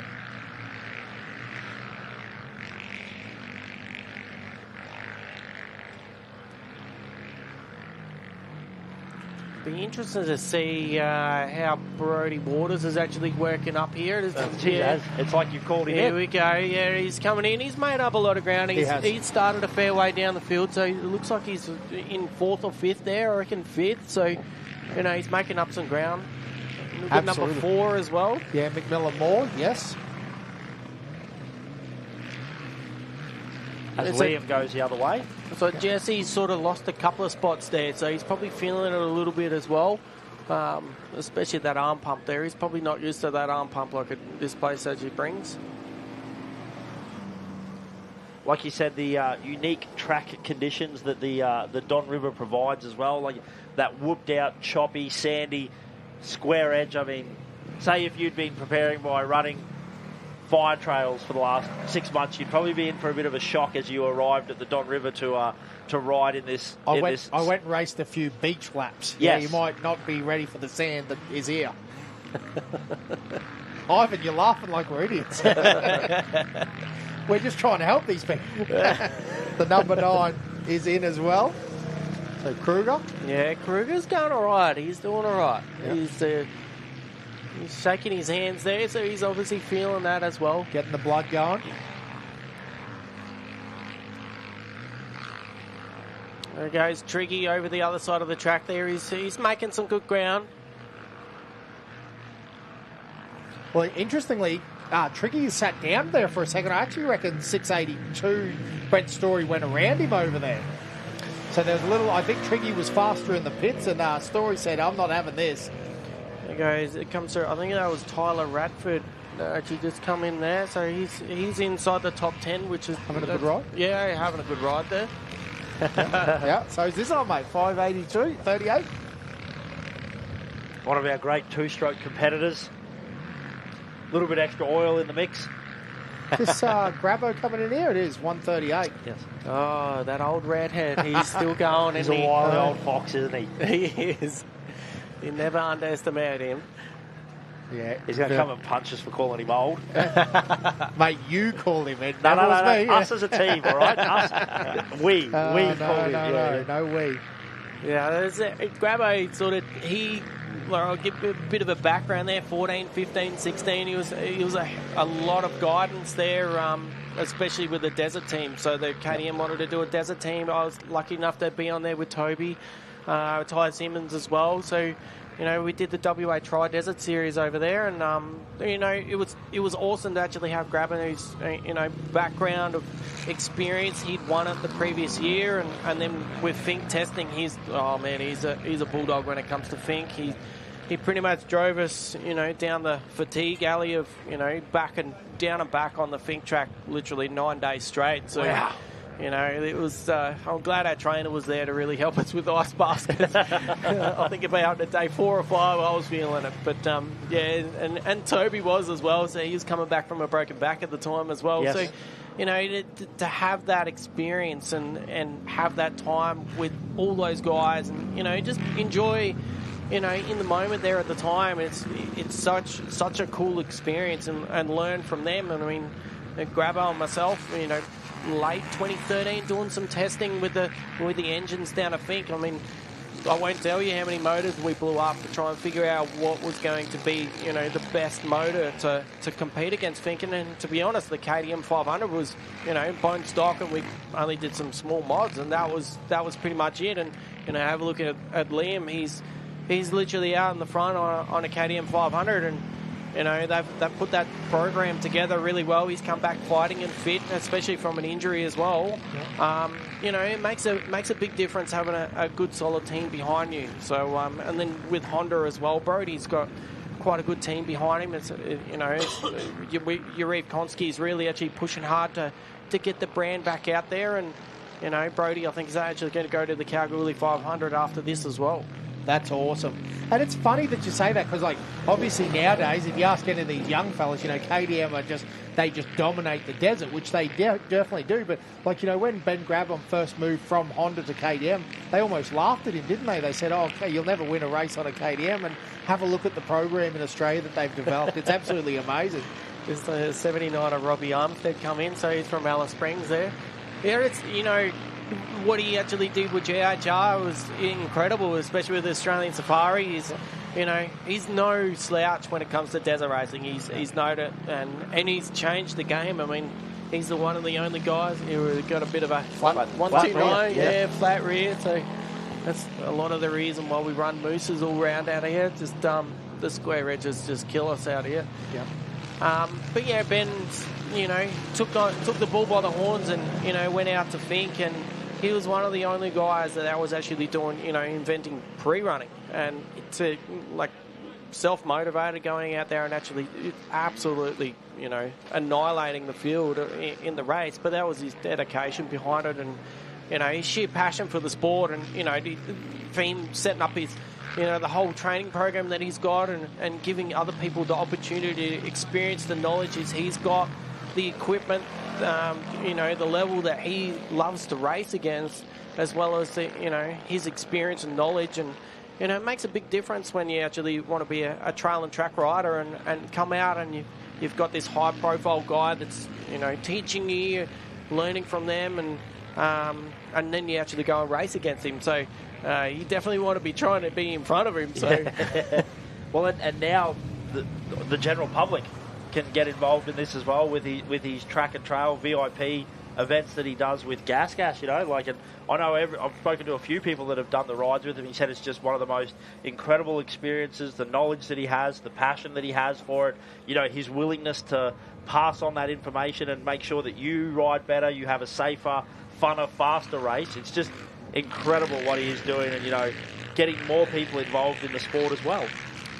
And that's what it's all about. I mean, you can be an average trail rider punter, and you can, literally lease a bike that's, top of its game. The suspension's going to be good, and if you're not happy with it, Ben's there to, guide you through to change it. You get that feel and comfortability so that it's like being on a factory team in a way. So especially in Australia, the likes of trying to be on a factory team and having that experience is very, very slim. Where in America you get that opportunity, you have to work a lot harder. There's a lot of riders that actually get that opportunity to to be on a factory team. But there's a guy that's he's hit that square edge again. Slowed right down. I think he's going to have a sore chest with that one. Yeah. There's another one of Grabbo's guys coming in. So Bo Dargell there, the 61.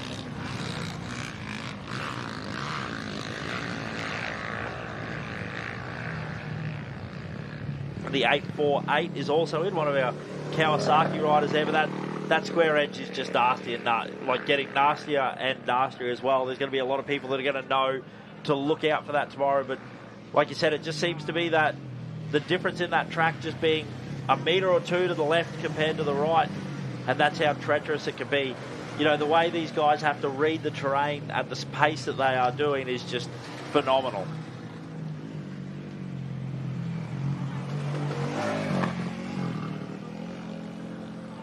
There's quite a lot of the row 2 and 3 riders that took off this morning coming through, so they're sort of, their fitness level is probably not quite there, but they're probably trying to actually be in the top 10 there. So there's Grabbo's guys are really running around there. They've got about 5 people come in at the same time. Yeah.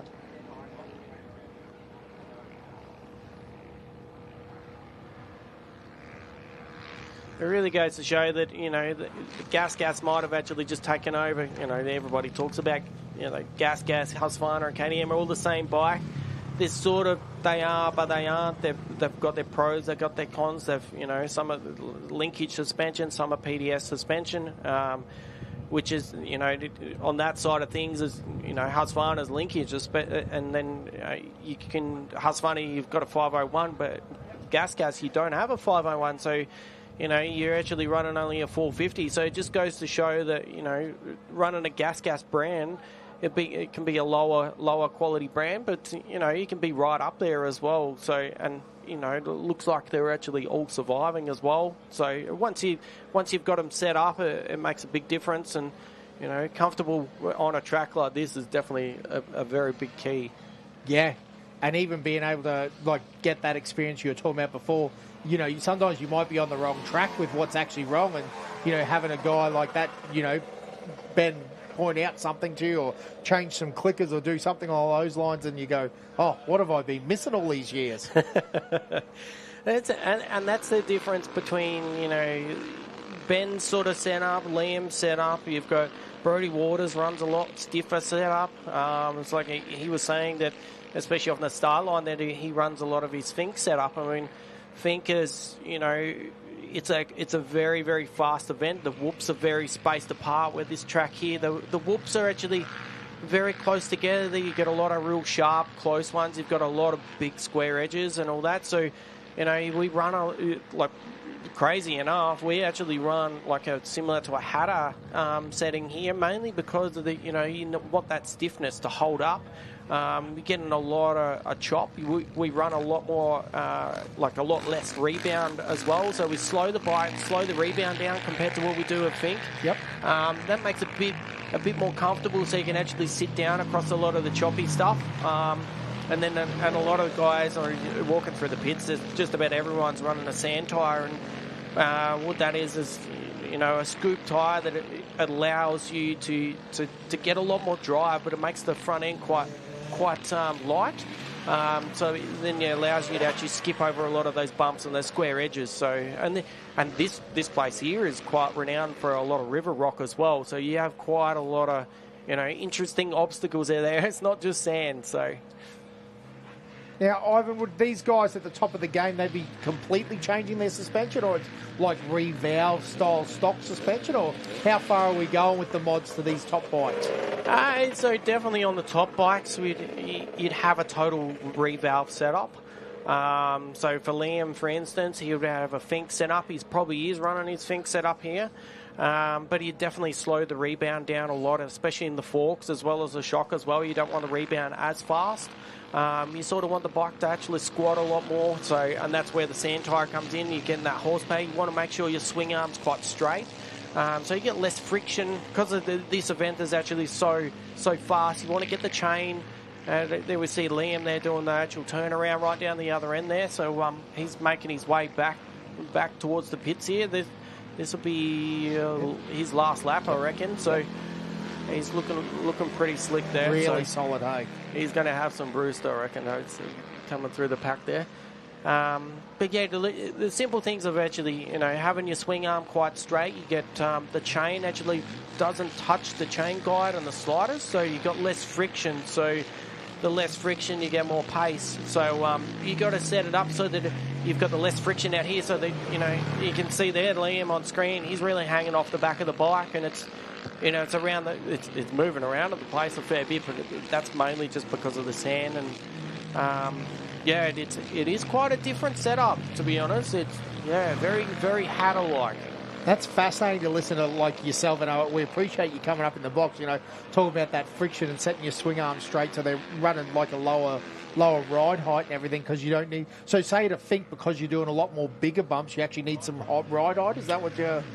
No, it's yes and no. Yeah, you want a lot more ride height, but you're between the whoops, because the whoops are so big out there and they get bigger as the race goes. You want your suspension to fully recover. Otherwise, you get to maybe 3 or 4 whoops in. The bike actually tends to squat in the back end, and when it actually starts to do that, it'll actually get to the stage where it'll bottom out, but then it unloads. And when it unloads, it throws all the weight on the front end, and that's when you get yourself into trouble. And it's rear kicker. Yeah, definitely over the bars. So, I have done that, especially up at Fink. I was getting frustrated with the suspension at the time. This was back in 2017, 2018, and I hit the whoops at 175 kilometres an hour, and I wheelied into him.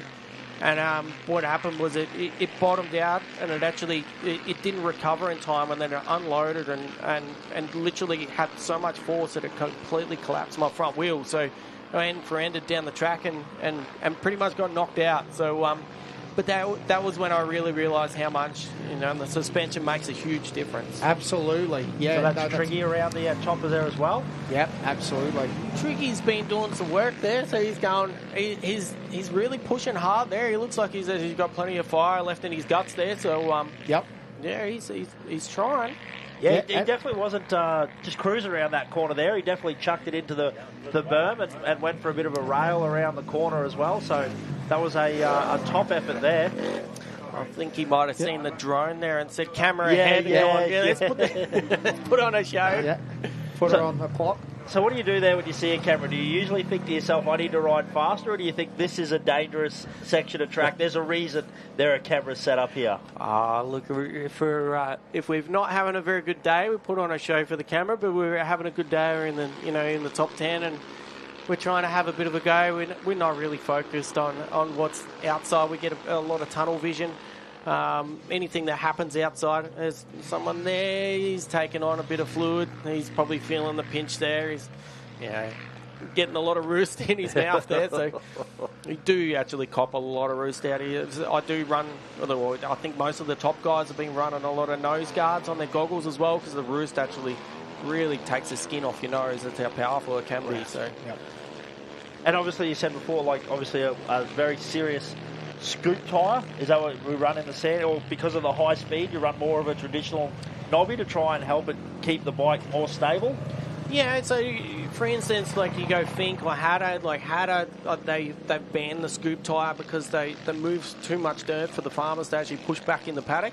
Wow. So with this race here, being in the riverbed, and you get this river to flood, 2, 3, 4 times a year. So it doesn't really matter about where the sands go. You've got 12 months to recover. So the sand tyre literally scoops it's got more forward momentum.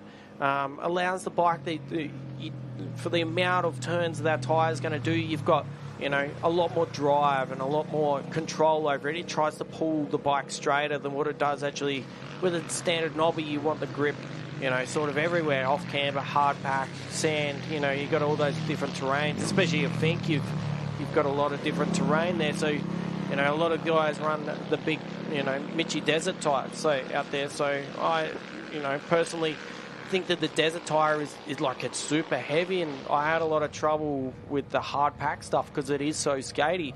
So I went back to a motocross tyre, and you can get one run out of it, and literally the knobs fly off. Where here you've got sand that's and you're going through puddles as well, so it keeps the temperature of the tyre right down, so you can actually get away with running a sand tyre. And then because they haven't banned them at this race as well, everybody's looking forward to round on a sand tyre. Yep, brilliant. That's crazy to think they've banned them because of the amount of sand that they do move, or dirt that they do move. But again, it also makes a lot of sense. Hatter, what an amazing race that is, Ivan. Well, it's probably an interesting perspective as well there, the amount of dirt that they move, because we quite often talk about how the cars will change the track for the bikes, but obviously with 280 sand tyres out here at the moment, the bikes are really going to change the track for the cars as well. It makes a big difference over an hour and a half as well. The cars will definitely notice it tomorrow morning, especially the front runners. They'll be going out there blind.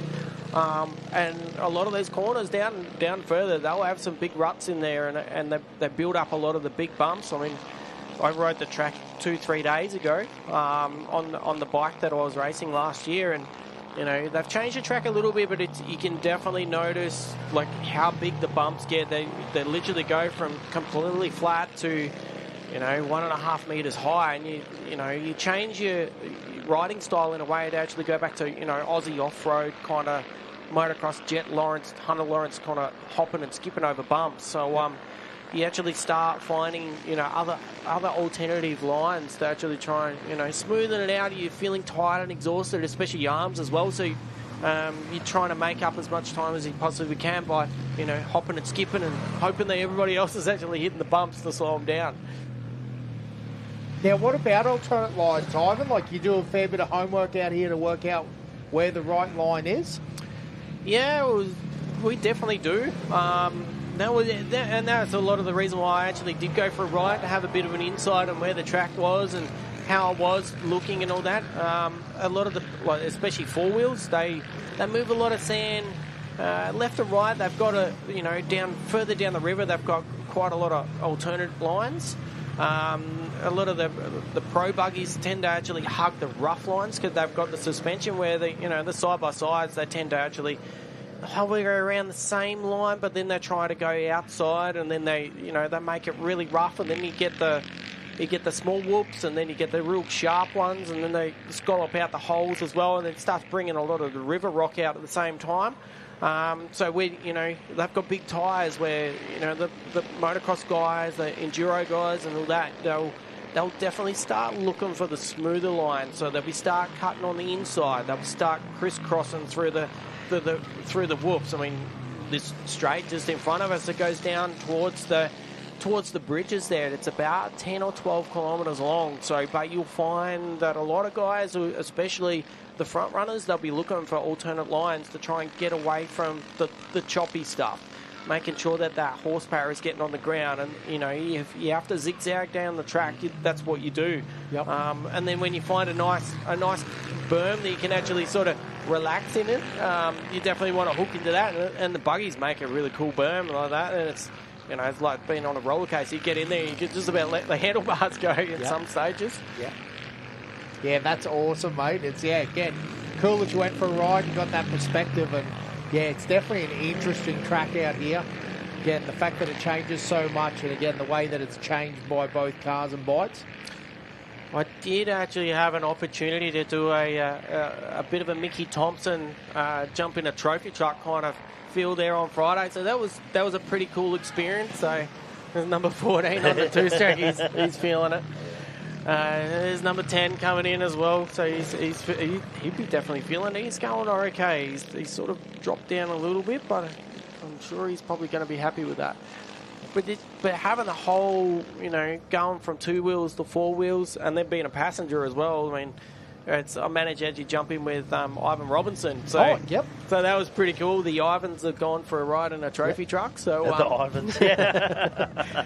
So, no, that was pretty awesome. And, massive thanks to him actually let me allow to actually jump in there. It was only a short sort of trip, but,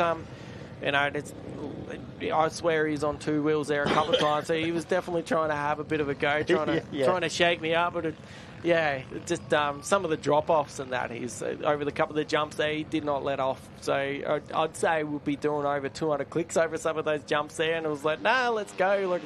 And just to get the whole experience, I was like, no, I'm just going to go free-handed, so no hands hanging onto the bars, just to make sure that he goes, okay, well, let's have a go. So awesome. Yeah, no, that's so cool. Ivan Robinson's been around for a good while too, can definitely steer that truck, so that's a good one to go for a ride in.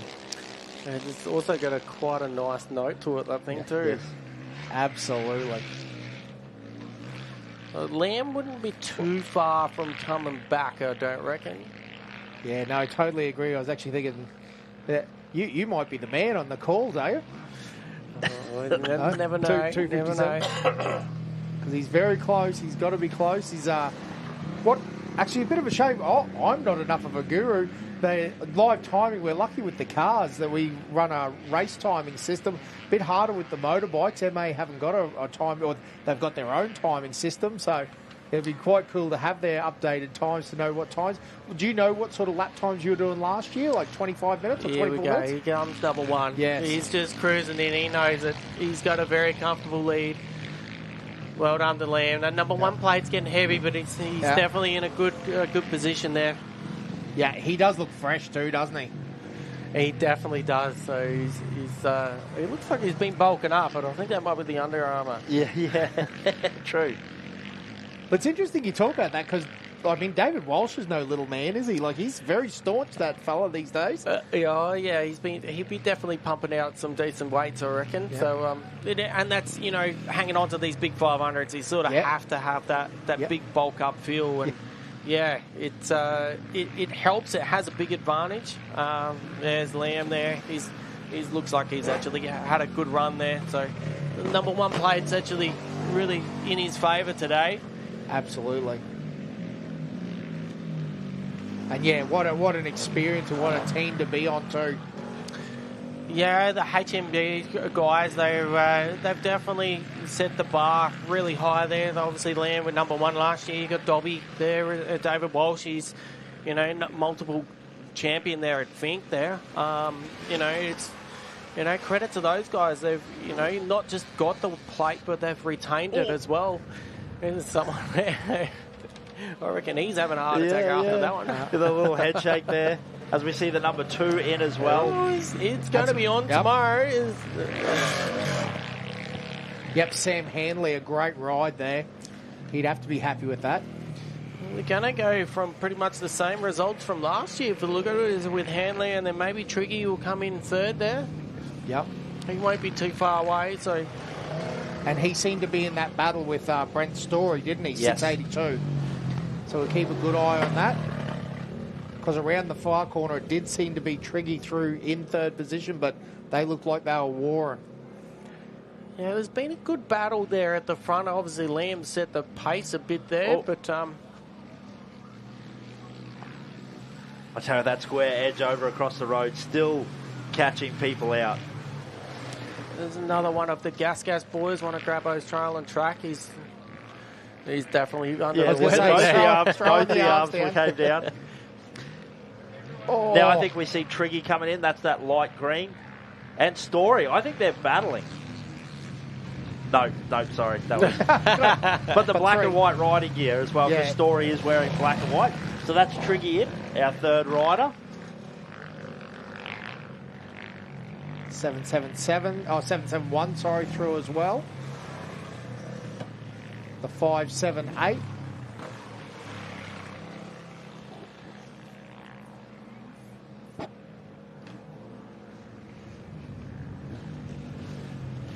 And 433.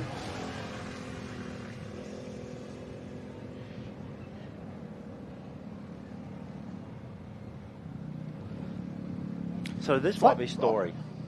Oh, it is too. Yeah, so it looks like... Yep. The Story's made up a bit of ground there. Yeah, no, it's a good ride there. Yeah, really good ride there. That's come in fourth there. Yep. So Yep. And considering he actually would have started out of... where did he start out at 8th in actual position? Time-wise, he might be pretty close. Oh, that Brody, looks wild, far doesn't it? out Yeah. of Brody there. Yeah. He's a bit wild. He's in fifth. He's good. Yep. He's in a good spot there. Yeah, and again, he came out of position 3 on row 2, so that's actually a great position for him. So he's got a bit of time there to make up tomorrow. It's probably it'll be 4 or 5 minutes, I reckon. So he's got a bit of work to do there. I mean that just goes to show the KTM 500 is in its class of its own, which makes it a little bit harder for the other brands to sort of catch up in a way, mainly because of the torque sort of, from a 500 you can get a lot more, and you get another 10 kilometres an hour down this track here. It makes a huge difference over an hour and a half. It just makes it a little bit... they're getting the grader out for that square edge, so it's going to be... I think a few guys will be happy about that. Yeah. They'll get the grader out tonight to level it out just in time for the cars to chop it up again. put a big hole in it again.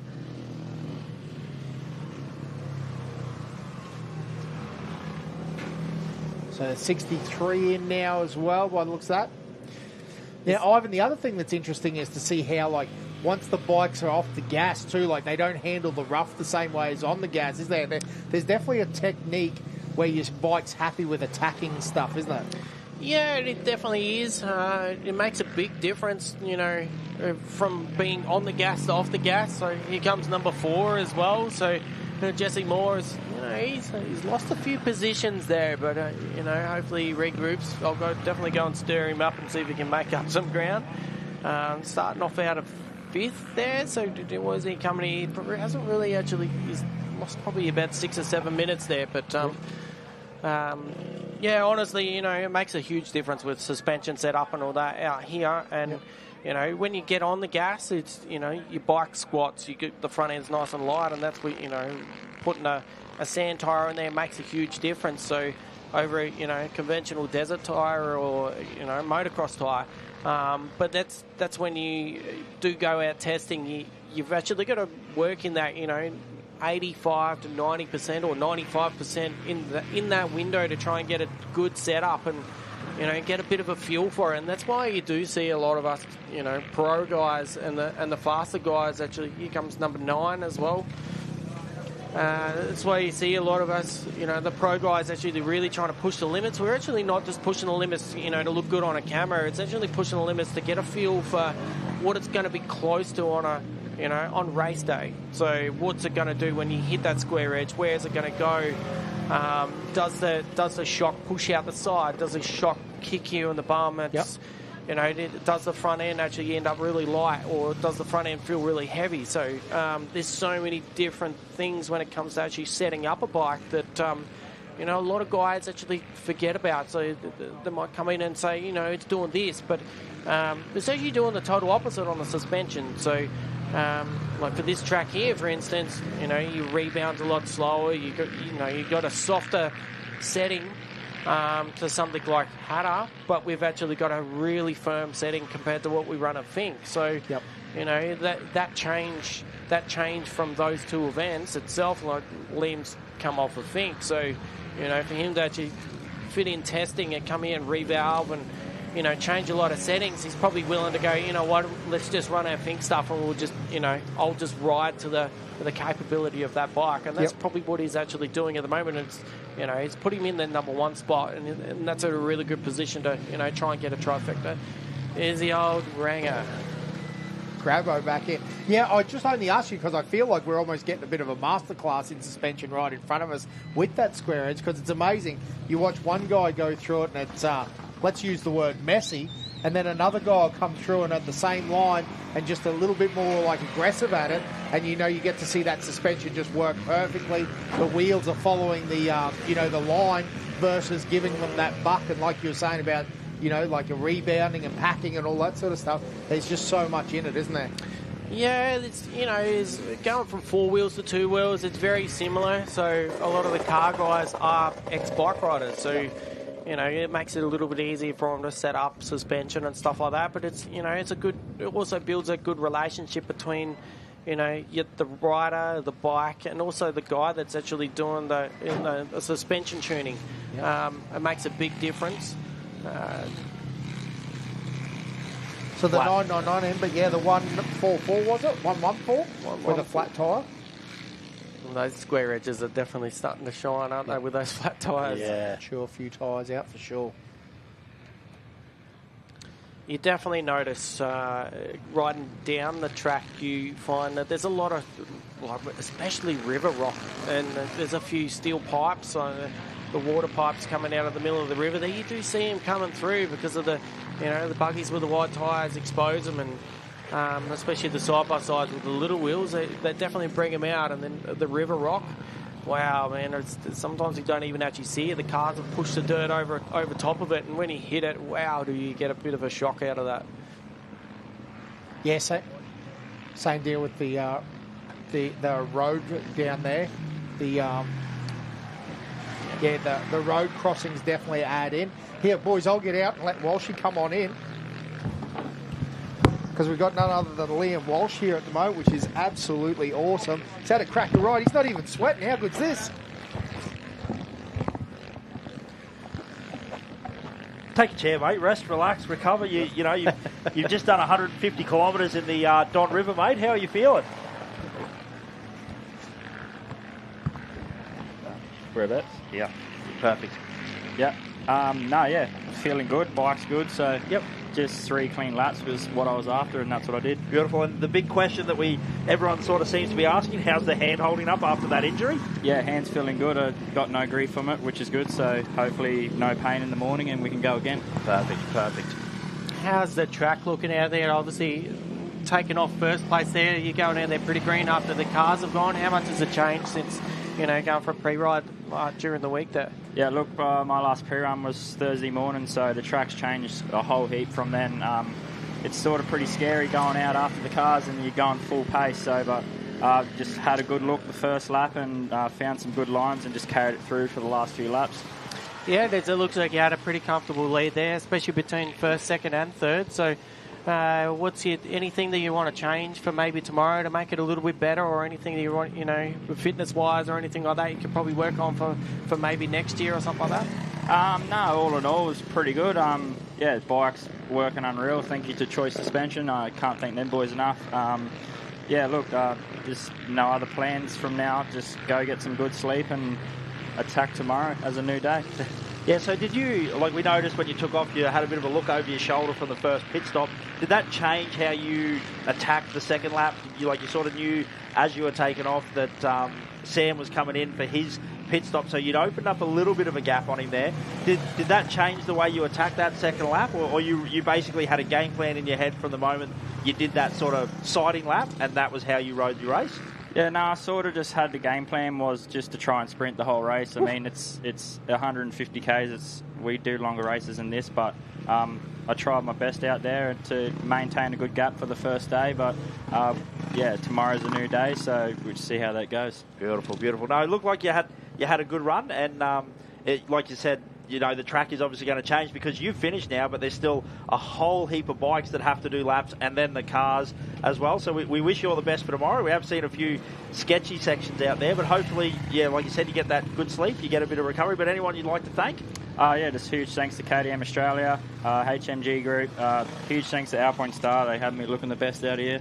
And just anybody else that helps me get here. Thank you. Very good. Well, glad to hear that the hands held up well, bike's held up well, the track is racing good, so looking forward to seeing what tomorrow has to bring. No worries, thank you. Well done. Good run. Yeah, congratulations, mate. Good run. Yeah, but that's awesome to hear that no issues with the hand or anything like that. Looks like Liam having a great race there, and he's holding up well, so really good news, because that has really been the main question all weekend, is how is the hand going to hold up. But that is good. Like you said, he got out that lead early on and was just able to sprint it. Now, isn't that incredible? Like you said, you talk about the fitness that these guys have, the commitment that these guys have. Yeah, just being able to attack a race course like the Don River Dash for 150 kilometres flat out.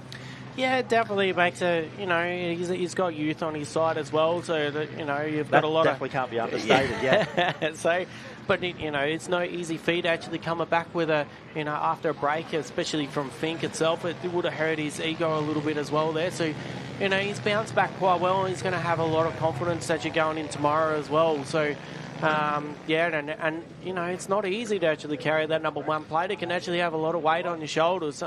He's actually doing really well, and looks like he's actually going to be pretty much a contender again for tomorrow for making it, a trifecta. Absolutely. I think you hit the nail on the head there when you said, that confidence being a big thing. Like when you're riding, these guys literally put their body on the line. Like what you said before about when they're out testing, it's not about, pics for the gram or looking good or doing anything like that. Like, it's there's no point testing if you're not testing that race pace. You need to know how the suspension's going to react, how the bike's going to react, and like you said, that confidence, that clear head, that calmness and everything like that these guys ride with is just such a credit to themselves. And it's good to see that he's got that number one plate. He's not letting it weigh heavy on him. Heavy is the crown.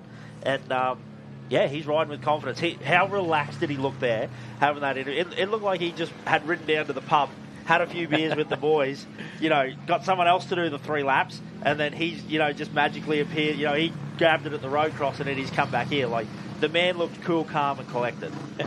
Absolutely. It probably goes, in saying that, he looks relaxed and whatnot. That's probably a big credit to his suspension setup and bike setup. So he's confident in the machine, and he touched there about actually finding some good lines. So he's actually finding them on the first lap to actually, if he's starting to feel a bit of a challenge, you can actually start switching it up, and you've got that in the back of your mind that who's coming. You don't know who's actually going to be there. But he would have been monitoring that lead. I'd imagine he would have pulled that gap on the first lap. I mean, definitely last year he was doing the same on that first lap. He gets away and then just manages it. So he's definitely managed that all the way to the finish there, which is awesome. So he's definitely going to be in a good spot for tomorrow. So it looks like we might have someone that's done a bit. I think they was just grabbing at the fuel cap there. So I think he's going to check whether he's run out of fuel or not. But that's the 440 machine as well there. So it looks like he might have succumbed to a bike issue there. But there must be something confident about, like you said, because I noticed the very first person he thanked there was his suspension tech. So there must be something confidence inspiring when you ride a bike and you come off that road section into the riverbed, and the very first square edge you hit, the bike takes it exactly how you want it to. It tracks straight and everything like that. It really sets you up for a good race.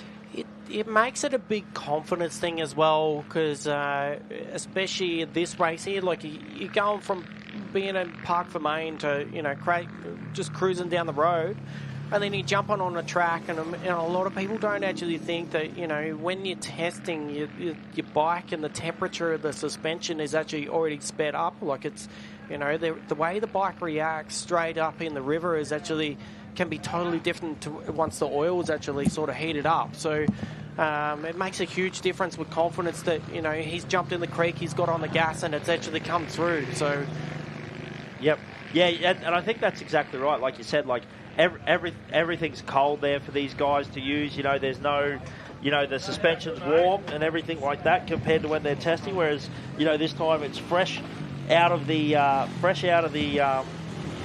start gate, nice and cold. The oil's not heated up. It's that bit thicker and everything like that. So, I'll just get you to jump in the middle, brother. Hey, mate. There you go, Sam. Just get you to jump in the middle there, bud. Yeah. In front of the camera. Yeah, definitely in the camera, especially coming home second there. Like, well done there. It's obviously you started up the front there. So, how the track, how the body feel, that day one's always one of those things that sets the benchmarks for day two. So how did you feel when, coming back into second? What's the confidence like? Yeah, no, it was good. I think it's just getting out there and obviously putting a solid first day in. I haven't really ridden much before this. I rode Hatter and rode once between because I've just got a 5-week-old baby. So holy moly. Coming in here, probably slept the best the last 2 nights because I've been away. But no, look, it was good. I just wanted to try and latch onto the back of Liam as much as I could. And look, his bike, he's very fast, and so is he. So it was sort of hard to hold on the back, but we just went as fast as we could. The track was definitely. It's a lot smoother than last year, but it's a bit challenging, and it rained a fair bit on the first lap and a half, so it was sort of just made it a bit hard seeing the track and picking the right line and everything.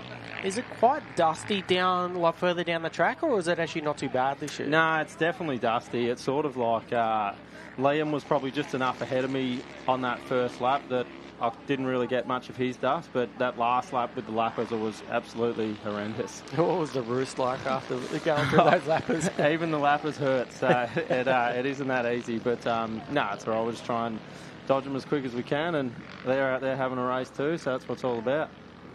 That's good. And so you're enjoying this, you got your first 3 laps underway tomorrow. What's sort of the plan for recovery? Do you have much to do to the bike? You're going to make suspension changes, or you're confident in how the bike's handling and you're going to leave it that way so you know what you're dealing with tomorrow? No, I think Jonesy's got it handling unreal, to be honest. So we didn't really change any settings from Hatter as we came up here. We just left it the same.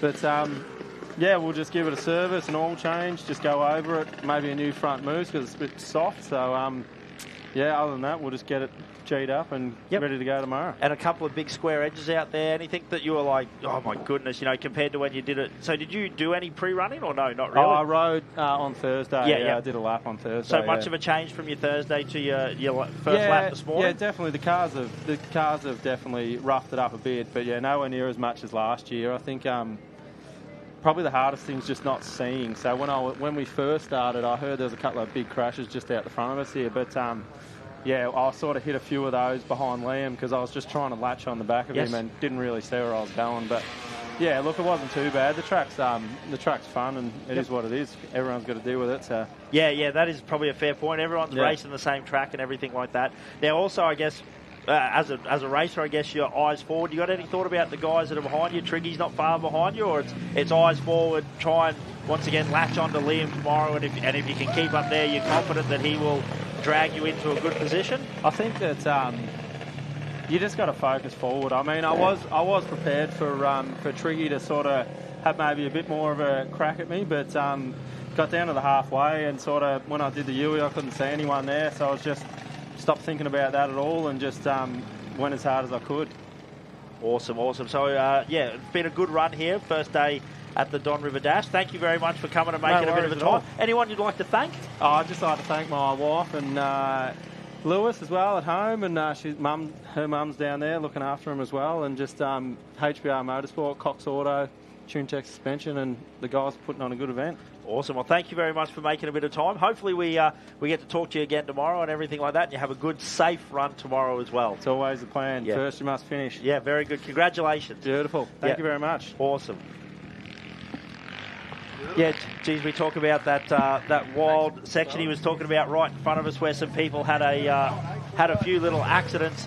And while we were doing an interview there, another rider went down right behind us as well. So that section of track proving to be extremely treacherous right out here in front of the commentary tower. It's biting some people in there. It's just, it's rough. It's rough. Josh, do you not know what to do with your hands I there, don't mate? know what to do with my hands. Like just straight on the camera right there. Is this just like to thank, basically I'm the best there ever is. I wake up in the morning and I piss excellence. Oh my goodness. So good. Yeah, you're dead right. It is pretty crazy down there. Down, all that action happening right in front of the commentary box. But, hey, guys, let's throw on down to the Ronald McDonald House. They're doing an awesome job for, charity and looking after the kids.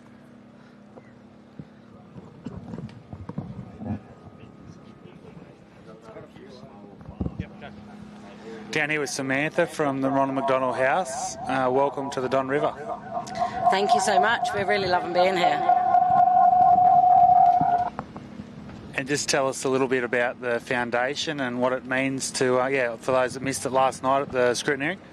Yeah, so each year Ronald McDonald House Charities North Australia supports thousands of families with sick or injured children. In the last 2 years alone, we've supported more than 500 families just from the Bowen and Burdekin regions. We support families from all over North Australia, the country as well, and interstate. We have 5 care programs, and at the moment we're fundraising to really try and purchase 25 mini fridges for each bedroom in the house in Townsville. So obviously you're here this weekend selling raffle tickets, and you said you're quite successful. There's thousands of people, which obviously means a lot to the foundation. Yeah, it's great to see.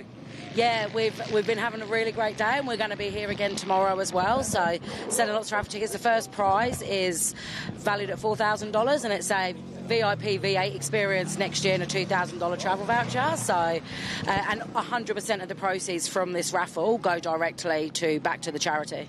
And when's the raffle drawn? Is it this weekend or is it an ongoing raffle? No, so we're going to be drawing it tomorrow afternoon, but we are taking people's details. If they're not here, we can call them, let them know they've won and post them their voucher.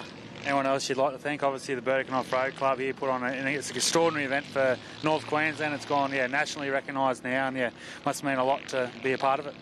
Yeah, I'd just like to thank everybody that's involved. Like, we've had such a great time. We've learned a lot as well about this sport. And, thank everybody that's involved in this really amazing event.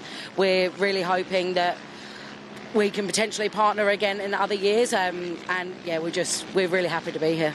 On behalf of everyone here in the Burdekin Off-Road Club, thanks for everything you do, and it's great to see obviously kids that are suffering in difficult situations to get the help they need. Yeah, thank you so much. No worries, there we go. Samantha from the Ronald McDonald House. Back up to the boys in the commentary hut. Yeah, how good is that, boys? It is fantastic work that those people do, and so it is awesome. And had plenty of riders coming in that time too, Ivan, like the 19 came in. There's plenty of good riders still out on track. I definitely have noticed quite a lot of guys coming in with their bikes on the back of the ute there. So there's obviously a lot of square edges and, you know, a bit of carnage out there. So, yeah, hopefully those guys are A-OK.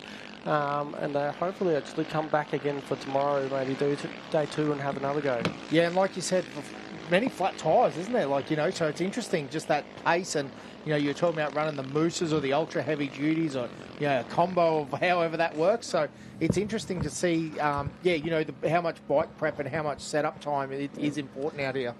Yeah, definitely, you know, between the two boys there, so with Hanley and Liam actually come up there saying that, you know, they've had a pretty good smooth run. The track's changed a little bit from last year, but it's actually going like in the direction they've obviously thought it's actually going to go.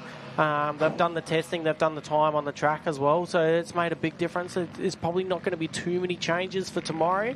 It'll be interesting to see if Hanley can actually try and, you know, jump in front of Liam there. But like you said, Liam's got a very fast bike. He's on the KTM 500. He's really pulling that gap. And I mean, Triggy's there as well. He's in third, and you know he's on a 450 as well. So you know it's very hard to make those gains, those little gains, especially down the straights where the 500 has that horsepower to actually pull away. Yep. No, that makes a lot of sense. Yeah, and Brodie Waters too will be another one that, you know, now on corrected seating time, he's going to want to make a charge as well, won't he? I think he'll be a little bit upset that he's not probably closer, but I think like he should be proud about it, what he's actually coming. He's had to work his way up quite a lot.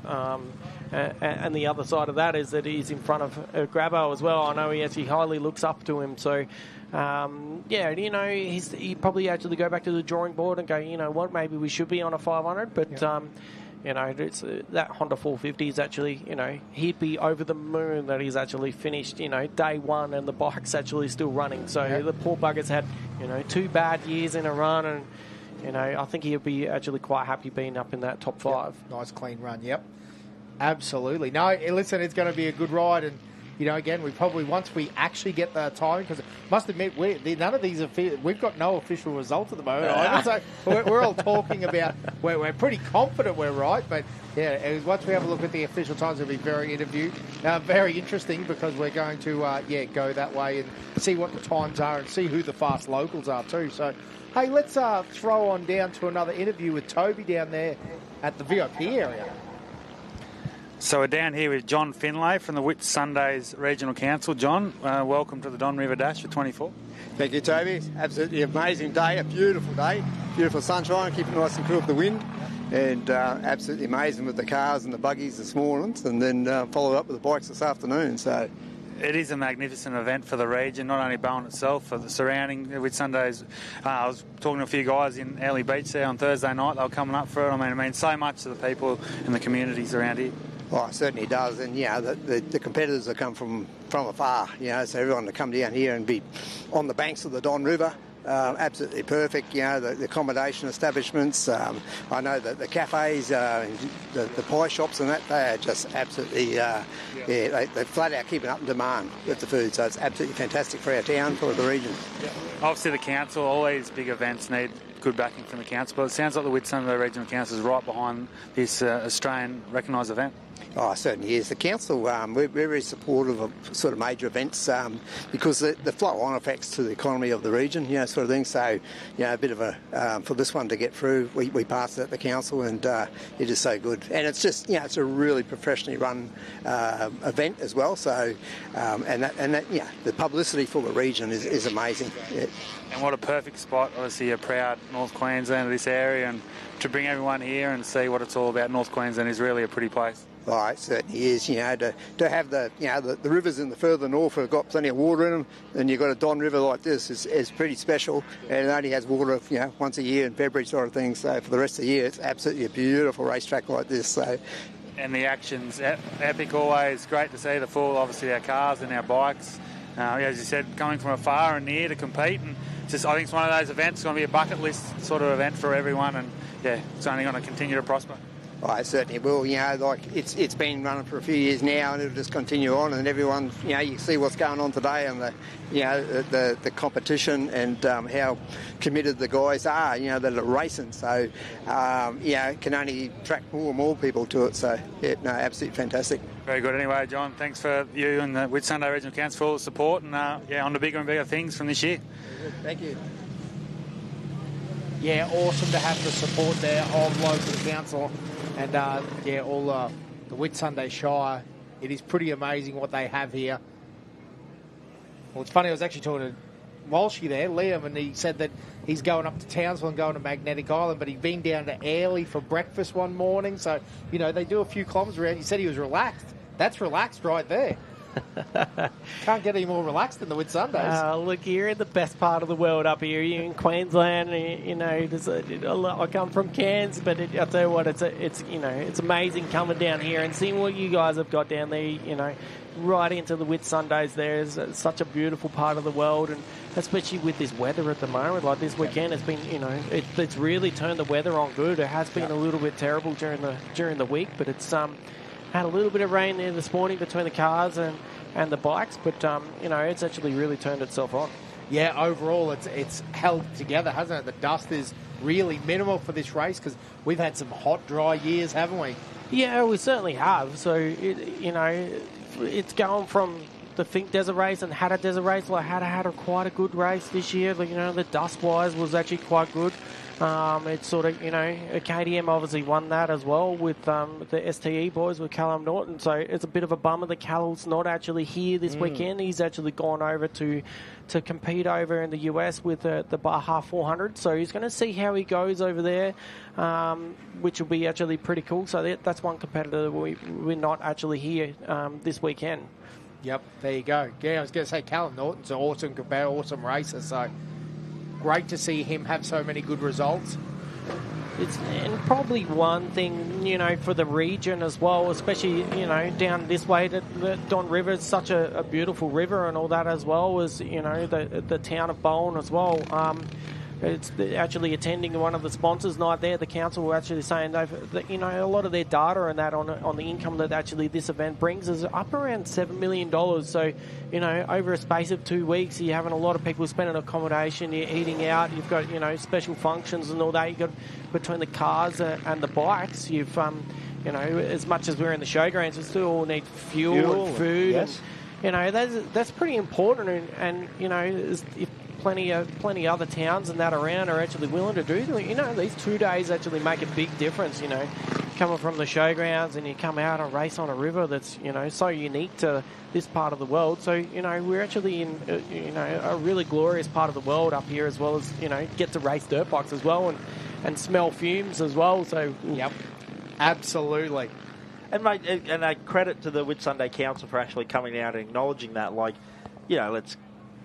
motorsports may not be the exact, cool subject to talk about at the moment, but, they recognise, like you said, in excess of $7 million brought into the community within that 2 to 3 week space. And exactly like you said, it's not just Bowen that benefits. Liam Walsh went down to Airlie, had breakfast, went for a look around, been here for a week pre-running. There's plenty of other cars and bikes that have been doing that.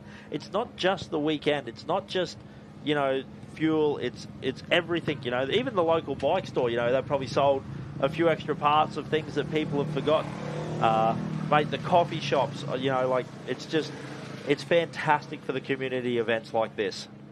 And especially coming out of COVID as well, it's sort of, it drained everybody's bank accounts that when that actually happened. So, this is post-COVID sort of racing, and it's it's actually quite strong, especially even the cars. Like obviously the cars, they've got a lot of competitors that are not here. I mean, have a look at Billy Geddes, he's not here. You go to the Robinson boys, Toby's, he needs to bring his truck back out of here as well. You've got a lot of competitors that are actually not here this weekend, but they definitely actually recognise, Don River as one of the real, spectacular events of the year. Yeah, it's one they want to win. They want to put it on the resume. Hey, yeah. We all want to do that. Yeah, absolutely.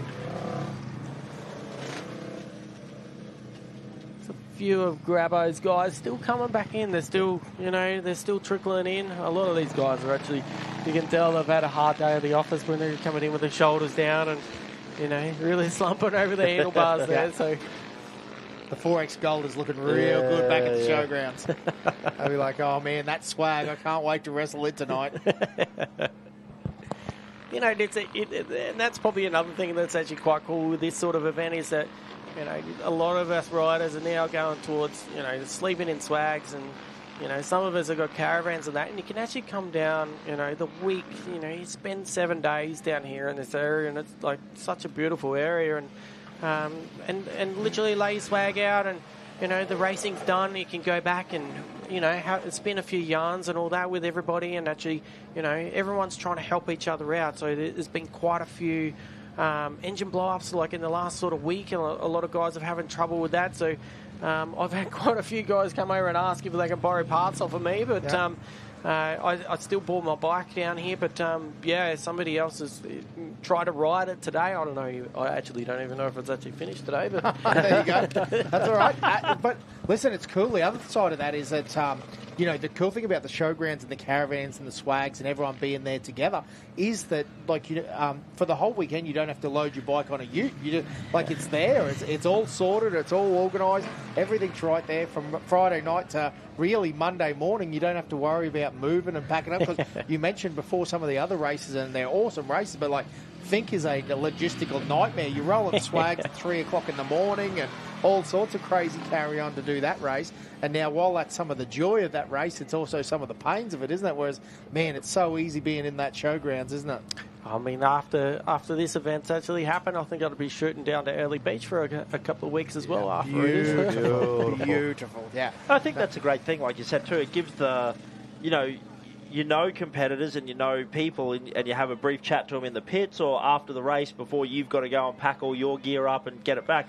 Whereas here with everyone, like, let's call the showgrounds the hub of the event, you know, you get back there, you service your bike, and then you just kind of like, okay, I've got an hour or two to kill before I really need to start thinking about dinner or you know, getting to bed and hydrating.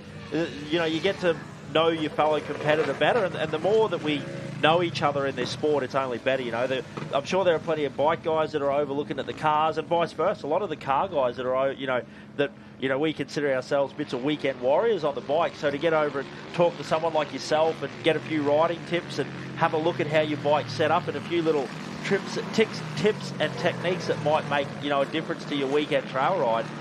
I think it's awesome for the sport. It's particularly that bond that I think the more the bikes and cars get together, it only makes the sport and off-road racing stronger for both communities. Yeah, 100%, and you know, in touch with that, doing the school visits like the week leading in here, you don't realise how much, you know, motorsport's actually, you know, been not so much pushed, but a lot of kids are just, they absolutely love the motorsport. They, you know, revving up a few bikes at the school there.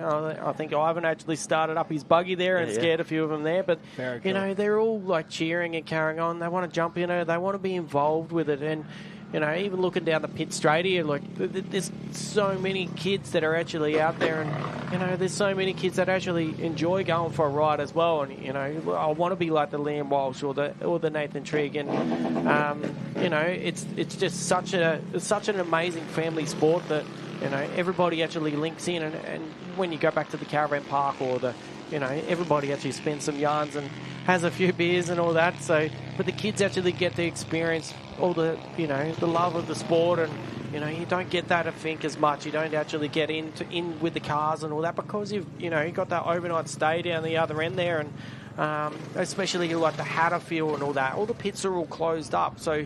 You know, where at this event here, apart from during the race, you can actually go back to the showgrounds and have a walk around and go and have a look at the cars. And you know, if you sweet talk some of the drivers or the riders, sit on a bike, and, you know, it's such a unique sort of sport that, you know, when it comes to, you know, AFL or NRL or anything like that, you don't actually get that opportunity to meet the stars. And you know, that's one big thing that I think is actually quite important that take into consideration with the younger generations coming up.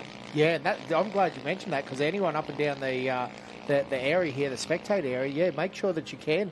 You want to go and have a walk around with a quiet beer, obviously no drink driving, we want to encourage responsible service and all that sort of stuff, but you can go and have a stroll around and have a look at these cars over at the showgrounds even tonight. Obviously there'll be some guys that are pretty busy and you need to respect their pits if they're working and bits and pieces, but yeah, it is a cool atmosphere over there, and it's always good for a little stroll around on Saturday and hear some of the war stories. Yeah, and definitely, while you're actually, rolling around in the pits there and having a good look, they've got a lot of catering down there as well, so don't expect to actually come down there and not actually have food and all that.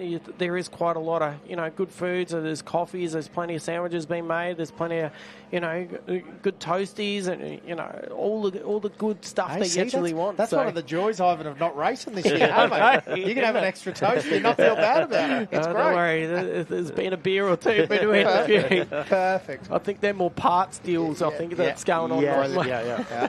I tell you what, that is probably a side note. If you're coming to a race as a competitor, pack an extra carton in, because the currency of beers. No one will sell you a part for $50, but I tell you what, they'll give you a part for a couple of rum cans or a couple of 4X Gold cans. Yeah, it actually is a very good currency in the pits at the moment. That's for sure.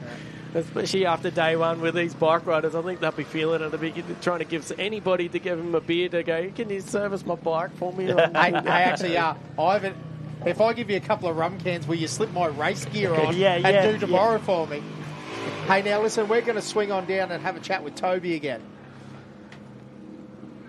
Chris from Raceline Wheels, mate. Welcome to the Don River. I know it's your first time. Thanks, mate. Yeah, first time for me, but obviously for Dynamic Wheelco and Raceline Wheels, sponsored the event for a few years now. Love it. It's been a fantastic day so far. Looking forward to tomorrow. Yeah, as you said, it's the atmosphere here. It's quite remarkable as you come in. Obviously, a bit of a delay. We watched them take off this morning, the cars, and you sort of, as you drive in, the 30-40 deep, some parts of the fence going back towards the main gate. It's quite impressive. It's amazing. You get a lot of people here to spectate, so for us it's really good as a sponsor to see that, because it certainly helps promote our brands, and really happy to be involved in the event. It's just the whole committee does such a great job. Very pleased with how it's all gone.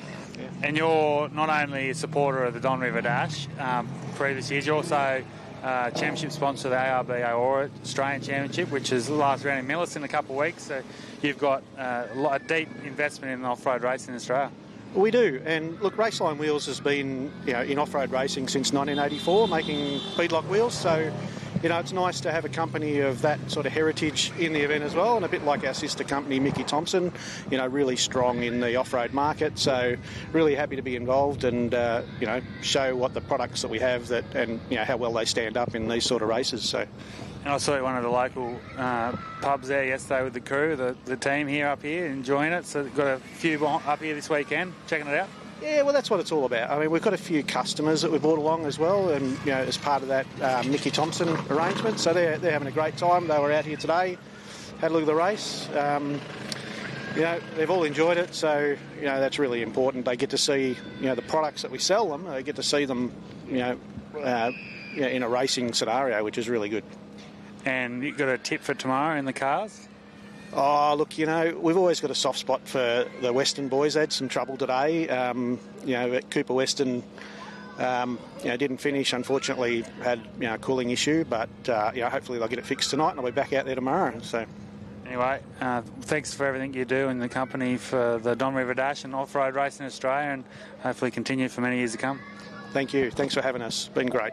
No worries. There we go. Chris from Raceline Wheels, back up to the commentary box to Dan Curran. Yeah, awesome what Raceline do down there. It is absolutely brilliant. They are heavily involved in off-road racing all over. Great American product. They race on all the trophy trucks and Ultra 4s and bits and pieces. They've been around a long time. They were doing old Winch Challenge boys, and they did all the old Outback Challenge stuff in the 2000s. And so they've been around and competing for a long time, the Dynamic Wheelco Raceline team. And it's great to see that they're still out here having a lot of fun. It really does go to show, the outside of the industry, you're getting all these products that are actually in a race format. Like it's really testing their product to the maximum extreme. And I mean, have a look at this track that's actually shaping up. Like, you want the best products you possibly can out on the track. And, you know, it's such a long-term company that's actually working so hard to, you know, with their races and all that, and be involved with the sport, you know, this whole time. It's made it such a you know, great way to actually keep the racing happening, and, you know, keeping the funds flowing through to make sure those, you know, the up-and-coming riders, drivers, you know, just making sure that they're actually got the best product they possibly can to get the best results. Yeah, absolutely, mate. And when you think about it, if you can run a race line wheel on a trophy truck at 203 the Don River, how much are they going to prove and withstand, you know, on your Hilux or on your Cruiser or on your four-wheel drive out there? So it's a great opportunity for them to show their wares, isn't it? Oh, 100%, especially, you know, with all the square edges and all that. And you come down some of the highways and it's almost as bad as the Don River. So, the Bruce River Dash. Yeah, so good. What are you guys saying about the Bruce Highway? She's got a bit of a hole in her at the moment, boys. Very good. No, it's been, yeah, you're absolutely right. It does prove that it's a great product and that it's a great brand that's here supporting. So, appreciate that. Oh man, there is still riders. They've had a long day in the office, haven't they, Ivan? A few of these guys. Oh yeah, I reckon that sun will be beating down on the helmet, and they'll be going, "Oh, thank God we're finished." So there's still a few stragglers trying to complete their last lap there. So it looks like we'll be hanging out here for a little bit longer yet. But look like he's got the number plate on the back of that one. She's a proper pre-runner. He bought her straight off the farm. There's nothing wrong with the farm bike. No. And I see the XR650 was still floating around, Josh. They were fizz pumping before when they come through. So I would actually think that was his third lap. So pretty happy. He actually come through not too bad. Pretty good position. Yeah, he's, I think, just behind midfield there. So he's actually doing really well. I think his number one goal would have been not drop it and have to try and kickstart the thing in the riverbed. Have you ever had a joy of riding an XR650, Ivan? Oh, I have. Of course you have. Yeah, I have. So, yeah, one of the competitors, Kenny Scott, that's actually out there. So that's his first DRD. And he used to race. He's quite short, so he's actually gave me the opportunity to ride his 650. And wow, do those things go like? Yeah. No wonder they were doing over 200 clicks when they were back on the Fink track and had those long straights there. So yeah, they're a beast of a machine. It's a big bike to throw around out here. Yeah, a lot of weight behind them. They get moving, that's for sure. Well, I tell you what, talk about moving. The old Polaris Rangers are moving down that centre track. She's pack her up.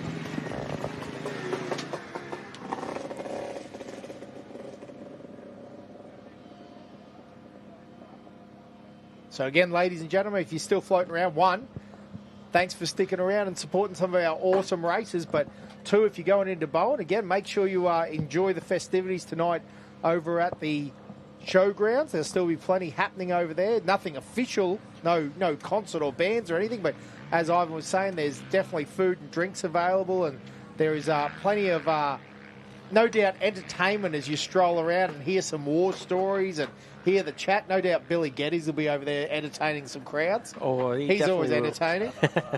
Well, especially seeing as he's not competing at the moment, he might be going for best on ground this weekend, maybe. Well, he's taking the right choice for the look of it.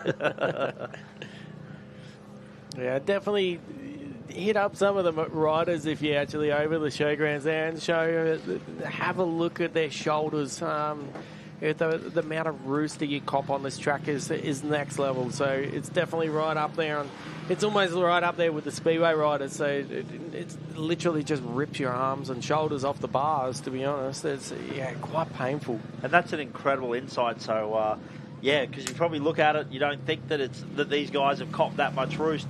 You know, the front number plates of their bike don't look muddy, don't look dirty. It probably doesn't, look like they've had too much drama. But with that dry sort of riverbed sand, it just hits and falls off at this point in time. So, yeah, that's it's nasty, isn't it? Just thinking about full time getting pelted by rocks.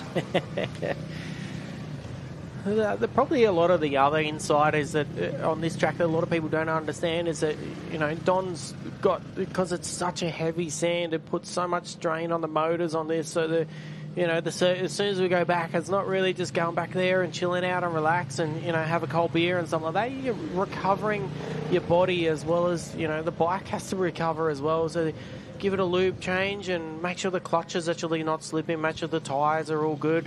Your spokes definitely get brutally damaged out here, so I've got quite a lot of dents from last year's event.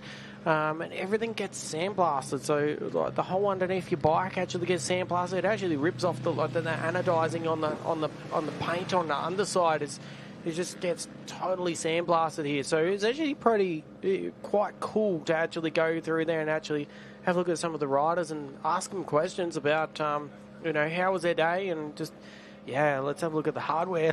How much damage has it caused? Well, here, Ivan, I've got an interesting one. I apologise, I'm throwing you under a bus here, which I love to do. Wait, this is a classic dedication. Get ready. The bus is coming, mate. It's not that bad. I don't think. So I'm an average C-class rider, right? Because we've got a lot of guys here that just want to get the Don River finish, Obviously, yourself, you're very much the ultimate professional, and you're up there with the A grades and professional riding. But you got a good C-grade rider, because this is something that I think maybe a lot of people get wrong. They think they've got to do, obviously the more you can do to your bike, the better. Talk about the 650, that's the big girl there, isn't it? She's a finish. Thank God. So that's a happy man. But, I've got a 450 trail bike, say, you take your pick, Husky, WR, I've got something, and I'm a reasonably good trail rider. I've got $3,000 to spend to get my bike ready for the Don. What am I doing with it?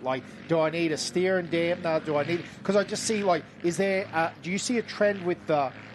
this sounds really bad because no one's a slower rider, but the trail riders, you were talking before about the Michelin deserts, because that's funny, but we're all very, very low grade Fink riders back in the day. And, you read the ADB magazine and you think, well, if I don't go with a set of Michelin deserts, I'm not even in this race, you know what I mean? But we found that not to be true, it was probably better for us because we're good, like that mid-pack riders, you actually want to be on a tyre that you're comfortable on. The Michelins were so slippery that they were actually uncomfortable, you know what I mean? So, and I understand for a fast guy that's going to hold it pinned at 180, you need that tyre. But so I'll go back to my question now that I've done my rotate. Don River Dash, I've got a good 450. If I've given Ivan Long $3,000, what's he doing to the bike to make it a good mid-pack bike? Well, there's a few different areas that you'd actually work on there. Number one, it'd be definitely suspension, to get someone on choice or tune tech, and a lot of the guys that are experienced with Hatter setups, and not so much probably Fink setups, but more your Hatter enduro sort of setups. Spend your money on that, and then probably look at your tyres. So if you want to go out there and have a cruisy weekend, but you want to take your pressure off of getting a flat tyre, or the options of getting a flat tyre, just chuck some mousses in there. The brand new set of rubber. Definitely for Don, run a sand tyre, so a scoop tyre as well, and definitely throw in a Scott steering dampener there. So because I think if you turn up to this race without a dampener, that's a long weekend, isn't it? Oh yeah, you're going to have some fun with your arms. Yeah, a tough weekend. Hey, listen, it doesn't turn up much better than this. Here's Ben Grabham in the concrete box. I'll throw him on for you, boys. Ben, welcome.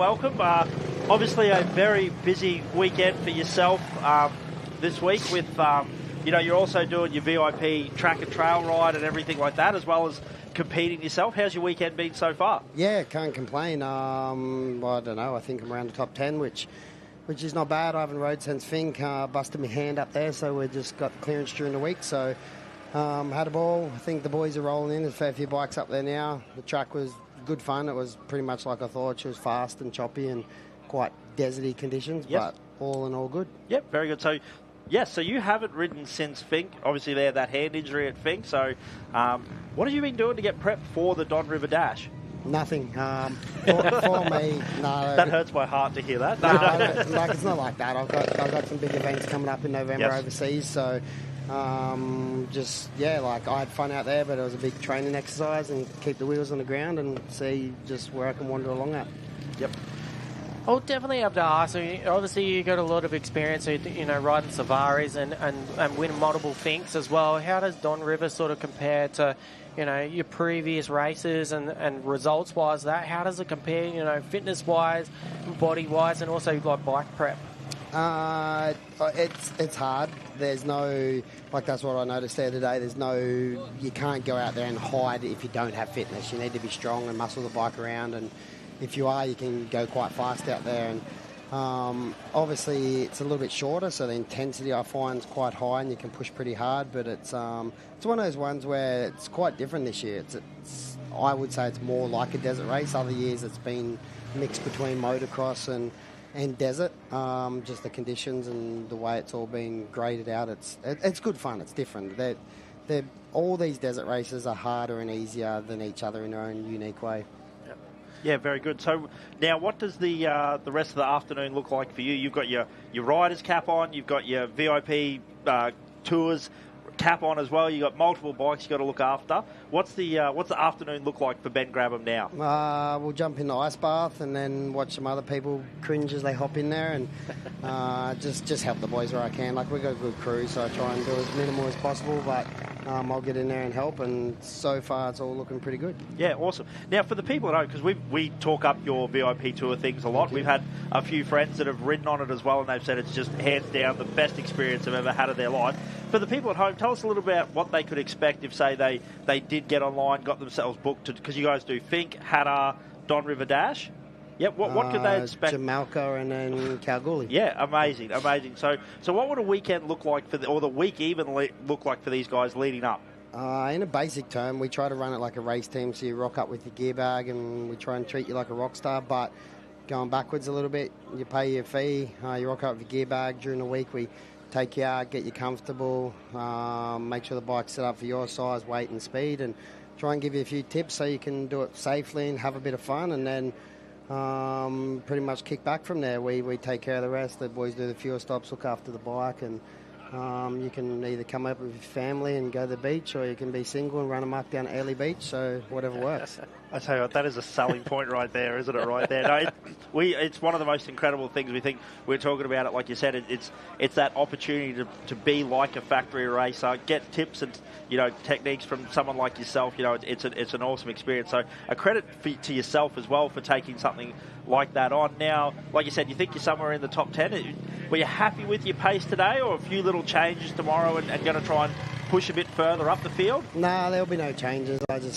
I know my body well enough these days, and I'll go out there, and if I feel fresh in the morning, we'll push a bit harder, but if the fatigue kicks in, then we'll back it off a little bit and just have some fun. Yeah, awesome, mate. Congratulations. Well, it looks like you said, I think most of the boys have made it in. Any girls this weekend? Because I know you had no girls this time, so we must have scared them off. Yeah, after Fink. Yeah. That's okay. That's right. No, congratulations. You guys do an incredible job, and like you said, what you have on your plate for a weekend like this, but it's awesome to still see someone like yourself out here competing. So congratulations, and all the best with the ice bath. We'll keep a bit of an eye on the Instagram. Will there be a few videos of some of the boys jumping in that have never done an ice bath before? Oh, I hope so. Yeah, I want to see them in pain, so it'll be good. Very good. Well, thank you very much for a little bit of your time. We appreciate it all, and have a good weekend, mate. Hopefully we get to catch up with you tomorrow and you can tell us a bit more about the Don River Dash. Awesome, thank you. Thanks, Ben. But yeah, hey DC, probably to reiterate on what you said before about if you had a couple of grand to get your bike up to scratch, well, it had about $3,000. I reckon what I'd do is I'd probably jump online as to what the Ben Grabham VIP track and trail experience costs, save up the difference, and then just hire one of his bikes for the weekend. And honestly, that's what I've actually hit grab off with a couple of times. Yeah. So honestly, he's running such an awesome program, and to have so much experience behind him. From safari days to Fink days, he's running a KTM team. He's gone over and done Dakar. He wasn't that successful at Dakar. He had a bit of an incident over there, but he's been like a lot of people forget that when Toby was coming back from a big injury, is that he was learning even at a really young age. He was learning from Grabber. Yes. So Grabber was the number one guy in the country with desert. Yep. And that's where Toby's actually learned from, and then he's accelerated from there. Yes. So, having that sort of person actually running our trail and track actually team and putting it, like he said, he's actually running like a satellite team kind of thing, a kind of a deal. You can literally just go in there, hire a bike, and you treat it like a rock star. So, you don't get that opportunity very often, and it's, it's one of those things in Australia that we actually get to experience now. So, he's just an awesome bloke. Yeah, so, I think the big thing that is the massive kicker for it as well is that you don't have to rock up on Friday and just ride the bike that they give you. You can come in early. He's been up here all week riding with the guys, and they've been making a few little suspension changes, so they actually get the bike suited to you as well, which is just an incredible experience, you know what I mean? Like, because if you've ridden a bike or driven a car with bad suspension and then you drive the exact same car with the suspension just tuned to how you drive and what track you're on and everything like that, it's like you're driving, a beat-up old Honda Civic and an F1 car. You know, the difference between I think suspension is the one thing that people tend to underrate a fair bit. They're always looking for more horsepower or, you know, the latest technology, peg grips or something like that. But really, if you get on top of your suspension, it's the big ticket item. Yeah, 100%. Like exactly what you're saying there. You know, he's got a really quality brand there with Gas as well, and well respected as well. So, I mean, he spent a lot of time with KTM, and he's quite handy when it comes to actually suspension setup. So, you know, he actually had a big play with some of the suspension, you know, development. What I was doing for, especially Fink and Hatter as well. So he spent a lot of time, and it was actually quite interesting how that. We would ride side by side down the track, and our suspension setting was very, very close. I liked it a little bit firmer. He loved the fast rebound and the quite plush suspension. So, you know, to actually put that all behind him with the racing side of things, he's still out there racing, but he's actually number one guy as all the guys actually, you know, throwing that money at him to go, you know what, I want to come here and have the VIP experience, and that's exactly what he's doing. And the other one is, imagine you're out here riding and Ben Grabham says to you, hey, mate, you just need to lift your elbows a little bit or do this or that. And you think to yourself, what would this guy know? Like, I'm not doing that, you know. Like, no. Just having a little joke there. But, yeah, what he does for the sport and, like you said, we've had a couple of mates that have been involved and have done it. They said they'll never race again in any other way other than with Grabbo's track and trail. And like I said before, I've actually tried a couple of times to jump on there, and it just didn't. The stars didn't line up. But you know, it's hopefully one day I'll actually get the opportunity. And you never know, your Kalgoorlie 500. If he's got a spare seat over there, I'll definitely actually jump on it. But you know, this year is sort of out of the game for myself. But Grabbo on his side, far out, man, he's obviously the red hair has put the drive in there.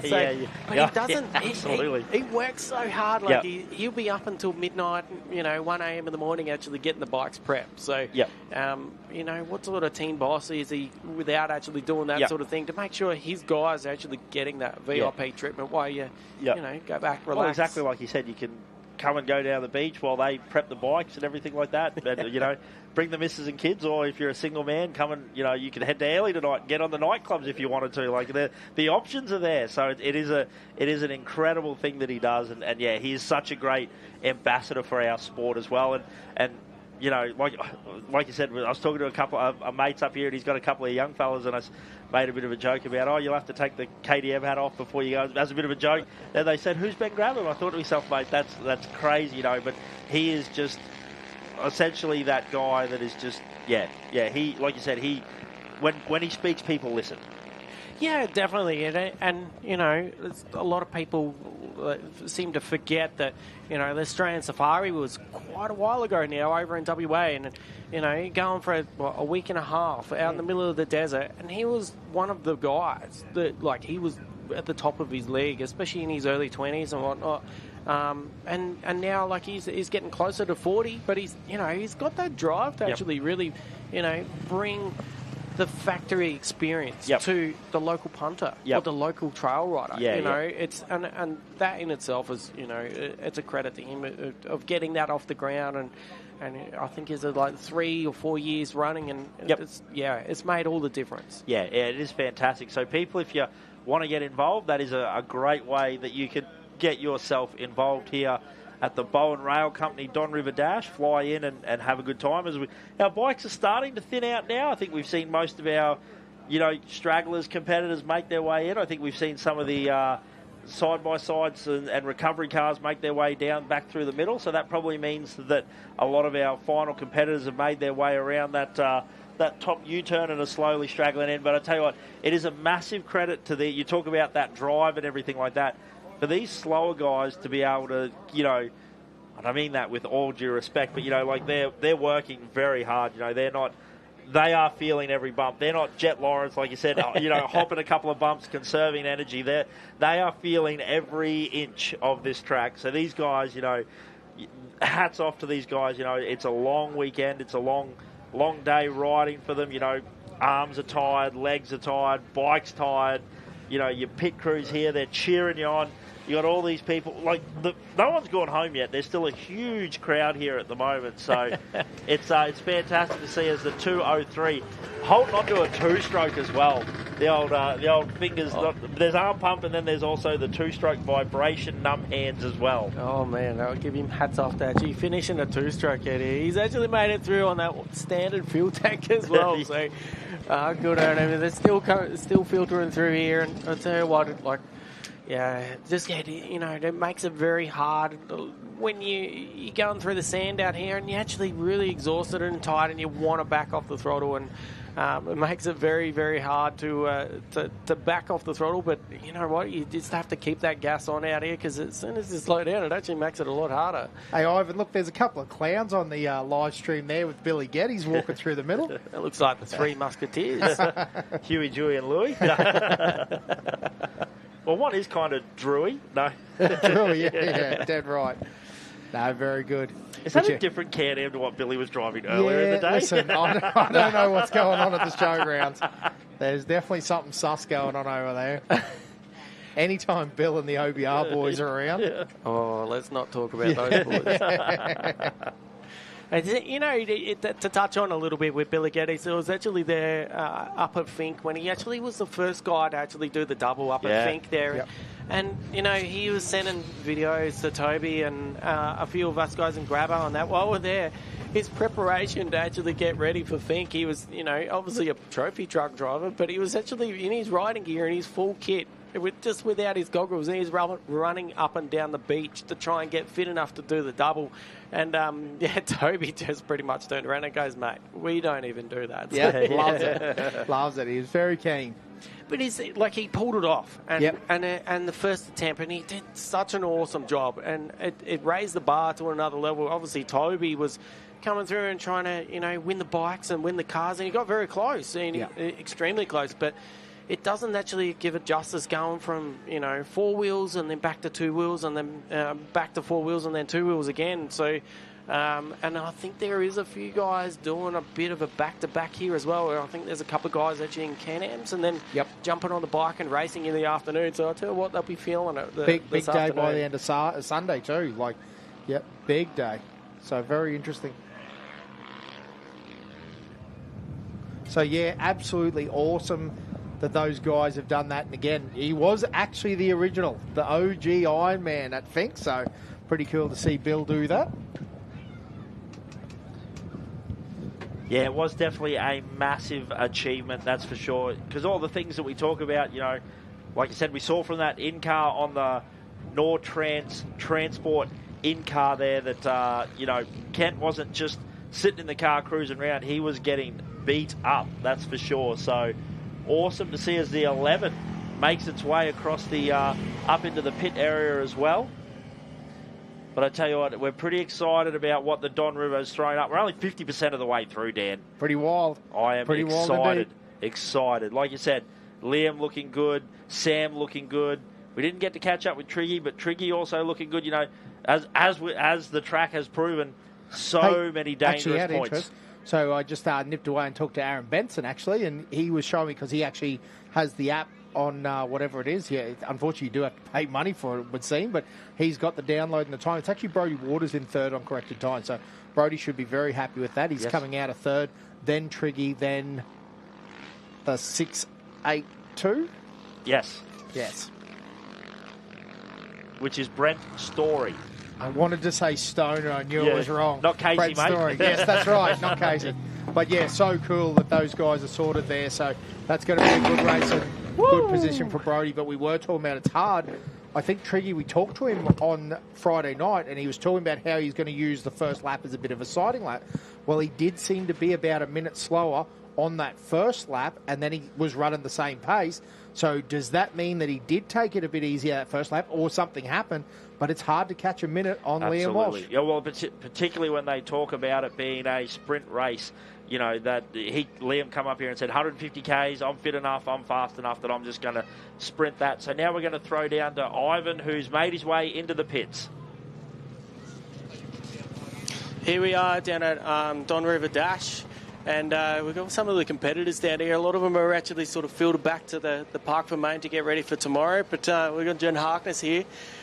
He's actually come through finisher. He started right at the back of the field there. So, yeah, how did that actually go, and what do you think of the track? Yeah, no, it was wild. It was awesome. I a bit too relaxed up here in Queensland. Forgot to put my transponder on, so I had to go back to camp and put that on, and they made me start dead last rear of field. So sorry to everyone I belted past on the way, but yeah, filled a few in and got back here right. It was absolutely awesome. How did the bike handle, and yeah, what was it like to actually come through the field there? Yeah, awesome. Yeah, it felt like I overtook about 170 bikes, I reckon, but just had to look and pick lines and, yeah, watch where everyone was and get to the side of them. So, yeah, I think I got to 37th or something. That's an awesome effort. So just to put that into perspective, there's over 220 entries here. So, you know, coming from dead last all the way through to back up to there, you got to be happy with that. And, you know, what's your game plan for going into it tomorrow? Try and remember to do everything and fill the bike and get out here tomorrow and hang off it again and have a bit of fun. Make sure that transponder's on. Yeah, that's it. A few bevies will go down it tonight. Definitely, yeah, about to head back for a beer now. Oh, good luck tomorrow, and yeah, we'll definitely see you further up the field tomorrow. I don't know, let's see how we go. Cheers, mate. Yeah, good Queenslander there. Yeah. Going back for a drink, no worries at all. Yeah, the boys are happy. Nice and relaxed here in the Whit Sundays. He's too relaxed. How good is that? But yeah, it's actually 280, isn't it? 280 into 37th, did he say? Yes. That's pretty darn impressive. He didn't pass 140, he passed 240 bikes. Yeah. That's a good ride. And, yeah, he would have been flapping off the back there for sure. Now, it would have been good as well, you know, a couple of the guys there. It's always cool, you know, we talked about the year we rode Fink. Out pre-running, we were able to see the some of the top riders come ripping past us as well. It was a good experience. So we're going to throw back down to the pits and find out a bit more about some of our other competitors' days. So we're still down here out in the paddock here, and we've got Tommy down here who's actually also a navvy there as well. So he's actually in one of the side-by-sides. So Tommy, what do you reckon going back from 4 wheels back to 2 wheels and doing a bit of a double? How's it feel? Yeah, it was definitely a lot easier sitting in the Can-Am. It felt pretty good today, so it wasn't too much going on. Just had to watch the mirrors for a bit, a couple of the big trucks, but hopping on this was pretty hard work. So, but no, it's a good event, good race. The track feels really good, and yeah, no, I'm really enjoying it. When it goes to the track wise, what do you think? As in going from the 4 wheels to 2 wheels, so does the track change a fair bit, or is it very similar? Obviously, you go in the same direction and that, but how much does the track actually change from both?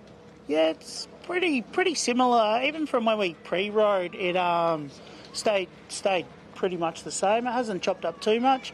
The cars, obviously, you get those bigger braking bumps into some of the washouts, but there's plenty of track to work with. So, like John said, you just pick a couple of nice lines and try and sit back and hold on. And what about recovery time? So what do you reckon you do? Do you go back, have an ice bath, a couple of beers, relax, or is it it's all game face for tomorrow? Yeah, we'll go back, check the buggy. We've changed a few belts. Benny drove awesome today, so then just check over the moto, do some oils, and then get on the beers, I reckon. Just a couple of coldies. Perfect. It looks like the atmosphere is going to be very good. We'll hand it back to the guys back up on the stage.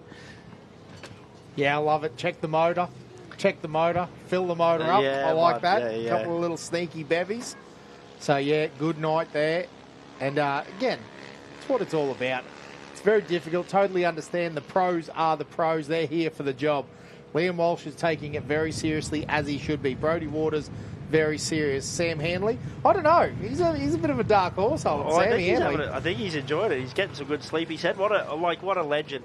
And hats off to his family as well, with a 5-week-old baby at home, and he's up here at the Don. So I'm sure, or hopefully, they're at the live stream, watching on at home, and got to see Dad up on the big screen if they were watching along while he was here to have a chat, having a cracker too. And absolutely, and hats off to all the competitors that have made their way up to the commentary tower to have a little bit of a chat. We appreciate your time and energy to making this live stream as good as possible, giving them the insight into how your day's racing has been. It's a good thing there.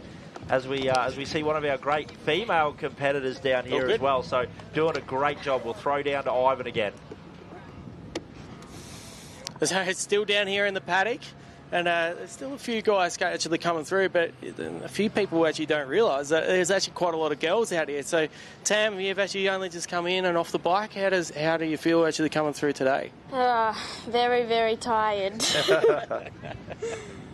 How was the experience out there? This is your first Don River Dash.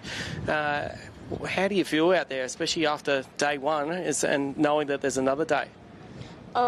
I'm just going to have a nice bath tonight and I'll be right. It's a bit choppy, but I haven't had a stack yet, so that's all right.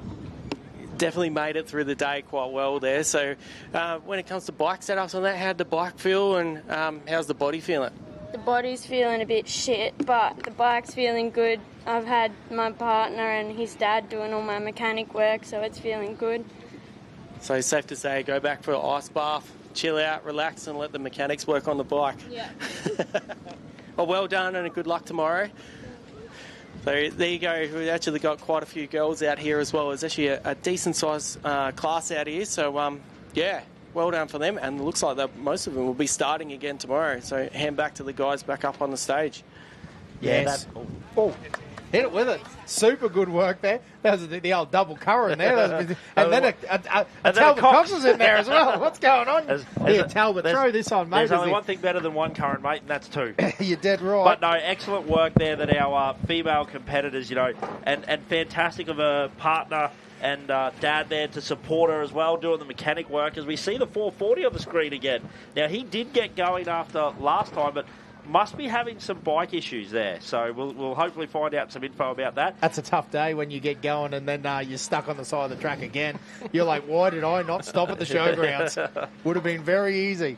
Now, Mr. Cox, how are you going? Hey, we're going good. Excellent. Obviously, your car's in good condition. Yeah, it looked like it was powering out there. You got to be happy with that? Yeah, no, we're good. We're happy with the result. Yes. And where we are. But, yeah, good. It's good to see, I think. Looked like the park for me was full when we pulled in, when we got here, so it looks like a lot of cars finished the race, which is always good to see. Always great to see. And it's good to see Nick Cummins having a great run there, a provisional one at the moment at the end of day one. A bit of a sneaky Pete. He was a little bit down the list. And do you think, I know you don't want to talk anything, but like now that he's actually going to start at the back, isn't he? He's got to run through the back with you guys now. Yeah, and that's the sort of good thing with the... Copy. Oh, yeah. Hey, sorry, I was going to say, not to cut you off there, but we're going to throw over to another interview down there with Ivan Long. Hell, mate. How many aerials you want on that thing? So we're still down here, and there's still a few guys actually still coming through. And we've actually got Greg here, who's actually been a finisher, who's feeling a bit tender in the shoulder. But what do you think of the Don River Dash? Oh, mate, it's a hoot. It's a great thing to do when you're over 50. I recommend it to everyone.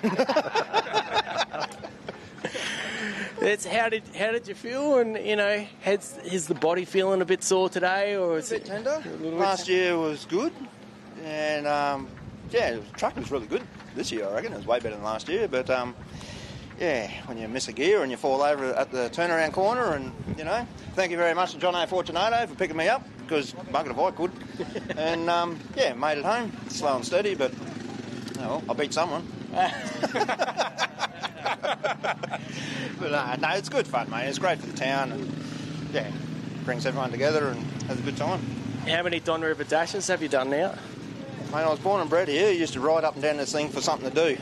If everyone was bored, well, let's go for a ride up the river. But this is my second one, and just got to organise all these peanuts to go and do it with me. So, it's a good time, mate. Yeah, it is. It's obviously being local to this event. It's pretty important to keep the locals actually going. As you know, what's your sort of take on that? Being a local motorsport event. Yeah, mate, it's really fantastic, and honestly, the council need to really get behind this and keep it at the showgrounds, get people there, keep them there, and just keep it getting bigger and better. It's easy access. You're not driving to the middle of Australia. Don't get me wrong, I love the Fink, but yeah, it's here, and the coast is there, and it's easy. The roads are shit to get here. But look at this road; it's crap too. So who cares? What's your plan? You reckon for tomorrow, leading into there? I'll change that for a decent beer for a start. Oh, rubbish! And then put an ice pack on. My lovely wife will sort me out with that, and then I hope that's all right. Listen to the mechanics over here, and I don't want to know. And we'll go again, mate. Slow and steady wins the race. Well done, and awesome effort to come through finish, and especially getting up from the ground as well. So good luck tomorrow. Thanks very much. Hand it back to you guys up on the stage. Now, if that isn't the epitome of the Don River Dash there, mate, knocking back a Goldie. Having a wins that he's having a Goldie, though. Hopefully he gets onto the sugarcane champagne a bit late. His mates all standing around him having a few beers, throwing a bit of shade at him as well. Like, if that is not what the Don River Dash is really all about and the spirit of this event. And talking rubbish on the Bruce Highway. Mad if we don't. That's exactly what we want this event to be. Like, guys here, like local that's grown up here all his life and stuff. And there's obviously some top-level races here, but this is an event for just everyone to come and have some fun. And that guy looked like he was having a ball. He's having a good time, definitely, with his mates too. It's such a good thing. It's just exactly what we sort of want the direction we want this event to go into, and always be a fun sort of event where that sort of stuff happens. So. And there's always room for people like that at this event, and that is what makes it one of our favourite events to come to. That there's just that relaxed atmosphere all weekend as well, whether it's to do with the way the camping is at the showgrounds, but that is the vibe of the Don River. So if you're sitting at home watching the live feed and you think, geez, would it be enjoyable to be up here? That is Exhibit A of what it's like to be up here. Yep. It's good to hear all the things he said there, because as a sort of committee, that's what we set out to try and do, is to make that type of event. And the whole idea of staying at the showgrounds and camping there, and we're all there together, and you don't have to move from the showgrounds. You come out. It's just all the things about an event that make it a good thing, where you come and you don't have to do all these extra things on top of it. Yep. Come and park up there and get going and race and crack a beer at the end of the race like that fella. Yeah, and what's so good is the Bowen location is so unique that it has the ability to structure that too. Because, I mean, I'm sure every race would like to say, oh, well, we're not going to put bikes on trailers at any time of the race, but it's just not possible. Whereas here it is possible. The showgrounds are the locating roads, the connecting roads, everything's right here. The fact that you've got the Don River basically running through the centre of town, like it is the perfect location. The Whitsunday Council, though, has really jumped in behind the event like that, and without their sort of support to make that happen in town, and use the roads, like they do all the road closures and everything for us, handle all that for us every weekend. Without their support, that'd be nearly impossible. But since they're so much on board and behind this race and stuff, it makes it a lot easier for us to organise. And without that, even just that little thing of there being able to ride your bikes down the road into the river, without that, it'd make the event different. Yes, absolutely. And it is cool that they're so behind it, and they have been from day one. It's not like they waited to jump on board, Talbot. They were like, yep, let's do it. When you approached them, they've always been pretty open to the option. They were good. Yep. That's awesome, mate. Now, what have you guys been talking about all day? What do you want to know? What do you want to know? What's the gossip on the Are we in racing? trouble? Have you had some phone calls about what we're talking about? Are we getting called to the principal's office after this? Well, I thought when Grabo came up, I wanted to know when you and Ivan Long were talking to him. He wanted to know who was calling him old. That's what he said. He said to me. He goes, which one of them? You pointed at Ivan. I said, that guy. Yeah. I wasn't going to mess with him. But no, so good. We've been having a good time up here, mate. The live stream, the everything that's been going on. It's an awesome community event. Like you said, you've got the pits here. You've got the spectator viewing area. You've got the food vendors. We went and had a chicken burger for lunch. It's been a very, very good day. But probably the highlight for us has been West Lime.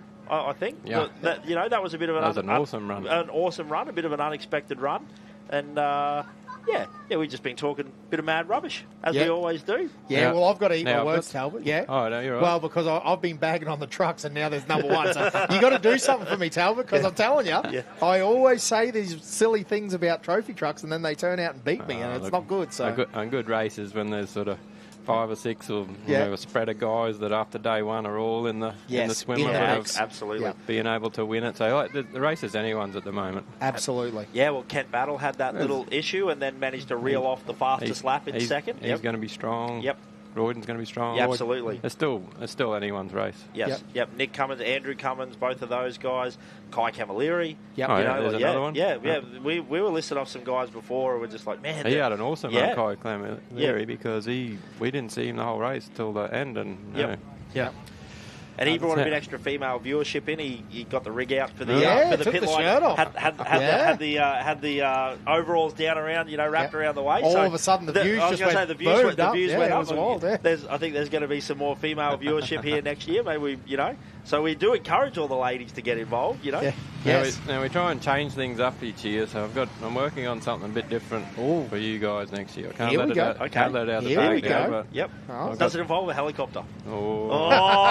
That's something a bit different. I'm not going to let it out of the bag. Yeah, I love it. You can in suspense, but well, I think that's one each of the year we try and do things a bit better and change things up a little bit. So well, I was going to say one of the things that Don's done is it consistently listens to its races too, which is very cool, and spectators. But we've got this fantastic spectator area here, and it just keeps getting developed, doesn't it?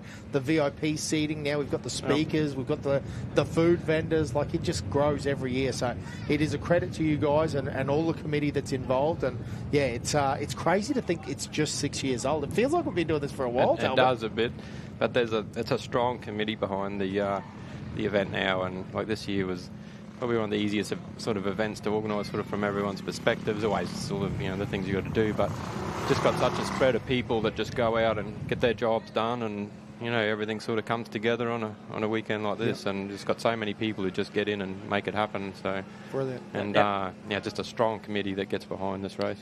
Yeah, now for the people listening at home, we've got Talbot Cox in with us. Now, he's one of the, I guess you'd say, the original organiser of the event. Now, we talk to Mick a lot, but that's because Mick's easy to find in a crowd. You sort of blend in a bit easier. Mick, Talbot, Mick likes the microphone better than me. But what we're just wondering is, we've spoken to you a little bit before about it, but for the people that might be listening along at home for the first time, it's an intriguing story about how the Don River Dash came about. It literally involved you flying one of your helicopters. Can you tell us just a little bit for the viewers at home about how the race came about? Look, Mick's probably better at animating the story than me, but I'll give you a shorter version of it. But look, Mick and I have been racing for a long time together, and we did a race over in Mexico, Bar 1000 at the time, and we were racing sort of some river sections of the race over there, and we're just saying to each other, this is cool, like in a river and going, there's tracks wide, and just do sort of whatever you could do. And then we were sort of trying to do something different up here with a different sort of event, and I fly over this country a fair bit, so I know sort of fair bit of stuff around here. And I just had in the back of my head, after that Mexico race, I had this bit of a idea in my back of my head of trying to do something different. I mean, so I flew up and down this river, kept it to myself for a while, and then sit down having a beer with Mick one day, and he goes, we should do something different about a race. I said, I've got it. I said, I know this race. I've got this is the thing. So we sat down and called in. Mick looked at me and called in some other guys from the club, and we sat down, had some more beers, just to make sure we really nutted this out. You can't do that without sitting down with beers with with the rest of the guys. And we sort of came up with that, and at first it was a bit of a sort of a long stretch, but then it just came together, and it was good. So that's how it sort of eventuated. The idea was born from that, but the club, the committee and the club, and Michael and everyone that got in behind it is how this thing happened, and alongside with Whitsunday Regional Council was why we got the event now. Yep. But at first it was a bit of a thing where it's too hard, like it's in the sand, all these sorts of things. So the first year was a little bit of a standoffish sort of thing, but after the first year it just has gone ahead and ahead from there. And it is a different concept, and look, it is hard, and it is hard on gear, and it is challenging out there, and people think it's a straight race, but when you have a look at the map on the ground, anything but straight. The river curls. Like, you think you're going straight, but you're doing a high-speed corner at nearly 200 kilometres an hour in the sand, and you're trying to hold it around this corner that's just keep going and going and going. Yep. It's not just a straight run. Yep. So. And it's rough, and it's whoopy, and it's, Yeah, so absolutely amazing. So, because, that's a crazy story, Talbot, and it's very interesting because I think one of the keys there is that, again, it's the bike race and the car race too, I think, is one of the unique things that you've done. Like, you jumped on board early with the crossover type thing. Yeah, and it's fortunate that within our club, we've got a mixture of bike guys and buggy guys. So, look, Michael's dead set buggies. Yes. And then Dave Muir's, owns a bike shop and been bikes all his life. So that blend of guys that came together as bike buggy race, which is good. So, and look, that's what makes this event. It's just a spread, of bikes in the morning, buggies in the morning, bikes in the afternoon, and so that mixture of crowd. And if you want to watch one, all great. If you want to watch both, even better. But I think, again, the other thing that blows me away is now, it was always that, you go race it, you desert race, you're the Fink, the Fink. And now, we go out to work, and honestly, just as much as we hear about the Fink, and again, that is a great race, no one's arguing that, but the Don River comes up a fair bit too. I go, we got a young Mitchy Fredericks, keen to ride the Don River Dash. It's a name that comes off people's lips when they're talking about riding dirt bikes and in fast cars. And I think, for 6 years, because you're now talking about, Hatar and Safari and Fink, we're talking 40 years of desert racing history, haven't we? So you guys haven't even had your 10th birthday. And look, it's not like a race you want to try and take away from any other race. Every race has got its thing and its special things, and we want every race to keep going. Yep. With this race here, I'd just say, well, if you're thinking to go to Fink, race this race because it's a step into Fink anyhow. Yeah, get a feel for it. It's not the same, but there's a style of sort of riding that, from here to Fink. So, Well, I think Ben Graham hit the nail on the head when he said every race is equally easier and harder than the other one in different dimensions. But that's right, it's all about that, well, particularly for the bikes, that bike fitness, that time on the bike, that same sort of mid-morning start time. You've got to learn to manage your energy. You're not starting, you don't wake up, get dressed and start racing at 7 o'clock in the morning. You've got to sort of control the nervous energy for a couple of hours in the morning. I think mentally it's probably a really good fit for bike riders, either from Fink or Don River. That crosses over the way that the race operates. And look, we discussed laps and things at times, like we're doing 3 laps there, and you should do more laps. Well, tomorrow afternoon, when you talk to the bike riders, there's not too many of them go, we wish we did a few more laps out there. Yep. Which is good, it's just the right stuff of tough enough that everyone's had enough of by the time they finish the race. That was good. Perfect. So. Now hit us, mate. What's the game plan for tomorrow? I can't tell you. Fast, dangerous, take chances. This to the front. Yes, the front. Well, see how we go. Like you guys have been around long enough. It's anything can happen from there. We're halfway through a race, and there's realistically 5 or 6 people who can still take out the top spots of this race. The podium's still wide open. I don't think I'd be confident locking in first, second, or third at this point in time. Awesome, mate. Well, it's always great. You Good come and join up. us. I was going to say, come up and have a chat to us. When we see where you will land tomorrow again, we won't put any mockers or any notice on you, but I'm sure you've got a good game plan and you've got a good team around you. So the old 16 should be ready to do business tomorrow. We'll see how we go. Awesome, mate. Love it. Awesome. Thank you very much, Talbot. Talbot, obviously one of the genuine good blokes of off-road racing. He's always fast, always a great competitor, but he does an absolute incredible job of being able to operate this race here. But Talbot, just a man of the people, always loves his off-road racing and competitive. But now we've got Ivan up in the tower here with another one of our great female competitors. So we're back up in the tower here with Beck. How'd you go with Don today, and how's the body feeling? Yeah, body feels all right. I felt pretty, cautious on the first lap. Got into my groove in the second, and then by the third, the track was pretty choppy, so I took my time. How did the bike feel? Like things that you need to sort of work on over the night, or how did that go? Someone told me that just get comfortable with being uncomfortable. That was probably the best advice I've been given because it's rough no matter what, and you've just got to get used to it, and you've just got to hold on and keep going.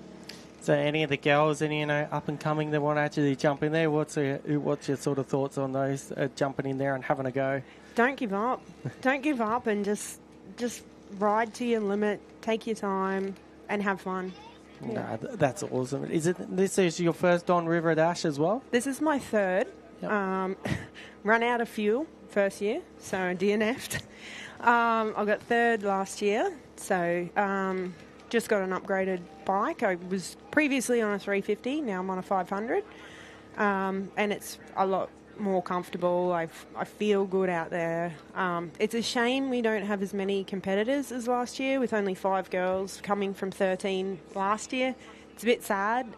Wish there was a little bit more competition, but just pushes me to want to get in that top 100. Yeah. Whereabouts are you sitting in position-wise at the moment, do you know?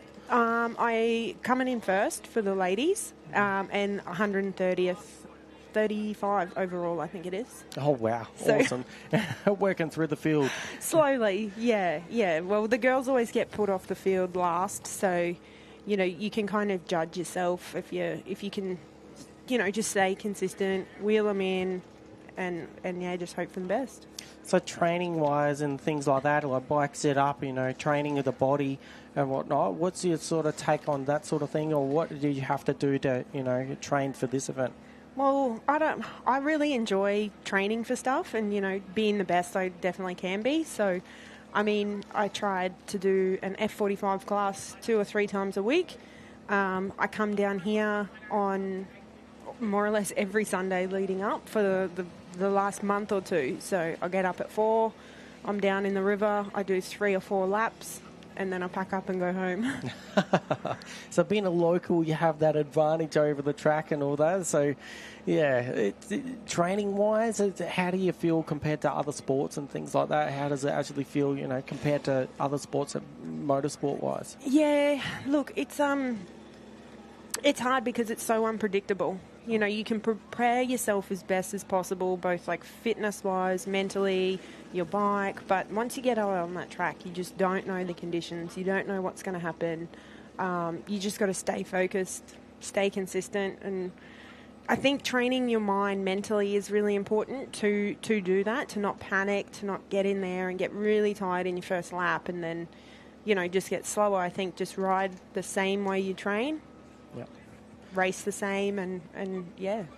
So what's your sort of game plan for maybe tomorrow? So go back and recover wise? So you got an ice bath or any of that organised?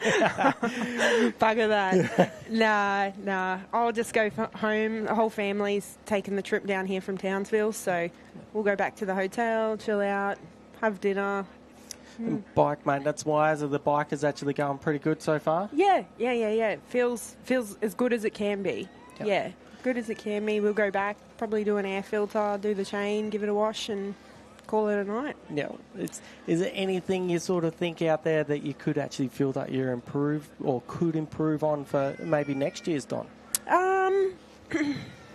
No, not really. I do actually feel like I've prepped myself pretty good this year. Yep. Again, having some more competition wouldn't be bad for next year.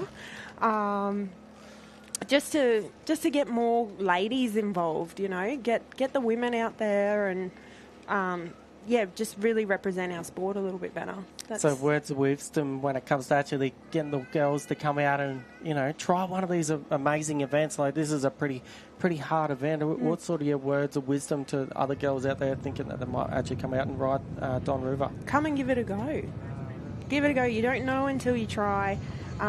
One thing would be, if you're going to give it a try, make sure your bike's set up kind of half decent. At least give yourself a steering dampener or at least give yourself a steg peg or two until you ride it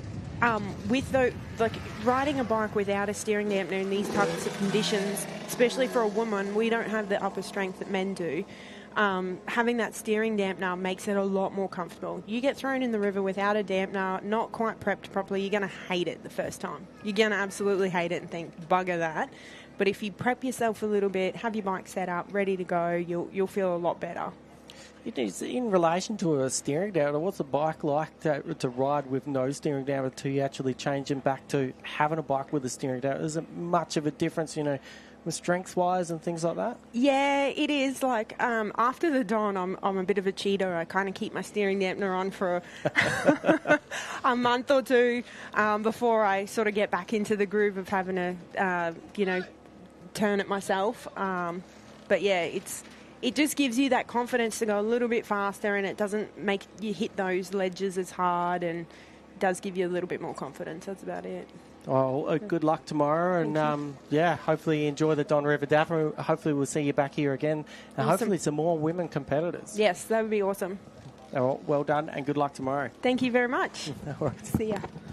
There you go, the gauntlet being thrown down by the North Queensland locals there. They're saying we need more females at this event. They do have their own class as well. So if you are a female here at the event, slide on in as well. And hey, Grabbo's track and trail there, he does it as well. But we'll head back over to... What's your name? So we've got, it's still down here on the stage. We've still got a lot of competitors actually still coming in. They died down a bit, but we've got Susan here is actually another female competitor. How did you feel today? And, experience-wise, how did you actually feel on the Don River Dash? Yeah, no, it was pretty good. My bike went really good. It literally got 4 hours on it. It's a brand new bike. So we're a bit of a, we're trying to work with it. My steering dampener was all over the place the whole time. So every lap I'll click it up a couple of notches, trying to figure it out. But, we got there in the end. I think I'm in second. So, I'm pretty happy with that. You'd be stoked with that. Yeah. So what do you think to actually try and get to the next stage, going from second to maybe first place? So is first place a fair way up the lead there, or do you think you can make that out? No, it's not actually that far. There's only a couple of minutes between us, and it's totally doable. Like, it's a 2-day event. It's all about endurance. Today I was just sort of going to chill and get in my groove, and it's a new bike and trying to figure stuff out, and tomorrow it's game day. Yeah. Training-wise, what do you sort of do when you're actually leading into the Don River Dash? Obviously, it's quite physically demanding, but as a woman, how do you actually feel, leading into something like this? How do you sort of prep yourself leading up? Yeah, well, I do a lot of running, and I don't really do too much. I've had a bit of a dodgy bike. That's why I got a new bike. So I haven't done too much on the bike stuff. I'm very lucky where I live on our property. We have a pretty decent creek, so I ride up and down that all the time. But I've literally, I've done 4 hours of riding on my new bike, so I think I'm doing not too bad. So do we have a couple of extra hours on it after this weekend? Definitely. So in recovery-wise, what do you sort of go back and have an ice bath or anything like that, or what's your sort of take on that? We're ready for tomorrow. No, I'm not that fancy, so I'll probably just chill out and have a shower and have some chalky milk and get back. And family members and all that, and like your crew and all that, whereabouts did they actually come from? And all that? So we've all come, me and my best friend are here. We're from Theodore, and the rest of our crew have another guy that's riding Cass. They're from Killarney, down Warwick way. So they've come a long way, we've come a long way. Not as long as a lot of other people, but still a hike and a half. Competitors-wise, obviously the girls groups or the girls class this year is a lot actually smaller. What's your sort of take on there? And, trying to encourage other girls to actually jump in there. What's your sort of take on that? Yeah, it's a bit disappointing when I seen the riders list and there was only 5 of us. Last year there was a hell of a lot more girls. But yeah, I feel like if you ride a bike and you think you want to do it, do it. There is nothing, we are so supportive, we're all online giving thumbs up, we're the girls, I've seen that, especially on the start line there, it looked like everyone was actually getting along quite well. Yeah, so. Yeah, we're all making sure we had fuel, everyone's gut feel. At least he's keeping each other actually honest out there as well, and hey, you guys are up against it, you're starting off right at the back of the field, so, how does that feel when you're out there knowing that the front leaders are actually coming through, and how do you sort of prep for that? Are you looking over your shoulder? Or? No, I try not to. We don't look over the shoulder, that's for sure. No, it is pretty scary when you have Liam or something shooting past you. I don't even think I even made it to the turnaround point before Liam come past me, and I was like, oh, God. It is hard starting at the end. I feel like we should be maybe after Clubman's, somewhere around there, not last, but hey, you got to do what you got to do. So, well done. You've made a big impression out there that you actually get out there and actually having a go. So, any other words of wisdom, coming out and actually having a go? Maybe next year, are you thinking you're actually going to come back and have another go at the Don? Oh, definitely. I come every year. Last year, actually, pretty sure I ended up 4th or 5th or something, but I ended up rolling in on my rim. No. I popped my moose in my just before the bridge, and popped it, and I just was like, nah, I'm going to finish it, not going to give up, and I rode in. So just got to have like a never give up attitude and keep going. Let's touch on a little bit of the bike prep and stuff like that. Do you actually do your own maintenance, or have you got somebody that actually helps and, obviously changing tyres, suspension, things like that? Do you get outside help with a lot of that sort of things? Yeah, I'm not mechanically...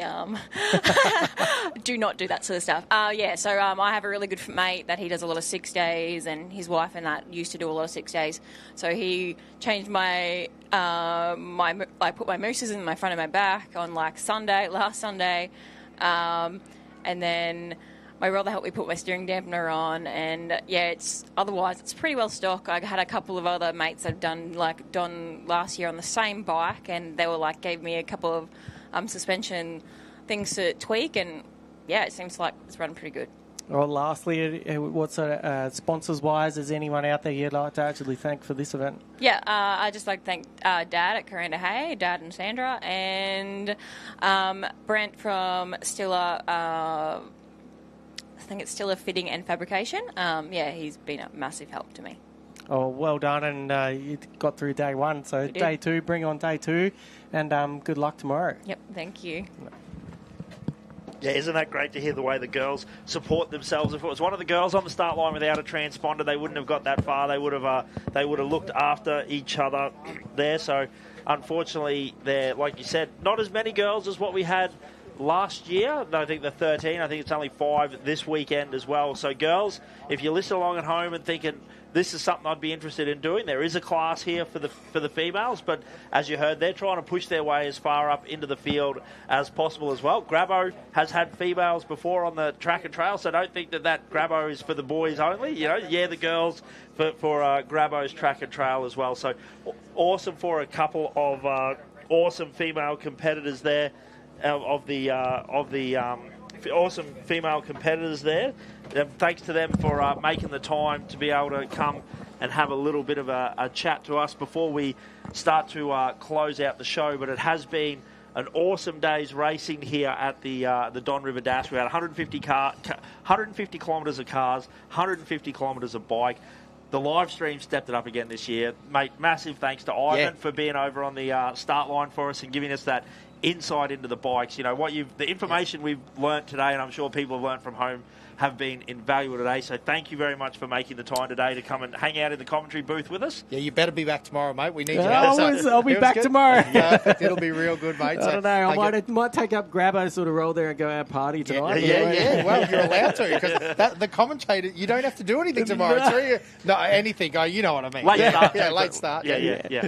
So it's good, mate. Yeah, it's definitely cool to have you on the other side of the race tape and have you up here in the box, and it's going to be a good day. And again, like Josh was just saying, only 150 k's. We are halfway. There's a lot of racing left to go. There's definitely a lot of racing to actually come tomorrow, and it's hopefully you guys tune in for tomorrow, because Liam Walsh is going for 3 in a row.